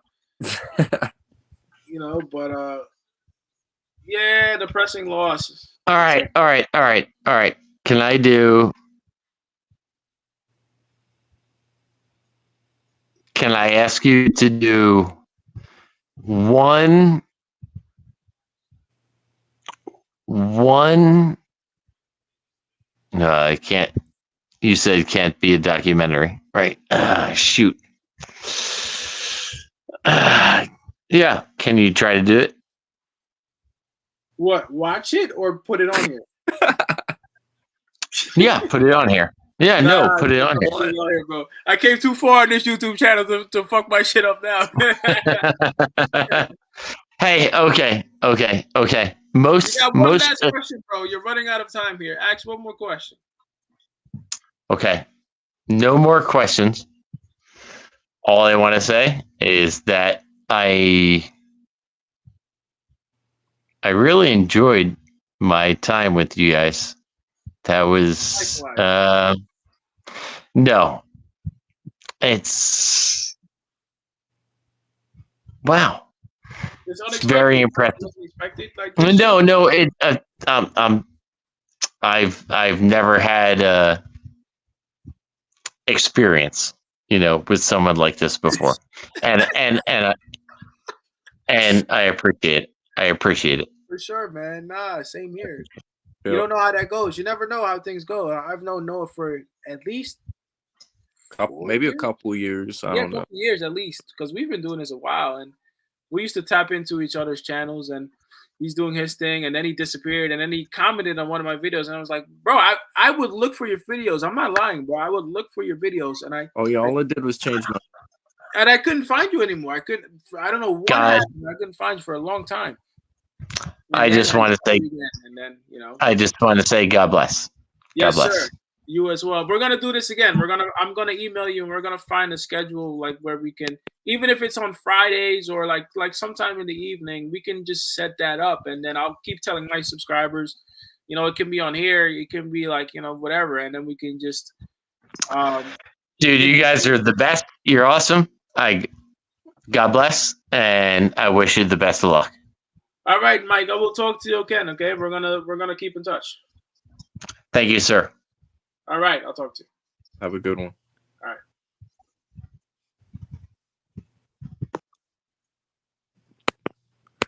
Well, it's my first time I talked to Mike. Yeah, man. How you doing though, man? I'm good, bro. I'm good too. I'm just in college, just writing some stupid essays. I have an essay due. In college right now? Yeah, I'm in college.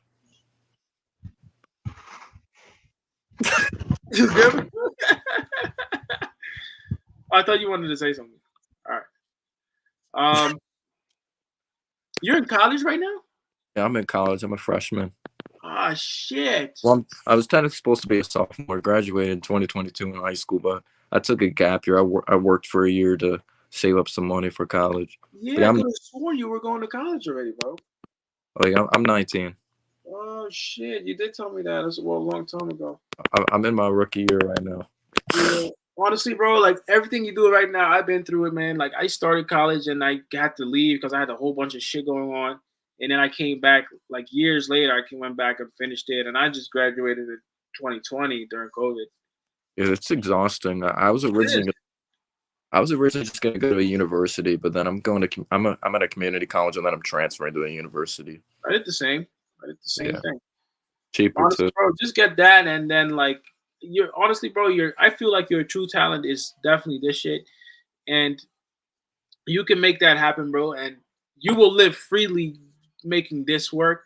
because like I like my job, like I do accounting, and honestly, I'm blessed that I have a job Oh, that you're I. you're good at math.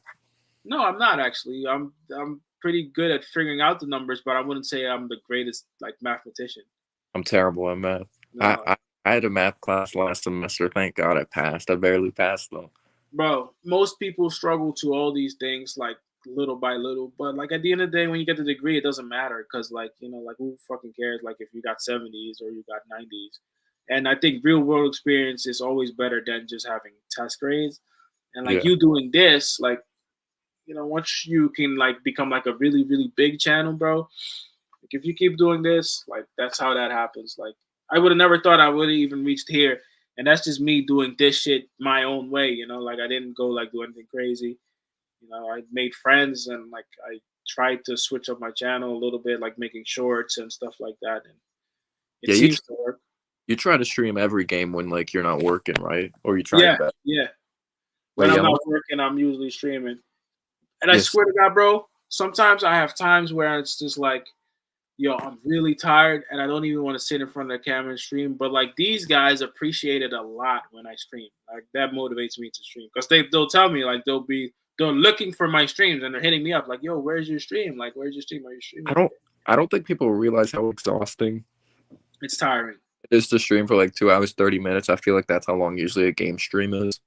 Um, Especially because I went live a couple times. Like the Philly game was the last game I went live. We ended up winning, and like I was commentating that game, and geez, my voice just got tired after a while. And it's hard to get viewers in these streams because even though I have a decent amount of subs, there's bigger channels that go live than me as well. So I don't get that many viewers and stuff when I go live compared to uploading videos. That's why I do like the video recaps. I don't do as many live streams because My shorts during the game get a lot of views, but the yeah, streams are good because you get stragglers that I don't know what it is. Like they finish watching the game and they're searching for live streams. I'm not sure what is happening, but like I get a lot of guys, maybe like 3 or 4 or 5 guys a game that will pop yeah. in here and they'll talk about the game. Same way this happened tonight. Like I was gonna, bro, I was almost leaving the stream, bro, and then like Mike just happened to chop it up a little bit, and then you came, and then we like decided to do Was this. this, was this the first time Mike was in here, or he was Yeah. in? Well, I think I've seen him in here before, but it's definitely the first time he was like on the stream, like with the camera. Yeah, sometimes I wonder how how some fans come across, like the YouTube channels, especially him as a Nets fan. Because sometimes I see like a Lakers fan or a Suns fan pop into my chat. I'm like, what are you doing here? Because one of the main reasons I changed my channel name, because when I was first making content, I was still a Knicks fan, but I was making just all NBA content. But then I started making Knicks videos. I'm like, all right, I'm a Knicks fan. These videos are getting a lot of views. Yeah. You gonna stick with the Knicks because it's hard to make content of just all basketball because there's so much going on. So I was like, I'm gonna try to attract more Knicks fans. That's why I changed my name. But yeah, Yeah. I would see I would see your shorts because your shorts would pop up in my recommended. It's good to make shorts because all people do nowadays. I'm not gonna lie, I'm guilty of doing it. You're on Instagram Reels or on YouTube Shorts. You're just scrolling through. Like your channel's just gonna pop up because so many people are just addicted to scrolling through shorts Right. and their videos too. So. I just did that shit by accident, bro. I was like, you know what, let me do something that's interesting. And that worked. So I was like, okay, I got that. And then I was gonna stop the streams because I was like, fuck it, more people are watching the shorts. Then I realized that the shorts are good for new viewers, but you still need to retain some of them by doing this type of content because they're looking for something like to discuss, like after the game. And long format videos, most people don't seem to be a fan because like they don't have that attention span of watching like a video past 2 3 minutes. Yeah. Honestly, like it's just not popular. Like they don't have that type of attention span, like you said. So I think you're in a good area. Like your videos have always been pretty good. You seem to be really good at the Yeah. algorithm like is coming to your channel in a way that like when you make your videos, like you get a lot of hits on that.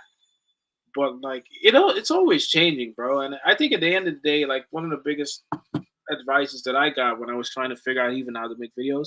As long as you make something and that you rewatch and you're happy with what you did, then I guess that's okay.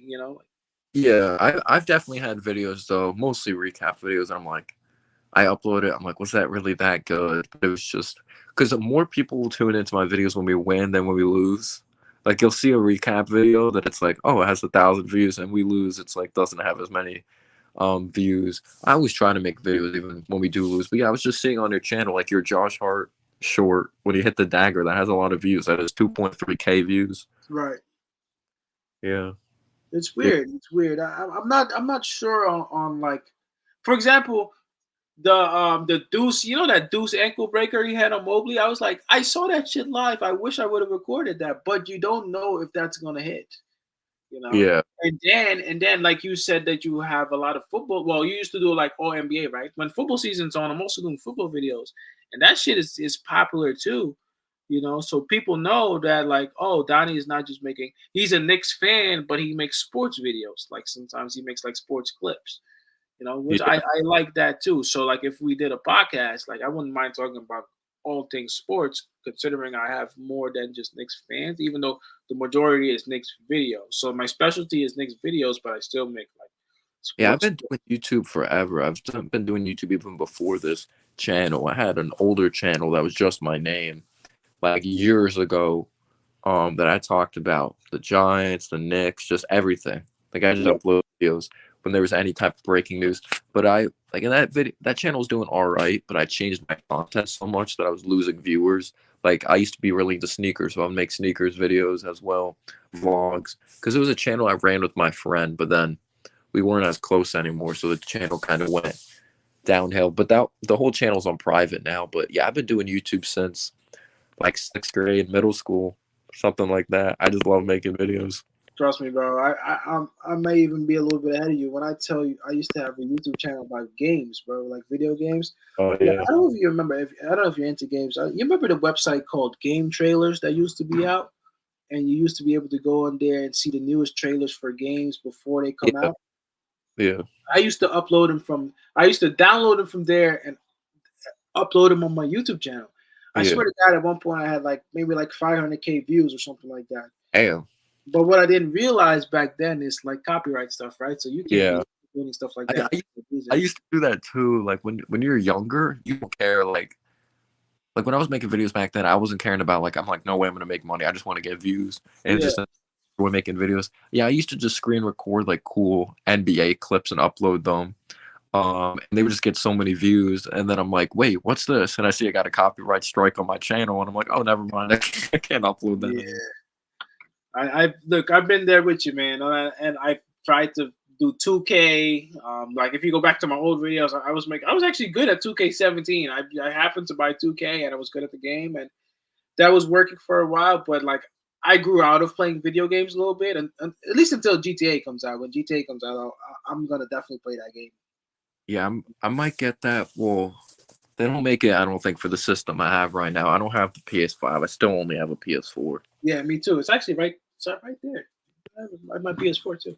Yeah, I have mine in my room. I was telling myself because it's like the same 2K game every year, but Yeah, I just wanted to play with the new roster, so I ended up buying the game anyway. Unfortunately, the new 2K, yeah.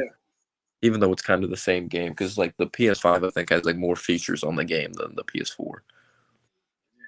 I haven't really been into video games ever since COVID. Like it's crazy. My senior year in college, it was COVID, and we were doing online classes to the point where, honestly, bro, we Yeah. were falling asleep during the lecture, not even paying attention, and we were playing drop-in Warzone.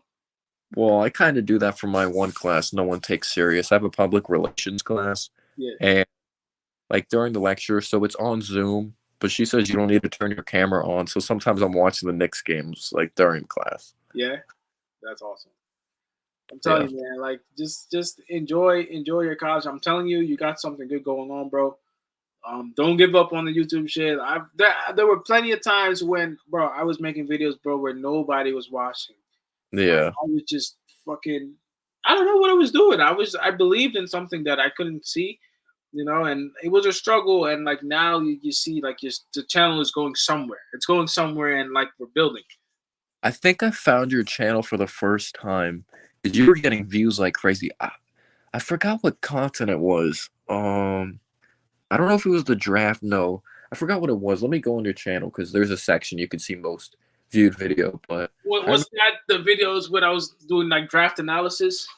I think that was it. The draft. I think that's how I I found should your. get back to that, but we haven't really drafted any like That's what I'm saying, dude. Oh yeah, it was the Miles Powell video. Got Yo, four. I love that dude, bro. What? Oh my! Miles Power was that dude, bro. Getting 3-pointers and shit. I think he's in the G League now. I think. Yeah, I still follow him on IG. You know, like he's Yeah. still trying, but it's his height. You know, if he was taller, bro, he would have been in the NBA a long time ago. Yeah, but I was the same with you. My draft videos were doing good, but now I don't waste my time as much because when I started doing them, I'm like, wait, we just traded back again and again. It's like, are we going to draft a player? So I was like, kind of wasting my time making these videos. It takes a lot of effort. Yeah. And I'm like, well, they're not going to end up drafting this player anyway, or stuff like that. But yeah, Especially now. I think honestly, bro, what Mike is saying is true. I think that when we can, we should just get together and do podcasts, and we can alternate like channel. Honestly, I don't even care like whose channel it's on like that. It's like we can just put our channels out there, and then, I'll just come on here. I don't care. yeah, I honestly don't give a shit because yeah, believe it or not, a lot of people know you. A lot of people know you on my channel. They know who Right. you are because they talk about you. Well, especially back in the day when you used to come on a lot here. Like they know who you are because they watch your videos too. I think our channels somehow are interrelated. Like a lot of the subs that are sub to me watch your channel and vice versa. Yeah, that's possible because we're kind of like the smaller Knicks channels, or Yeah, like, well, I don't know if you want to call yourself a Knicks channel because you like to talk Giants and other stuff as well. But yeah, I do a little everything. Even though my main thing is Knicks. yeah, but yeah, sometimes it is like sometimes I don't realize who's watching because my views been inconsistent. Like I'll have videos that I get over 1,000 views, and then it's only like 100 views. So I don't know. My channel's kind of weird, so I never know who's. Algorithm changes. Like you said, that Josh Hart video hit like 2,000, and then I got Yeah, other videos they go like for 40, 50K, but that's about football and shit like that. But like I'm realizing that we need a little bit of everything. I don't know. I'm just trying to have fun. So then I'm gonna talk to my kid and see because I now that I know that you're in school, so your schedule is actually pretty tough. Then it's gonna be hard for you to, yeah. because I don't know how the fuck you still up now. Like the Well, fact that you well, I had class today in person, and again, I go to a community college. But also it's a little easier. tomorrow, I just have an online class at 7. But I do have an assignment due tomorrow, technically Thursday. I have an essay due for my composition 2 class. I'm actually doing good in that class though. I think I have like a 98, and it's the last essay. But I started it. I'm in good shape in my classes. My lowest grade is like an 84. So I don't miss college, bro. I hope you get out of college as soon as I possible. I don't miss it. I'm just doing it because it's just kind of something I want to do if I want to get like a better job, especially in my area. There's not really. I don't live in the city or anything, so there's not any crazy job opportunities. Yeah, Jersey's a big ass state too, man. It's a big state. Yeah. But it's kind of to me, Jersey sometimes feels like a little bit of Connecticut. Like there's certain areas where there's a lot of shit, but there's not a lot. Like there's not like you said, there's not really a lot going on. That's why everybody wants to be in New York all the time. Yeah. Because New York is where everything is at. To a certain extent. Because if you're in the city, that shit is so fucking congested and you don't want to be there. I But if bet. you can be on the outskirts, then you have a better chance of getting a good job if you can find a place to live. Yeah, I've been to the city a couple times. Last time I went, I would say 2018. So it's been some time, and that was like the last time I think I saw a Knicks game. We were really bad that season. I think that was the year that Porzingis tore his ACL. Oh We yeah. we only won 17 games, I think, that season. I might be wrong. No, I think we won more than that, but we played the Heat, and I think we ended up winning. It was like Dwayne Wade's last game at the Garden, but we had like Damian Dotson on the team, Luke Cornett, um, Yo. and Dotson went off that game. I think he had 30. You remember, I think we were talking about that on here one day. It was like, yo, the players we used to have, they were so bad they were like on par of like created characters on 2K. Like we talking like way back. I'm not saying Langston Galloway was that bad, but he wasn't that good either. We can go. Yeah, we had a guy like Travis Ware who was really bad. Alexei Shved, he threw the ball over the backboard. I don't know if you remember him. I remember him. Um, who was it? We have this guy named Ricky Lito, Shane Larkin. Shane Larkin went to like Miami, didn't he? Yeah, I think he was pretty good in college. Yeah, yeah. We actually had Giannis's brother. He didn't play. Thanasis. What's that guy we had? That he was a white dude. Lou we Albin, stuck- Lou Who? Albin, Lou Albinson, Cole Aldrich. Yo, that's a throwback. Uh, You still remember all of that? oh, of course. Because Shit. unfortunately, because me being a younger Knicks fan, Oh my like God. It was somebody worse than that. You know who was actually pretty good back in the day? Chris Copeland was a pretty good 3-point I shooter. I didn't mind him. He was good. I think he went to the Lakers for a while after that, and then these guys like washed out. Yeah, he kind of just washed out. A lot. You notice like a lot of players from that Knicks team that was really good in 2012-13. They kind of washed out like after they left. Like Jason Kidd was older. You had things playing. How you call him? Kmart was playing. Yeah, he was older. I think was whatchamacallit still playing at the time? Kurt Thomas. Yeah, but I Or don't was think that he played before? much. He was definitely getting older. We had Pablo Pujoni. Chandler. Well, he had Tyson Chandler. I'm not sure. I think he went He to. was a defensive player of the year. I think the year before, right? Like He even with made the, Travis. he even made the All-Star game one year. Yeah, I remember that. Yeah, because I remember that was the last time we had two All-Stars because we had Randall and Brunson this year. Even though Randall didn't play obviously because he was hurt, but Yeah. last time we had two All-Stars was Melo and Tyson Chandler. And I want to say the same year. Maybe I'm wrong because Tyson Chandler won Defense Player of the Year, and I remember J.R. Smith won Sixth Man of the Year too at one point. He did. J.R. Smith did. Now, those were pretty good days, but then that team was just kind of older though. So in a Yeah. few, a lot of those guys weren't even in the league anymore. Like you look at that. Hubbard said that they had a chance to win it all or whatever, but Yeah, they didn't take it serious. I don't think they were that close. I we think were, they were. even if we beat Indiana though, we weren't beating Miami. No, Miami was too good. Miami was just too good. I don't know if they won that year though. Maybe they lost to Spurs. I'm trying to. The first year, 2013, may have 1 year in between. They lost against the Spurs, and then after that, they were winning like two. And then LeBron ended up leaving not too long after that one. The Yeah, second one, and then he went to Cleveland, and then you know how that goes. yeah. Speaking of LeBron, he's getting towards the back end now, right? Unfortunately, there's a whole era of stars, including LeBron. They're getting old. Yeah, this generation starting like Curry's even getting old. Was he 35, 36? Yeah, they're Um, getting. yeah, They're LeBron, getting up oldest there now. player in the league right now. Is he really? Yeah, he's like 39 or 40. It was Udonis Haslem, but he retired.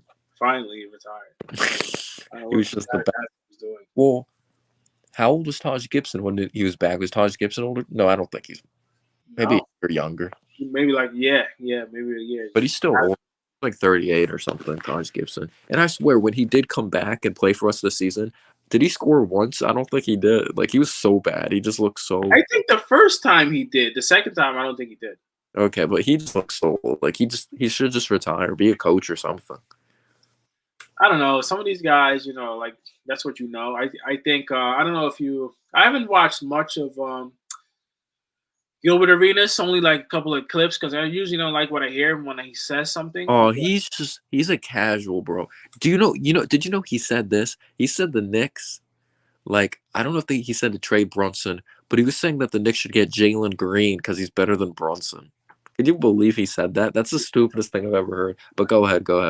I mean, some of these guys, like they're what's happening now. You see a lot of these NBA guys, they're realizing that there's a lot of money in this podcast stuff. No matter how you look at it, I don't care if you're Kwame Brown. I don't care if you're Jalen Brunson. Everybody's doing something because look, it's a good source of income. But people want to be entertaining. So like, what are you gonna do? You're gonna be a guy like Gilbert Arenas, and you're gonna say some half truths, which is like, yeah, I was a good ass player in the NBA, and I didn't get a fair shake, and no. But at the same time, since I played in the NBA, I could say whatever I want. This guy's better than that guy. And like if you have real basketball knowledge, like shit just doesn't work like that.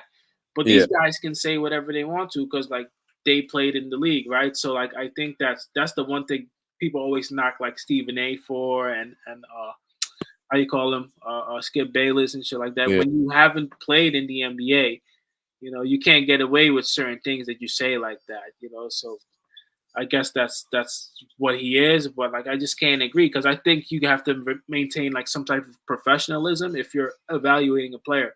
You have to be realistic about what you say sometimes, otherwise people can't take you serious.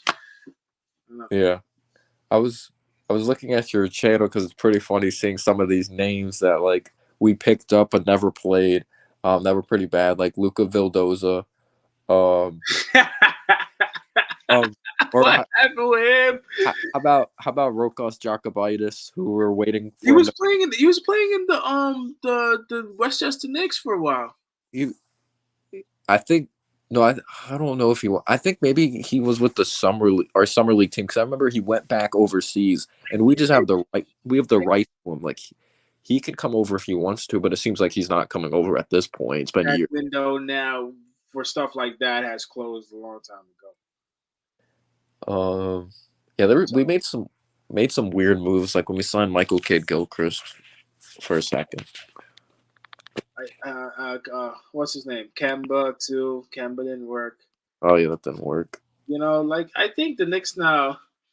There's good news and there's bad news. Like the good news is that you have a team decent enough to compete.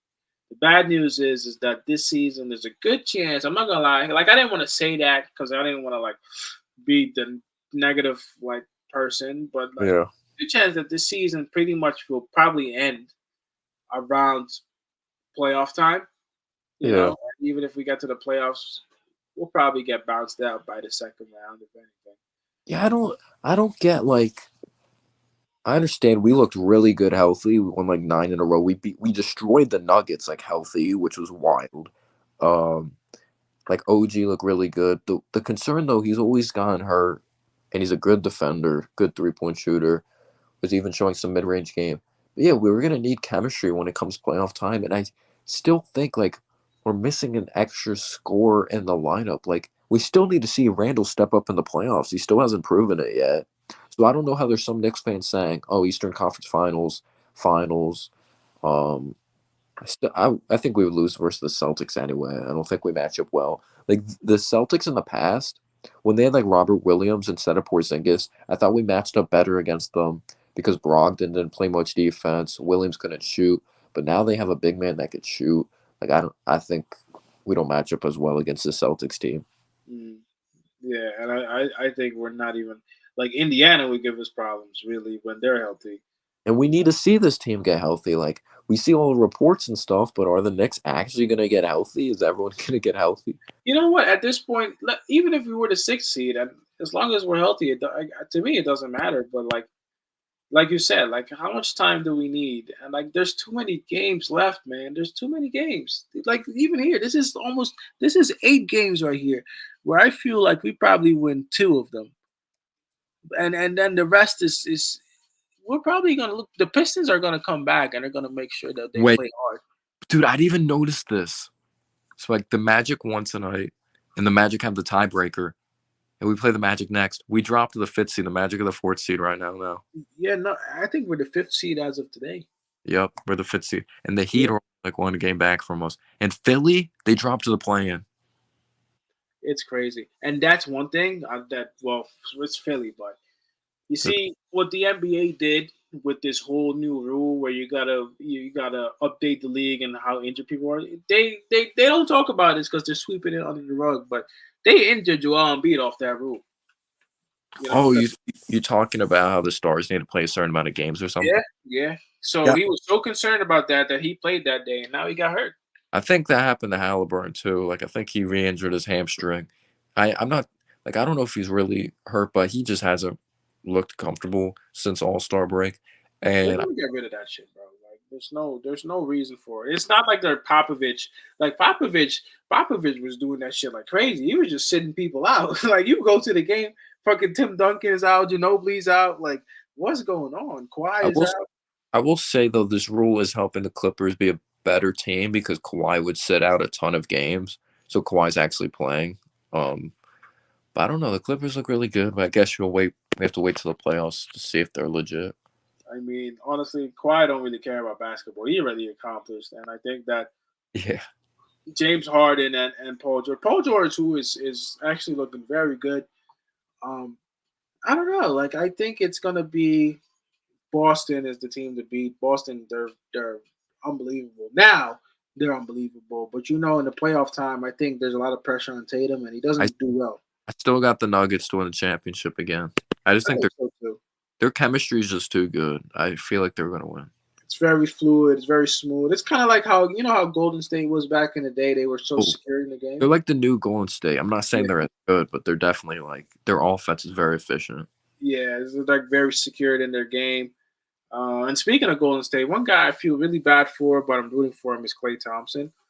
Mm, I'm rooting for Klay Thompson because, like, you see what happens when you start to get hurt. And I say my new saying is the best ability of any player sometimes is their availability.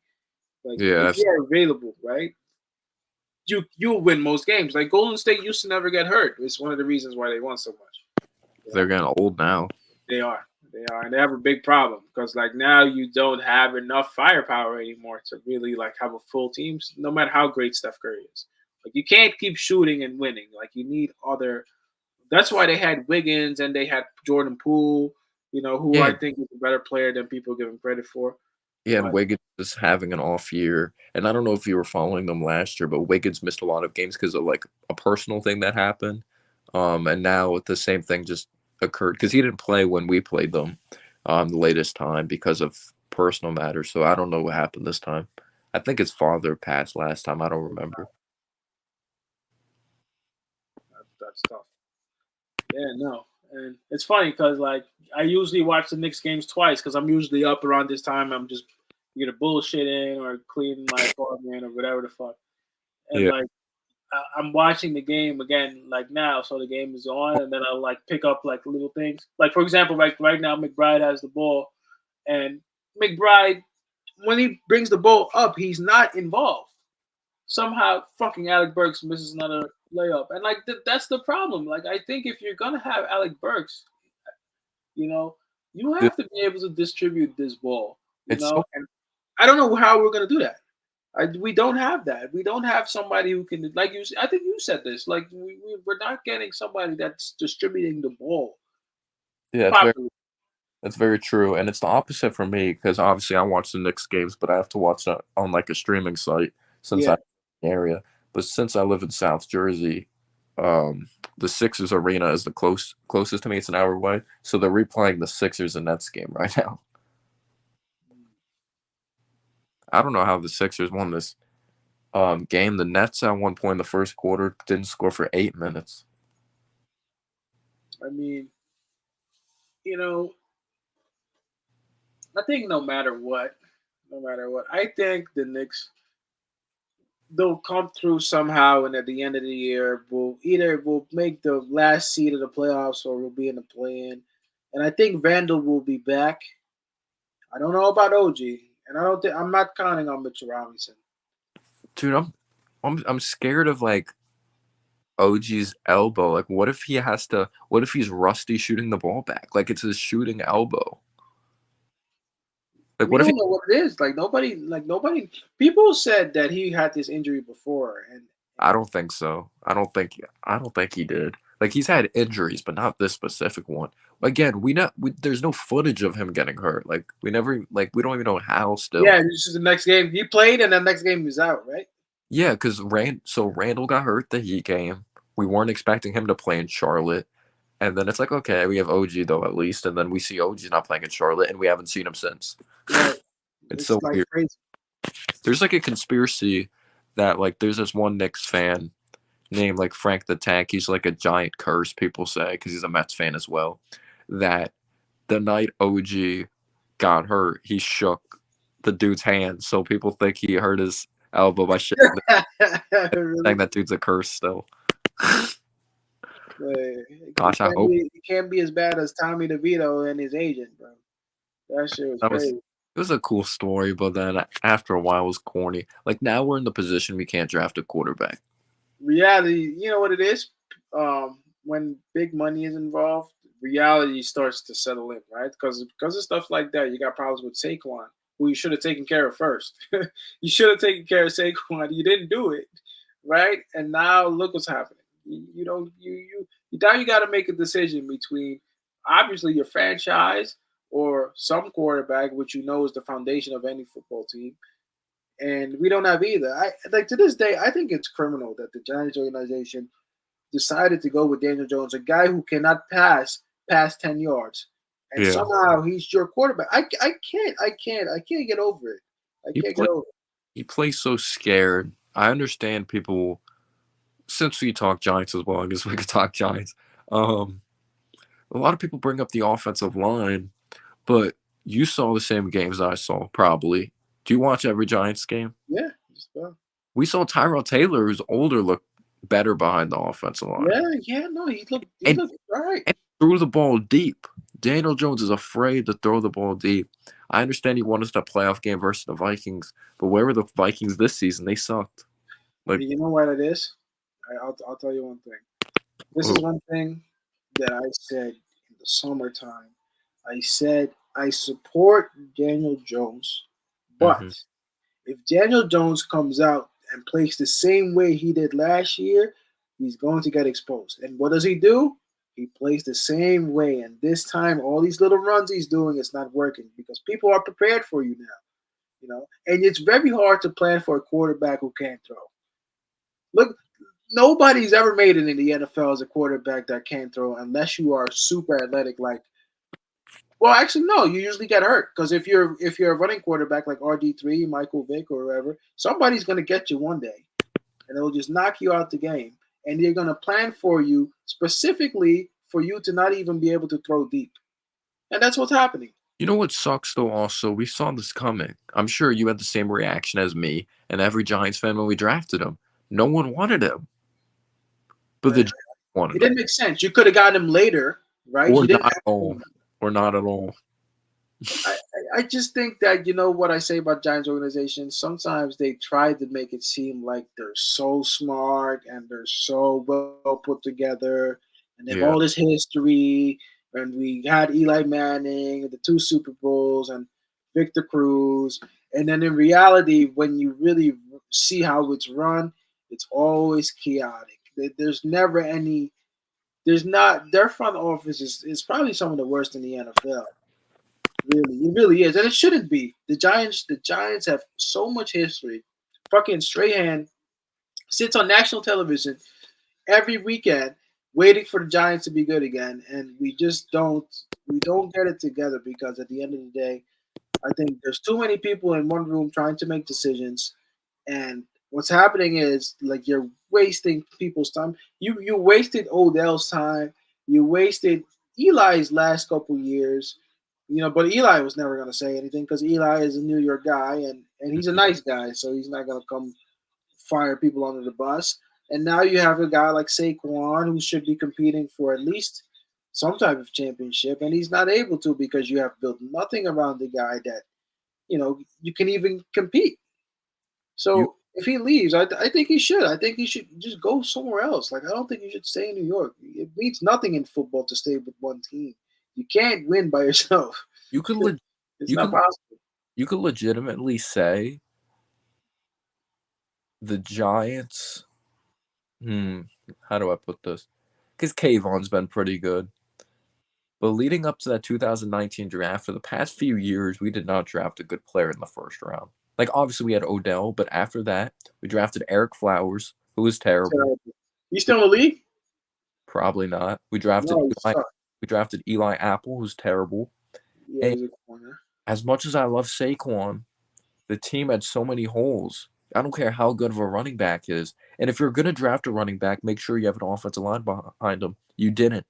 You had an aging quarterback. You tried to win when the team was pretty much bad. So you could say we got a good player, but it wasn't the right pick. Daniel Jones, bad pick. 2020, Andrew Thomas, good offensive lineman. In 2021, when we could have had, you probably know Micah Parsons, one of the best Yeah, defensive. he plays for the Cowboys We now. could have had him, this good offensive tackle named Rashawn Slater. We traded back and drafted Kadarius Toney, who couldn't catch anything and he had attitude issues. And all these Giants fans were excited to replace Eli Manning until they saw who their new quarterback was. And everyone is saying Eli's trash, when in reality he was just getting older and we stopped surrounding him with talent. And they got a wake up call because Daniel Jones isn't even close to Eli Manning. He's Yeah, not but close. like Eli Manning, his first go around was so good that I think his first go around he was better than people thought. You know, Yeah, and look, you don't beat Tom Brady two times for nothing. That's a yeah. given. He's the only one. He's the only one to do it to him. And no matter where you go in New York, if you bring up Tom Brady, you will hear that shit no matter where you go. Because it's a true thing. Like that's probably one of the hardest things to do, to go against Tom Brady and win. So for him to do that, he's allowed to pass. But I think he played probably 3 years longer than he should have. Definitely.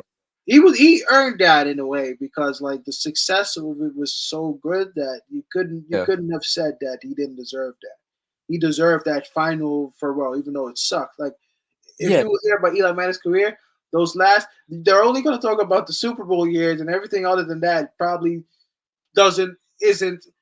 I don't know where I heard this conversation. It's not Hall of Fame worthy, but I still think he'll get into the Hall of Fame, if that makes sense. I think he's a Hall of Fame quarterback.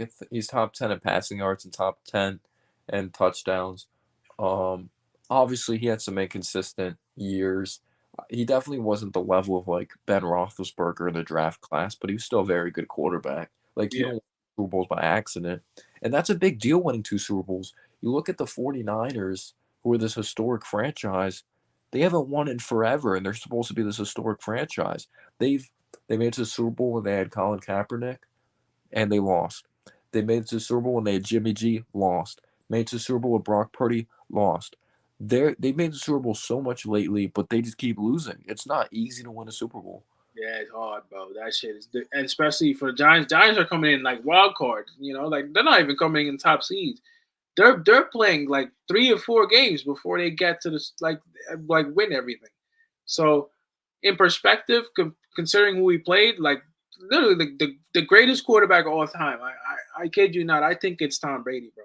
Yeah, like he still is. If Mahomes somehow gets 7 rings, then I can't, because I'll say this. Brady's definitely the most accomplished, and he's the GOAT in my opinion. But if Mahomes wins even 6 rings, I have to say he's the GOAT, because as much as I love Brady, Mahomes has the best arm I've ever seen. Mahomes' arm. Yeah, it's effortless, right? It's ridiculous, because that's what the GM needs to think about. Look at all the quarterbacks that made it far. Outside of like Purdy, he's solid, but he had a really good team around him. You look at Josh Allen, you look at Mahomes. These guys have cannons of arms, arms. The GM has to look at Daniel Jones, even if he put a supporting cast, even if he put the best ever supporting cast around Daniel Jones, you're still not winning a Super Bowl. Brock Purdy's better. He didn't win. Yeah. Like Daniel Jones. That's I don't know. That's the reality. You could win. I think you can win the Super Bowl with an average quarterback, but you need a very good offensive line. You need to be excellent somewhere. Something about your team has to be excellent to win. You have to have a generational defense. Like your defense needs to play lights out, because Mahomes, your most, like if we make it to the Super Bowl ever again, it's gonna be against Mahomes, because Mahomes is gonna go to the Super Bowl like every year. Like he's just that good. Like even the year, like this was the year the Chiefs had a down regular season. Right. They didn't play good at all. They look terrible, and then they win the Super Bowl. And they're gonna fix that shit in the off season. And I think there's gonna be a lot of personality issues that they're gonna sort out on their end, because I'm Kelsey brothers and shit like that. And I think Mahomes too, for himself last year, not this past season much, because I think they hashed out the shit he had going on. But I don't know if you heard about his brother and his family and wife and shit like that. Were nonsense. His brother retired yesterday, I think. His brother's a cool dude. It's just the Taylor Swift stuff that's causing all the drama. Yeah, I think what it is. Even celebrities sometimes can get caught up in their own hype a little bit. Yeah. And I get it. You win a Super Bowl, you're excited, and that's your legacy. Because believe it or not, like you said, it's hard to win a Super Bowl, but at the end of the day, it can create friction with other players in the team. So I think now, the Kansas City Chiefs, what they're going to do is they're going to probably reevaluate guys like Tony, if they can move him, they'll probably do that, and they'll continue on winning. But I do think that I don't know if they're going to win every year. I think this year was a tough year. I think Mahomes is there for life, bro. But it's just fuck, man, like you got a generational quarterback. Why can't we get that? Like why can't we get like It and the crazy thing is Mahomes is gonna play another like 10 years. He's only 28 years old. he's young guy. Not even 30 years old. And it feels like every year they make it to the championship game, not even Super Bowl. Like it seems like every year since he's been the quarterback. I think the last time is when they lost to Joe Burrow, like the Bengals. Like this is the thing, the Giants are in a tricky situation. So Jones, there was a rumor. Do you know Rich Eisen? Yeah, the guy that does that little 100-yard dash.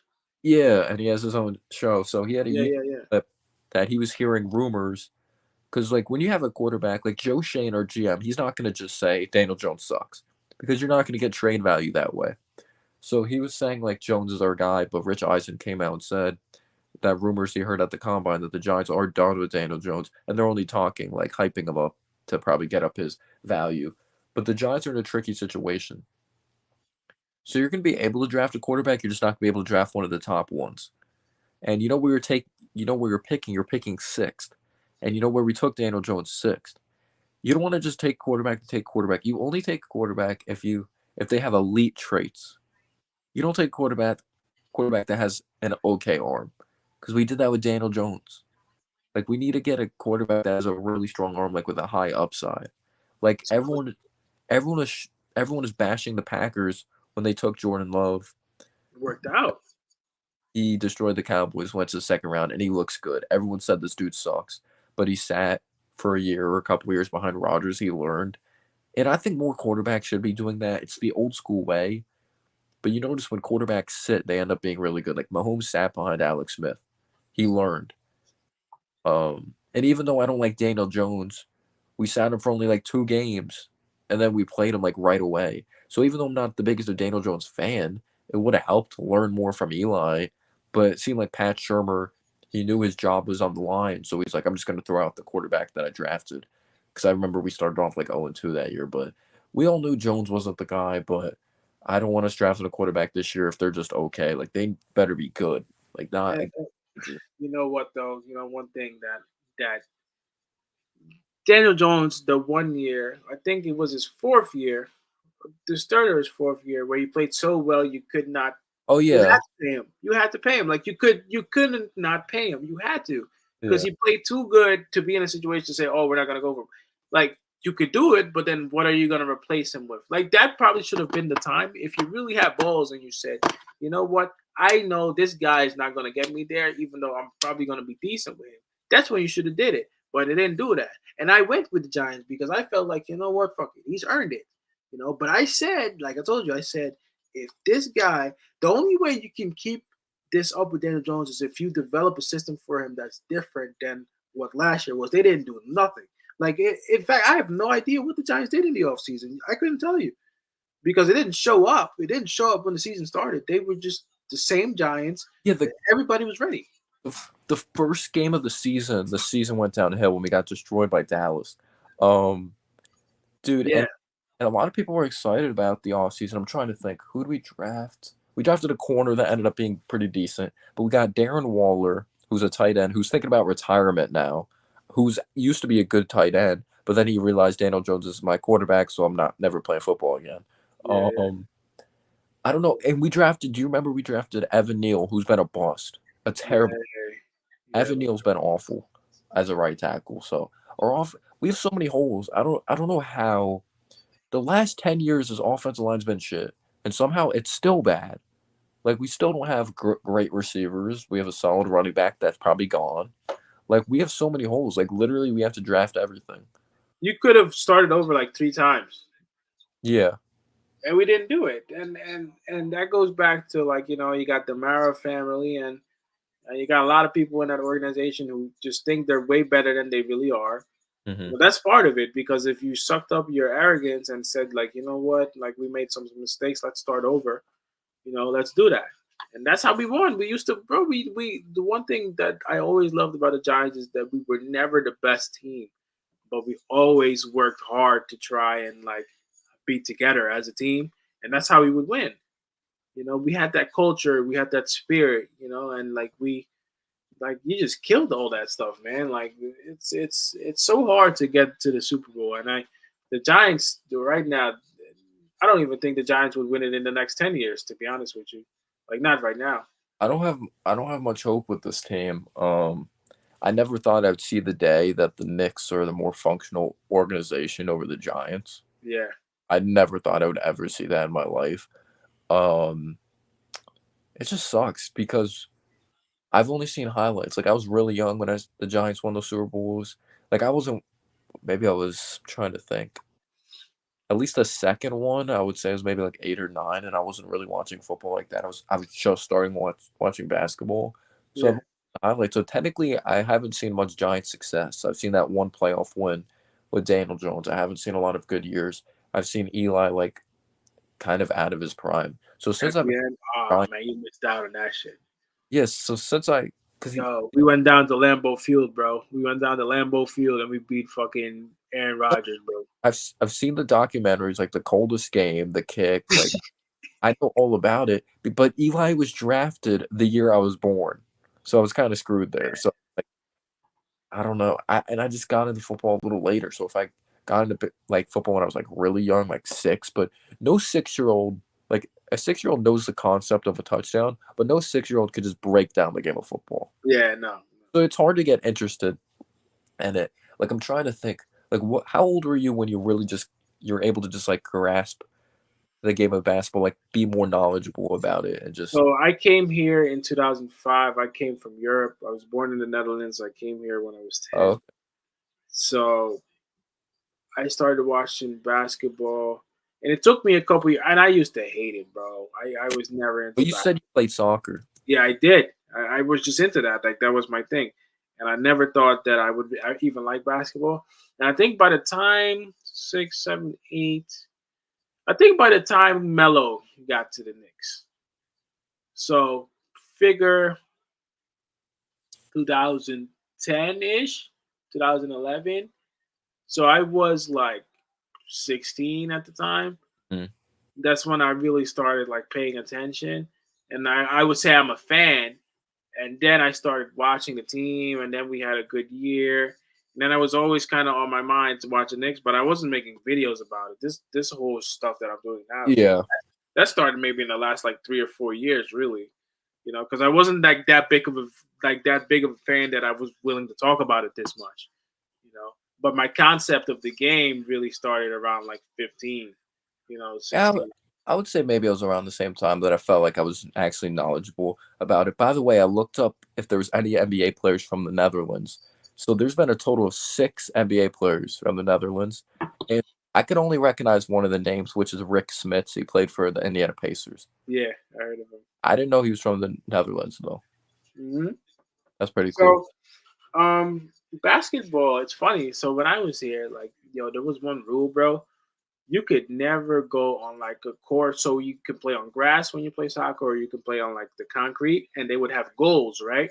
Mhm. It would be like a square, a goal on this side, a goal on that side, and a basketball hoop would be above both things.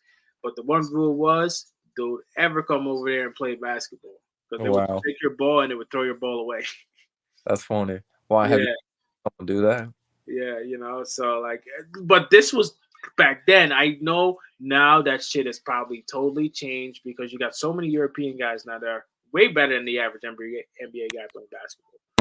You know, I think is Netherlands like more popular with basketball now than it used to be? Do you wonder? I don't think so. That country, they're so soccer dominant.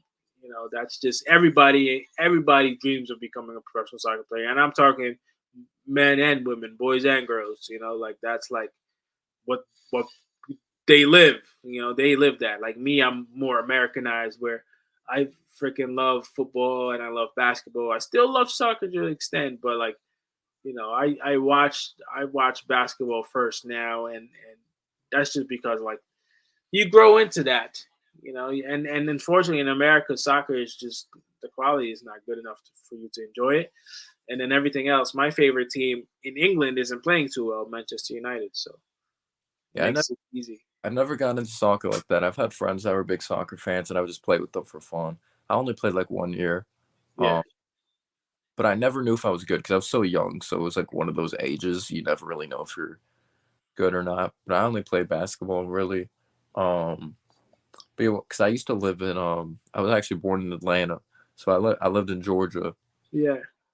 A bunch of my friends played just soccer all the time, like on concrete and shit. And I'm like, and when I was younger, I didn't care.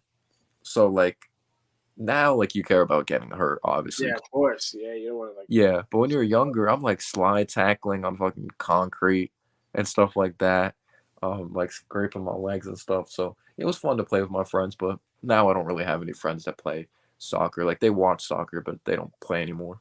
Yeah, no, and that's the thing. We was talking about baseball earlier. You see, one thing is like most of these sports where you got very successful athletes, they're coming from neighborhoods where look they don't got a lot. And even if you were born, like now, a lot of times, a lot of these guys are second generation, third generation, which means that you are the son of somebody that probably did play basketball at some point. So life wasn't that bad. Yeah, And while I'm saying that is because, basketball is a pick up and play sport. Football is too. Soccer, you know. But a game like baseball or a big game like hockey, like just to play the game, the amount of shit you need to buy to even just be on the field is just it's not the normal, expenses that a lot of people could afford. So naturally, that already deters you from playing the freaking sport. Let alone like that shit not being that much fun, even though it gets better, like if you practice a couple of years, but like you would need to go a couple of years to really understand the game. And like if you can just take a basketball and shoot the hoop and learn how to do that, or throw a football, make a catch, the choice becomes really easy, when you're young of what sports you like. some of my friends' parents didn't want them to play football because they didn't want to pay for the equipment. I get that. And that and a lot of people say that it's dangerous. So I say when I have kids, I'm gonna let him play wherever he wants to play because look, you can get hurt no matter what you do. You get hurt walking across the street. You know what I'm saying?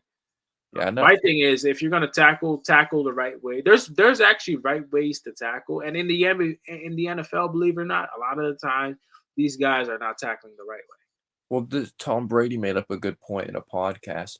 It sucks. The thing with this podcast, there's only clips that are uploaded. It's mostly audio. I wish they would upload like the full length video podcast episodes.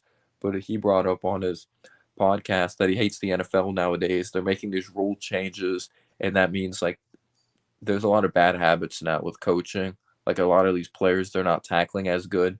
And he brought up as a quarterback, quarterbacks need to do a better job protecting their receivers. Sometimes they throw receivers into tackles because it's a bad throw. So the ball placement isn't that good. These quarterbacks need to learn how to place the ball in certain areas so they're not getting thrown into a tackle. So they Yeah, no. protect themselves. And that's fair. I know you want to get a first down or make a play, but some of these throws, like you have like an 80% chance of just getting popped. Yeah. And you don't want that situation. I know you want to win. You're knocking guys out the game. You can cost them millions of dollars. Like we've seen all these injuries happen on the field now. Like guys like having all types of injuries, life-threatening injuries and stuff like that. And I'm me. I always say I'm always about the players. I'm for the players. Yeah. The NBA, I'm for the players. NFL for the players. But the NBA is a players' league, and the NFL is really an owners' league. You know, I think NBA is definitely players league. Like the players get, I feel like a huge, oh huge. yeah, they have a lot to say in what goes on. I feel like way more than football. Definitely. Like, because I feel like, well, some people like Adam Silver, some people don't, but I think we can all agree he's better than the NFL owner. He's a douche. Yes. But I think Adam Silver now is getting a little bit more pushback, and I'm surprised on that because they liked him a lot, like the first couple of years. But I think after this All Star game, I realized that he needs to do something with this format, Well, or don't do it. I will say the in-season tournament was better than I thought. Yeah, That was actually way better than I thought. They were actually intense games, and well, I think the winner got like each player got 500K. But I think a lot of a huge reason a lot of fans don't like him, especially the older fans. He is kind of soft.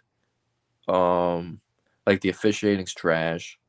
Like there's barely any contact. You can't play as much defense anymore. They I was saying this earlier. I don't know if maybe you got up during this time. Maybe not. They need to replace the dunk contest with something. Like it sucks. Like even the best dunkers, like it's not even the dunkers anymore. when the dunk contest is going on for so long, it's hard to come up with new dunks. Every dunk it seems like's been done already.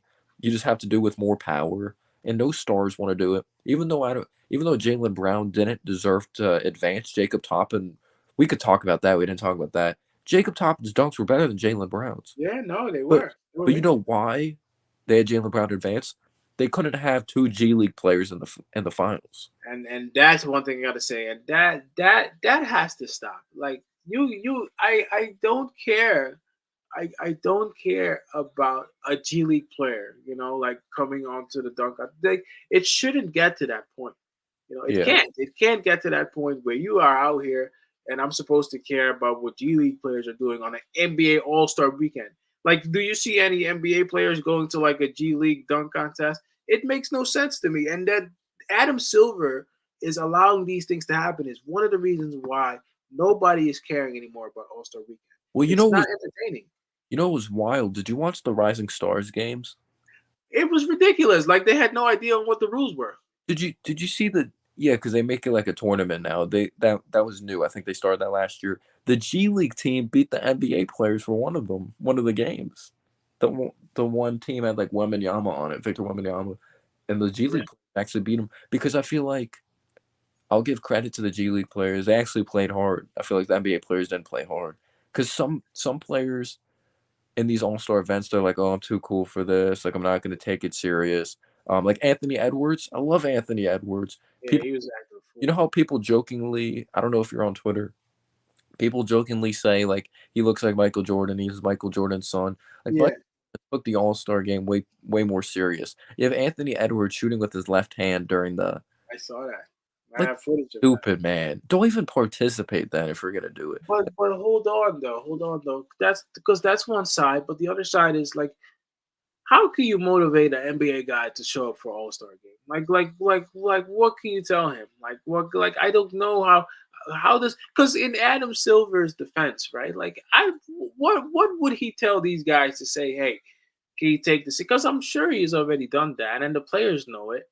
Like, is that really on Adam Silver though to make these Yeah, guys play? I don't think that's on him. I just think it's the new generation. I just don't Yeah, I think the new generation doesn't take things as serious. But how hard is it to just shoot normal in a contest? Like it was just like a skills. What was it like some skills challenge? Like, and someone made up a good point. Have you seen any of the Jalen Brunson and Josh Hart podcast yet? I haven't. I've meant to check it out, but is it? I I should just watch it instead of asking you if it's I, good. I think it's pretty good. It's pretty chill. They have nice conversations. Josh Hart's pretty funny in it. But then there's I think it's Josh Hart's agent. That's the other host, but he doesn't talk much. He's kind of like just make sure everything flows good. Seems like a chill dude. And he made up a good point. Like, because obviously they used to really compete in the All-Star game and play defense. But then he also said, but now, like the same people saying these players that should go hard in the All-Star game will be the same people like upset when their star player gets hurt in an All-Star game as well. So I guess there's just a weird balance. But when you think of the All-Star weekend, it's supposed to be competitive, but it's also supposed to be time for them to relax and just have fun in a way as well. So it's kind of tough. Maybe they should just get rid of the whole thing. whole thing. I don't think. I don't know, man. I feel like these are problems they never used to have back in the day. Yeah, So it's the players' responsibility to put on a show that's worth watching. that's true. You can't blame Adam Silver for that. But what you can blame him for is the format. Because I honestly think the whole presentation of it was really amateurish. Like the way they were like explaining the events. Sid was kind of all over the place. It was chaotic. People didn't understand the rules, and also a lot of the stuff that was going on was so new that people just didn't follow. And if you're gonna have your best event, make that the dunk contest, and I don't know, like figure out. You got to figure something out. You got to do something. Like it's to the point where these guys honestly don't care whether they put up a show or not. That's why Jalen Brown pretty much won with like two nonsense dunks. And you have these judges here that have no idea what they're doing. Again, this also like I started paying attention like ever since Dwayne Wade was one of the judges. You know, they're messing that stuff up too. Yeah, they bring in all these old people from that played way back in the day, and I'm like, you damn know this player couldn't even dunk. Like, don't bring in someone that's never dunked in their life. It's weird. It's so weird, and you have to look at the faces of the league as well. Like, one of the main reasons it wasn't competitive, like Jokic and Luka weren't taking it serious at all. Um, I don't remember if LeBron was, but I don't think he played as much in the second half. Um, but yeah, it was like, what was it, 100 points scored in the first half for like both Yeah, teams? 100 points. And I think they hit like 200 or something. Yeah, it was like the first time in history they hit 200. It's pretty ridiculous. It tells you a lot. It tells you a lot. I just look, if these guys, the players seem to not really care whether it's competitive or not.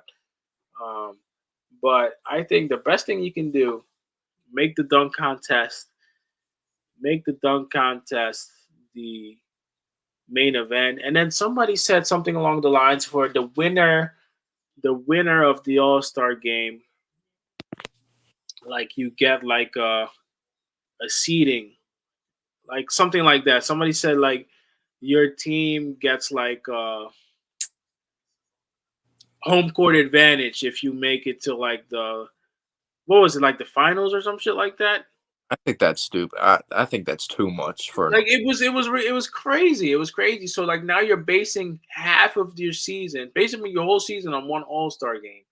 You know, so like the reality is that there's no real right answer, but the format I think can be fixed by Adam Silver.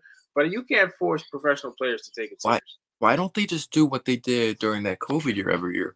Remember the year Kobe passed, they played to a certain score and they made it competitive that way. Why don't they just do that every year?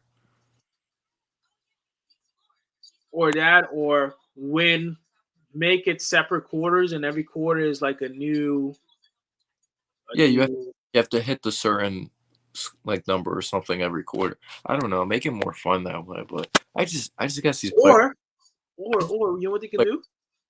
yeah, what's up? You can do like, you remember how Big Four has like their like 3 4 point shot or something. Do Yeah, like trick shots or something that are worth more points. is that still around Ice Cube's league? I think it is. It's just not on TV as much. Yeah, I remember it was like kind of popping off at one point. I just never see that as much on TV. Well, I don't know if Yeah. the season on. I don't know if the season's still going on or what.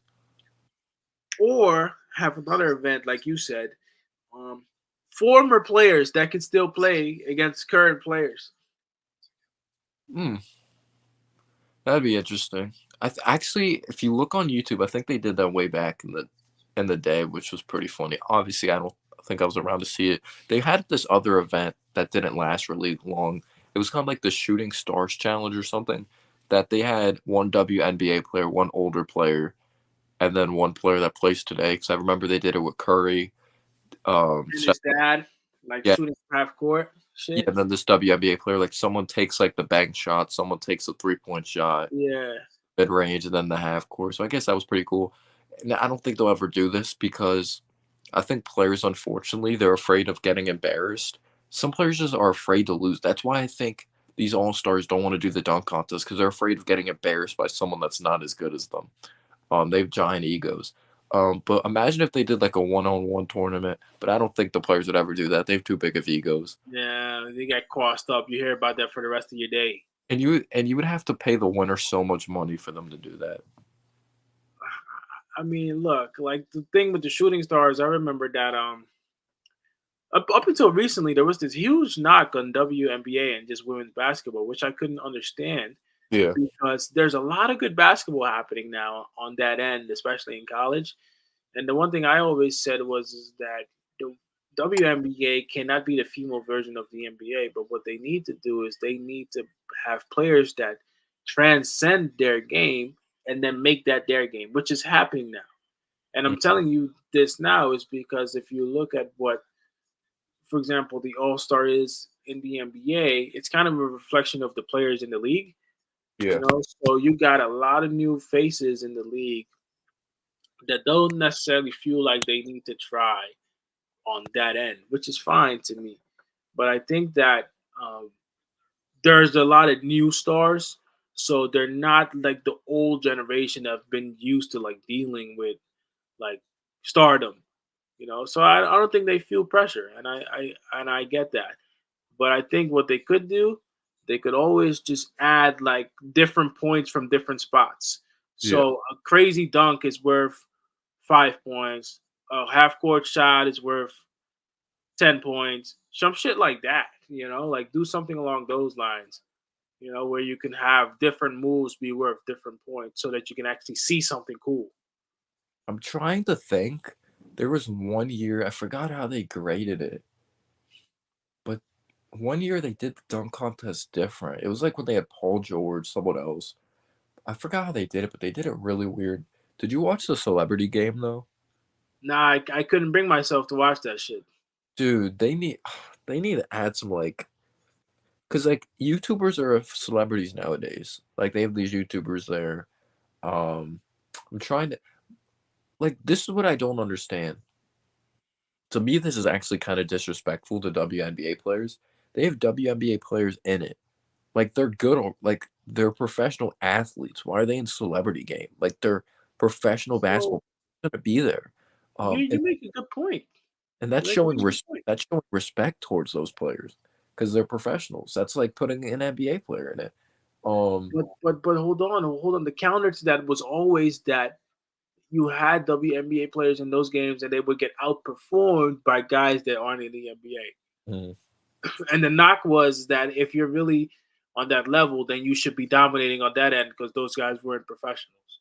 yeah, they also, if you're wondering who else is in it, they had Micah Parsons in it. I heard he was a ball hog. Oh, That's all I heard. he took like 38 shots.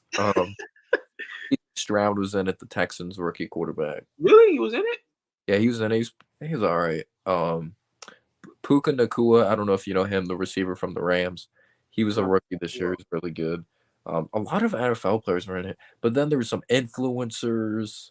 I don't know if you know this guy Kai Cenat. I heard of him, and He's let me tell you something. he's the guy that Jaylen Brown dunked over, and Shannon Sharp made a good point. He was talking about how like Jacob Toppin, he jumped over Obi, right? Yeah, his brother. So Obi's like 6'8", pretty damn tall, so that's impressive. Mac McClung, he jumped over. Did he jump over Shaq? No, He he did. he jumped over Shaq, and Yeah, then Shannon Sharp made a good point. So those are both tall dudes, 6'8", 7 foot. Jaylen Brown advances to the finals. If you don't know this Kai Cenat dude, he's only like 5'3", and he jumped yes. over him sitting in a chair, and he moved on. Like this dude jumped over a 5'3" dude, while freaking Jacob jumped over Obi, who's 6'8", and then Mac McClung jumped over Shaq, that's 7 foot. Like what? I just don't know what these guys are thinking sometimes. But yeah, he was in the celebrity game. Um, there wasn't really any popular celebrities. I remember back in the day, at least like Justin Bieber was in it. Like that's funny. Like I want to. Yeah, I remember Justin Bieber being in it. I remember the R&B singer Trey Songz was in it one year. Kevin Hart was in it. Hmm. He won it like he won the MVP like 3 times to it. A lot of stuff has changed. So it's particularly like you're talking about the YouTube streamers, and like you're a little bit younger than me, but like I can't consistently watch that because you can tell like these things are characters. It's not really who they are, but it's Yeah. their character, and it becomes tough to watch that, all the time because it's like childish to me, Yeah. And that, and I think that's another part of what you don't want to see in the NBA, to the point that it's so geared to kids. It's so geared to kids that you can't have an older crowd watch that stuff, and they're gonna turn that stuff off because it's like you have like a grown adult who's like in his mid-20s acting like a 10-year-old, you know. Yeah. And that's what's popular now, which is the only reason that dude Kai Cenat is there is because he's popular on YouTube. Like we don't even know really what the word influencer means. Like I don't know how that word is even defined. Dude, I couldn't even tell you. It's just like you influence someone through your content. Like it's funny to say, but even if you have like 2 people in your stream, they could be younger people and technically you're influencing them with basketball or something. Like your knowledge. So I'm looking at who are the best people in the celebrity game. I forgot that Terrell Owens was in it. Was that would have been beast. You know Jason Sudeikis? The name sounds familiar. He was an actor. He's a funny actor. He's in a movie called We're the Millers. He's a funny dude. He's in a very popular show. It was a soccer show called Ted Lasso. Oh, him? Yeah, he's like He's the the main coach. Yeah, he's the coach. I think it's Ted. Oh, okay, I seen that. Yeah, They had Justin Timberlake in it. I don't even remember that. I do remember that vaguely. I need to go back and watch that though. Michael Rappaport was in it. I don't remember that. What? Huh. Yeah, I don't know. Just they. I don't think celebrities care to do it. They just doing their own. But the thing you said is a good point though. You got a lot of people here these days that don't want to get embarrassed. You know, Draymond Green 1 year almost lost to Kevin Hart when they had that 3-point shootout. Dude, he tied with him, but they gave Draymond the trophy. I remember that shit. I was like, yo. And Kevin Hart was like, what the hell? Like, where's my trophy? And then they were trolling him, Kevin Hart, and they were like, Kevin Hart, here's your ribbon. And then they put a ribbon on him. Imagine he would have lost to him. They tied. That's just as bad though. They freaking tied. Like, but they like swept it under the rug, like nothing happened. Like, yeah, but I think it still would have been a joke. Like if it was like, imagine if it was like LeBron or something, then it'd be a different story. Okay, but what do you have to lose though? Like, so like LeBron is too old now. But what the fuck? What do you have to lose? Like, if you're a younger guy, you go in the dunk contest. What do you have to lose? Like, really? I don't know. Like, you can come up with some cool dunks and fail. Mm-hmm. You know, like to me, I don't want to see like mid-tier players or G League players. Like Jaylen Brown is an all-star. Yeah. Don't get me wrong, but he's not a good dunker. He's not a guy that you want to see do dunks in a dunk contest. Yeah, he's athletic, but he's not creative. Like that's the thing. Right. That's the thing that's tricky with it also. Like, let's put like Anthony Edwards dunk contest. That's who I think of. John Morant, you probably want him in the dunk contest. I would say Zion, but Zion before he weighed a million pounds. Heavy now. Yeah, probably. Because Zion used to be freaking, he could still dunk like crazy, but he used to be another level. But the thing is, maybe people would get more excited because it's stars. But just because you're a good end-game dunker doesn't mean you're good in the dunk contest. Like, we saw Jericho Sims, who could jump so high. He sucked in the dunk contest. Yeah, it's forgettable, right? He embarrassed us, honestly, as a fan base. What he did was the worst thing I've ever. Like, what was that? They keep doing that to us. Somehow they keep like our lower tier guys are getting into these high events in the All-Star break. At least Obi won. But it's so forgettable, though. It's so forgettable. It's not something that you want to even like. Like, if I'm looking up All-Star Weekend, I'm looking up the part where Curry was hitting all those threes and shit like that. I'm watching that. I'm not watching our guys in the dunk contest, bro. I'm not rewatching that. You know what's funny? The 3-point contest, I think, is more entertaining than the dunk contest. It is. Which is crazy. But at least they tried something new with the WNBA player and all that. And Kenny Smith, his commentating was so bad during it. It was hard to listen to. I thought he had money on it or something. Like the way he was. Dude, he was straight hating every time. So Sabrina Ionescu, I think that's how you pronounce her last name. Yeah.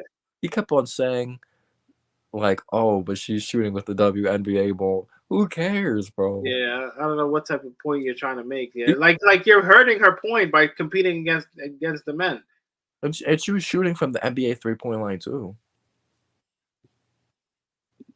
Look, some of these guys, you got to realize, look, if you ever get there, man, don't change up, man. I think you will. If you keep this up, don't change up, because once you start seeing like a lot of money, you know, a lot of these guys, they come up on the internet and they start saying some weird shit. You know? But the disappointing thing is that Kenny Smith played in the NBA. And I went back and watched his dunk contest. His dunk contest sucked. It was bad? Yeah, I went back and watched his. Like, he had one cool dunk, but then he had this one that he had to grab the rim to, like, help himself up and dunk it. Like, you have to look it up. It's pretty funny. But maybe they threw him in there because sometimes they throw in guys when someone gets hurt and they're like, I guess we'll just throw him. Like Randall, we threw him in the 3-point contest, embarrassed us. They keep doing that to us. They got to stop doing that. Bro, Brunson could have made it farther, but man, he missed 2 huge threes at the end. But you know what? Like the 3-point contest, they had high scores. The bar was pretty high. So in the end, I think it's okay based on like what the percentages are. You know what? And I was happy that Brunson was there, bro. They didn't really show much love though in the All-Star game. Yeah. He didn't get the ball a lot, but It was so funny though, because at first I thought Brunson wasn't gonna score. I'm like, oh my gosh, keeps missing these fucking. yeah, I know. It took him a while. He kept missing these threes. I'm like, what the hell? And then he had that dunk in the fourth quarter, which was hilarious. He was just hanging on the rim for like 10 seconds. And there's just all those jokes like, oh wait, the Raptors played tonight. I want to see how RJ and quickly did. They got blown out by New Orleans, 139-98. Damn. Shit. All right, let's see. RJ, it seems like they had okay game. RJ had 15 points. Quickly had 17. I don't know. I feel like that's a team we don't match up well against either. The Pelicans. Every time we play them, I don't like playing them. Yeah, bro. I tell you. I mean, like I think we came up with some pretty good ideas. Maybe even if you want to get some of the older guys that can still play basketball in Who that would you All-Star bring? format. But a Who, lot of people are really getting old now, though. Like that, yeah, they can't move around. that's what I'm saying. Charles Barkley can't play anymore. Shaq can't play. Like they're not even in shape to run up and down a court. You would have to maybe like Vince Carter or something like that. Maybe whatchamacallit can still play. Who? Name escapes me. Fucking Pacers. Reggie Miller? Reggie Miller. Maybe he could shoot a little. Maybe Ray Allen can still play if he wants to. I think Paul Pierce. He seems like someone that's still in shape. Pierce is out of shape. He's I don't know what the fuck he's doing. Paul Pierce. Paul Pierce. Dude, his career has been so weird since he retired because he got fired by ESPN. You know why he got fired, right? Yeah, he did some wild shit, right? On like camera. Yeah, on Instagram Live. I don't know if these are like freaking strippers or what. You just see in the background like 10 girls shaking their booty while this dude's on Instagram Live just chilling, smoking some weed. I was dying laughing. It's just. Yeah, and he posted something as well. I don't know if he still does. He has like this whole room that he's just growing weed and all that too. Listen, truth, man. Sometimes these guys, you don't know the real personality behind the camera, right? So like, you don't know what people are into. And I'm not saying that makes him a bad person just because. No, but like certain things you can't do if you want to be part of that media culture. ESPN seems like a company I don't think I've ever want to work for though. Yeah. It seems actually kind of toxic. And everything I hear, like when I go on ESPN, I'm like, is that person that stupid or are they being paid to say that? Like they say a lot of stupid stuff that I'm like, they probably just brainwash. Like when it comes to First Take, like I wonder if these guys used to know basketball and then they were just paid to say a bunch of stupid stuff because it's the headlines. And they need that. They need that type of take. Like especially Stephen A used to do that stuff all the time. You know, and like he just makes the most ridiculous takes. And then you want to talk about the Knicks and then act like he's a fan and then he's not a fan and then he says like, yeah, I'm like, yeah. So what's the plan? You want to try and see when you can? We can hop into some podcasts from time to time. It doesn't have to be all the time. Like every once in a while is cool. Because like outside of here, bro, I try to live my life too. I like to go out sometimes. I like to go work out. Shit. I follow you on Instagram, right? I don't think you do. Do I? I think so, right? I'm not sure. Let me check. I can check on my laptop. Cause I don't want to give you a schedule and then I never end up following it. Cause I don't. Don't because I know that you got other stuff going on. And like if we can talk for like 5 hours randomly, I'm pretty sure like every once in a while we can just catch up and talk. Yeah. So I guess I'll just tune in. Maybe after the games because the thing with me, we won't be synced up because I would tune in and watch the game with you. Like I could still do that, like watching your stream, but I have to rewind your stream because I'll rewind when I'm watching it. Yeah. I watch on like a broadcast since I don't live in the area. So I could just like tune in and see if like you're live during a game, and then I could just comment and stuff, and then I'll tune in after if you want. All right. I usually don't stay that long after the game. I just happen to be on because like I was talking about something and then I saw you, so I was like, "Oh shit, how you doing?" Okay, so maybe I don't know. Do you start the stream as soon as the game starts? Not all the time. Okay, so if you maybe like I'll tune in like pre-game, like we've talked before the game. Like if you do that, like if the game starts at 7:30 and you start at like 7:15, because we know the games really only they start at like 7:40. They start. Yes, exactly. 7:40 on the dot is when the game actually starts. 7:30 is like the pre-show, whatever. Yeah, so Usually unless it's like a hyped game and I'm really excited for it, I probably won't be here any earlier than 7:30. yeah, and they haven't been exciting lately because the No, injuries. like I usually don't watch that, and I'll be here like 7:40, sometimes 7:50 if I'm coming from the gym. And then people kind of know. Like, what's the one thing with my subs? I tell them like, don't think I'm gonna be some channel like I'm like to the T or whatever, like on a schedule type shit, because then they Oh, start expecting stuff. I don't even have a schedule. I just upload content when I feel like it. Cause Yeah, I used to just force content, which was a mistake. Cause I'm like, I don't even like this video. And yeah. you brought up you go to the gym. I've been trying to go to the gym, but it's hard for me to go consistently. You gotta go to the gym in the school, bro. Like, or try to go every other day, and on days that you don't go, eat something that you prepare at home, so you're not stuck eating the fucking school food. Because some of the school food may be really good. There used to be a sandwich spot that they closed the year I left community college, but that sandwich used to be good, but it's like not the best food, Hmm. you know. So like, try to bring your own food in between so that you have something you can eat. And then on the other days, I would either use the gym in school or like go home and then go to the gym for like an hour. Sounds like you've had a nice community college. I go to so there's like three campuses of the college I go to. Very local, literally only like 5 minutes away from my house. Yeah. So there is a cafeteria, but literally everyone that goes there, it's just like they go to class and they go home. There's like not much interaction. So I do live really close, so I could just eat when I get home. But I was going to the gym like really consistently. I don't know what happened. I just stopped. I was going for like a couple months straight and stopped. I forget why. I get it, bro. Like, it's a tough thing. I actually built some muscle over the years just by going, and now I'm boxing too. So speaking of boxing, I'll do boxing Thursday. I'll do some yoga tomorrow. So like I'm caught up doing stuff like that too. So I didn't want to compromise myself and like not doing my life things with YouTube. So I've told him like, hey, don't expect me to be here on the dot, but when I'm here streaming, and I'm always Yeah, trying to make videos or updates or something. yeah, Like it's I true. try to do that. Because otherwise, like you start to live by this stuff, and you stop having a life.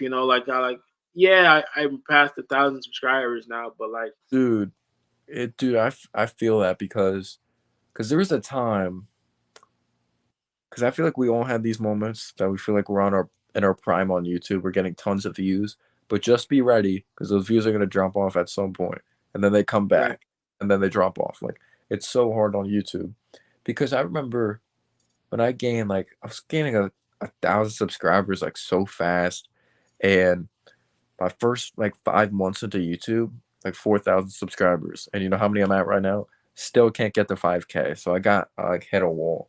Um, so it's so hard to make content, but it got to the point that I was so consistently uploading content every day, like 2 videos a day, that when there was some news that broke, I was in school.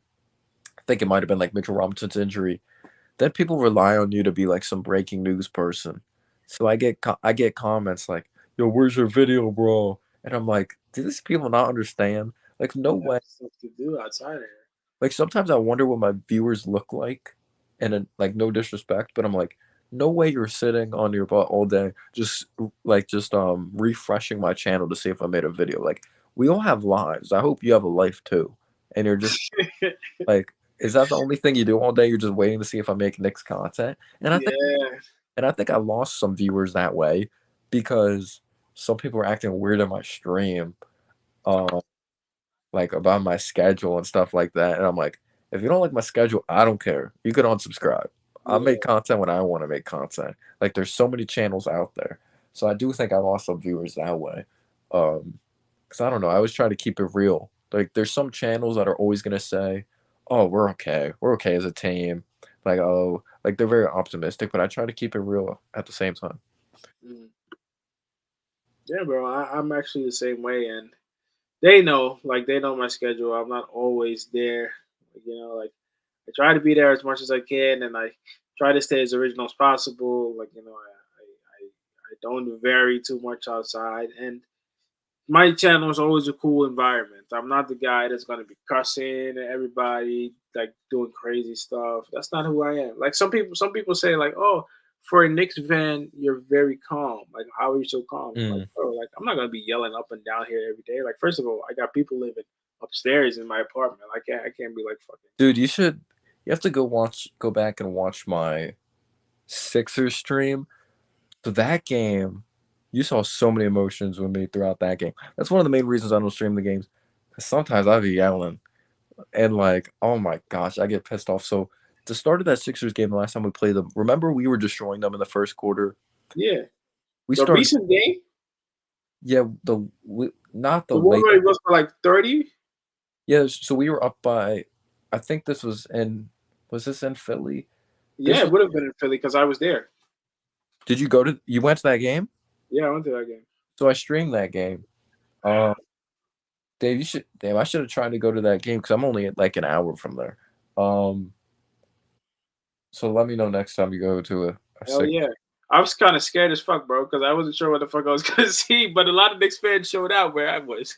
Oh yeah, at one point I heard them like chanting like "Let's go Knicks" at the end. Yeah, Dude, that bro. was and that's impressive because Philly got some loyal ass fans, like really loyal fans. I was lucky. I was around some Knicks fans because, like, with football, I would never do it. With football, nah, I'm not doing it. Basketball, I'll do it respectfully if I got some people around me because Philly is crazy. Yeah, and I had some crazy emotions during that game because we started off like blowing them out, but then there was a point Philly cut it close. I'm like, no way we're blowing this. Like, are you kidding me? Yeah, I'm screaming, get Bogdanovich the ball because Bogdanovich couldn't miss that game. Like, remember he was making everything in that Sixers game. Um, I think Brunson because this was the first game back from All Star break, I believe. So Brunson was a little rusty. Dante went off. But man, if you just go back and watch that stream, it gets to a point though. I do start cursing. I'm like, grab a freaking rebound, like, but I'm screaming like that forward. Um, so like sometimes my emotions go crazy. So that's why I don't always stream the games because I don't know. I feel like I have no energy at the end of it. yeah. Nah, Like, bro. This is what I do, bro. Like this is my bread and butter, and then I make my shorts, and then after that, I pretty much got my channel, and it really built on itself. Sometimes you'll do shit and you forget you even post, and like people are still watching your content. When you're sleeping, whatever the fuck you're doing. yeah, it's Like crazy to think about because I don't know if people still do, but like when my channel was getting more views, I had a lot like apparently in the Philippines basketball is a yep, big and I had a lot of people from like the Philippines watching. Um, I don't know. I think Canada as well. I think that's because of the RJ trade. A lot of Raptors fans started watching my channel out of nowhere. Um, I don't know. There's a part of me kind of misses RJ and quickly because at least they're playing for their team. That's the one thing I couldn't take away from them. At least they stayed healthy yeah, and they played. for sure. All right, bro. I got work tomorrow, bro. We Eh, caught up. This right here was for like the last 3 years. Wait, what time you got work? I got work 9 a.m. sharp, brother. Damn, you're still awake. Yeah, bro. Like, nah. If it's a good sports conversation, I'm not gonna stop talking, bro. I have a class tomorrow at 7 p.m. Shit. Yo, I used to do. You know what I used to do when I first started community college? I would always register on the last day because, like, it's hard to save money, like, like to have it for school. So then I would register, but I would have to be forced to take early class, like 6 a.m. class. Well, no, this is a later class. This is a Zoom class at 7 p.m. PM. I thought you said AM. No, it's PM, but it's so boring. This is my public relations class. That I'm talking about the one that I could just turn my Yeah. camera on. I don't need my camera on, thank God. And she barely gives any assignments. She's a younger professor. But this class is too long. Freaking from 7 to 9:30 is way too long. Oh, I had those. I used to have so many of So- those. I would be so hungry, bro. I used to survive on. I was contemplating writing a letter to like Nature Valley, like you know the granola bars. Yeah, I used to survive on those shits, bro. I used to survive on like 3, 4 granola bars a day. I'll be so hungry being there all day. I used to have them a lot, but then I remember in the school cafeteria I was tired of opening them because every time I opened them I made a mess. Yeah, crumbly and shit. Yeah. All right, I'm gonna do that. We caught up like 3 years of basketball, bro, in like 5 hours. Yeah, I think the last time I don't even know if we talked. Did we talk last season? No, I don't. Bro, I thought you disappeared, bro. But I wasn't. I was still Clutch B-ball last year, though. I think. I don't think I was Knicks realist yet. I think. You might have commented once. You might have commented once or twice, and then all of a sudden, bro, I was trying to find your channel for the longest because I wanted to see what the fuck you like. What are you up to? Like, what are you doing? Like, I thought you left YouTube, bro. Honestly, for a while, I thought you left YouTube. Yeah, I got banned from YouTube. Did you really? Oh shit, copyright shit. No, I didn't get banned. I don't even have a copyright strike. I don't have one either. Apparently, like if you do it the right way, bro, the shorts policy, like you can post your shorts and stuff like that, and you'll be good. Because you Just can have, don't. because your video can get copyrighted, but as long as it's just something like just music or like I don't know, it's weird on YouTube. Like you can get a video like with a copyright, but it doesn't mean it's a strike. Like it just means you can't make any money on it. Yeah, like what I usually do is I make sure the volume is low. Mm. Just make sure you don't post like somebody else's content because they could fucking. Oh yeah. So that's why all my shit is original. Like it's me talking. It's my content. Mm-hmm. That's what I learned from having the other channel. Like the one thing I would never do again is take something else and then put it on my channel because I lost that channel. And I probably would have been because I got into YouTube. I was going to tell you that part too. I got into YouTube back in the day when Call of Duty commentaries was like a popular thing. I Oh don't know yeah. for that period of time, but that shit was like that was new, and like there were only like a few people that were really doing that, and all those people basically became rich, and that led the way for everybody else since like doing commentary and video game streaming. I was into that like I'm talking like 2008. I was Yep. already on that. My brother's really into video games. He did YouTube before me, but not seriously. He just uploaded random videos like when we were really young, like 8 years old or something. Yeah. But all right, bro. I think I'm gonna get out of here. Sounds good. Yo, good luck with school tomorrow. Thank you. Stay in touch, man. You know where to find me whenever the game is on, and I'll look for you as well. I'll check if I follow you on Instagram, and if I do, I guess I'll message you. All right. You know my Instagram? Is it the same as this or? No. Wait, But let me check. What's your Instagram? I'll search it on my Instagram. Don. So it's Don Tiney. Don what? Don Tiney. Let's see. Oh no, I don't follow you. That's me. For some reason, I thought I did. I don't know. I thought you did too, actually. I don't know. Well, I follow you now. All right. I'm gonna follow you back. All right. So then you can hit me up whenever. Yep. All right, bro. You have a good one. All right, you too. I'll talk to you. I'll see you later. Good night. All right. All right.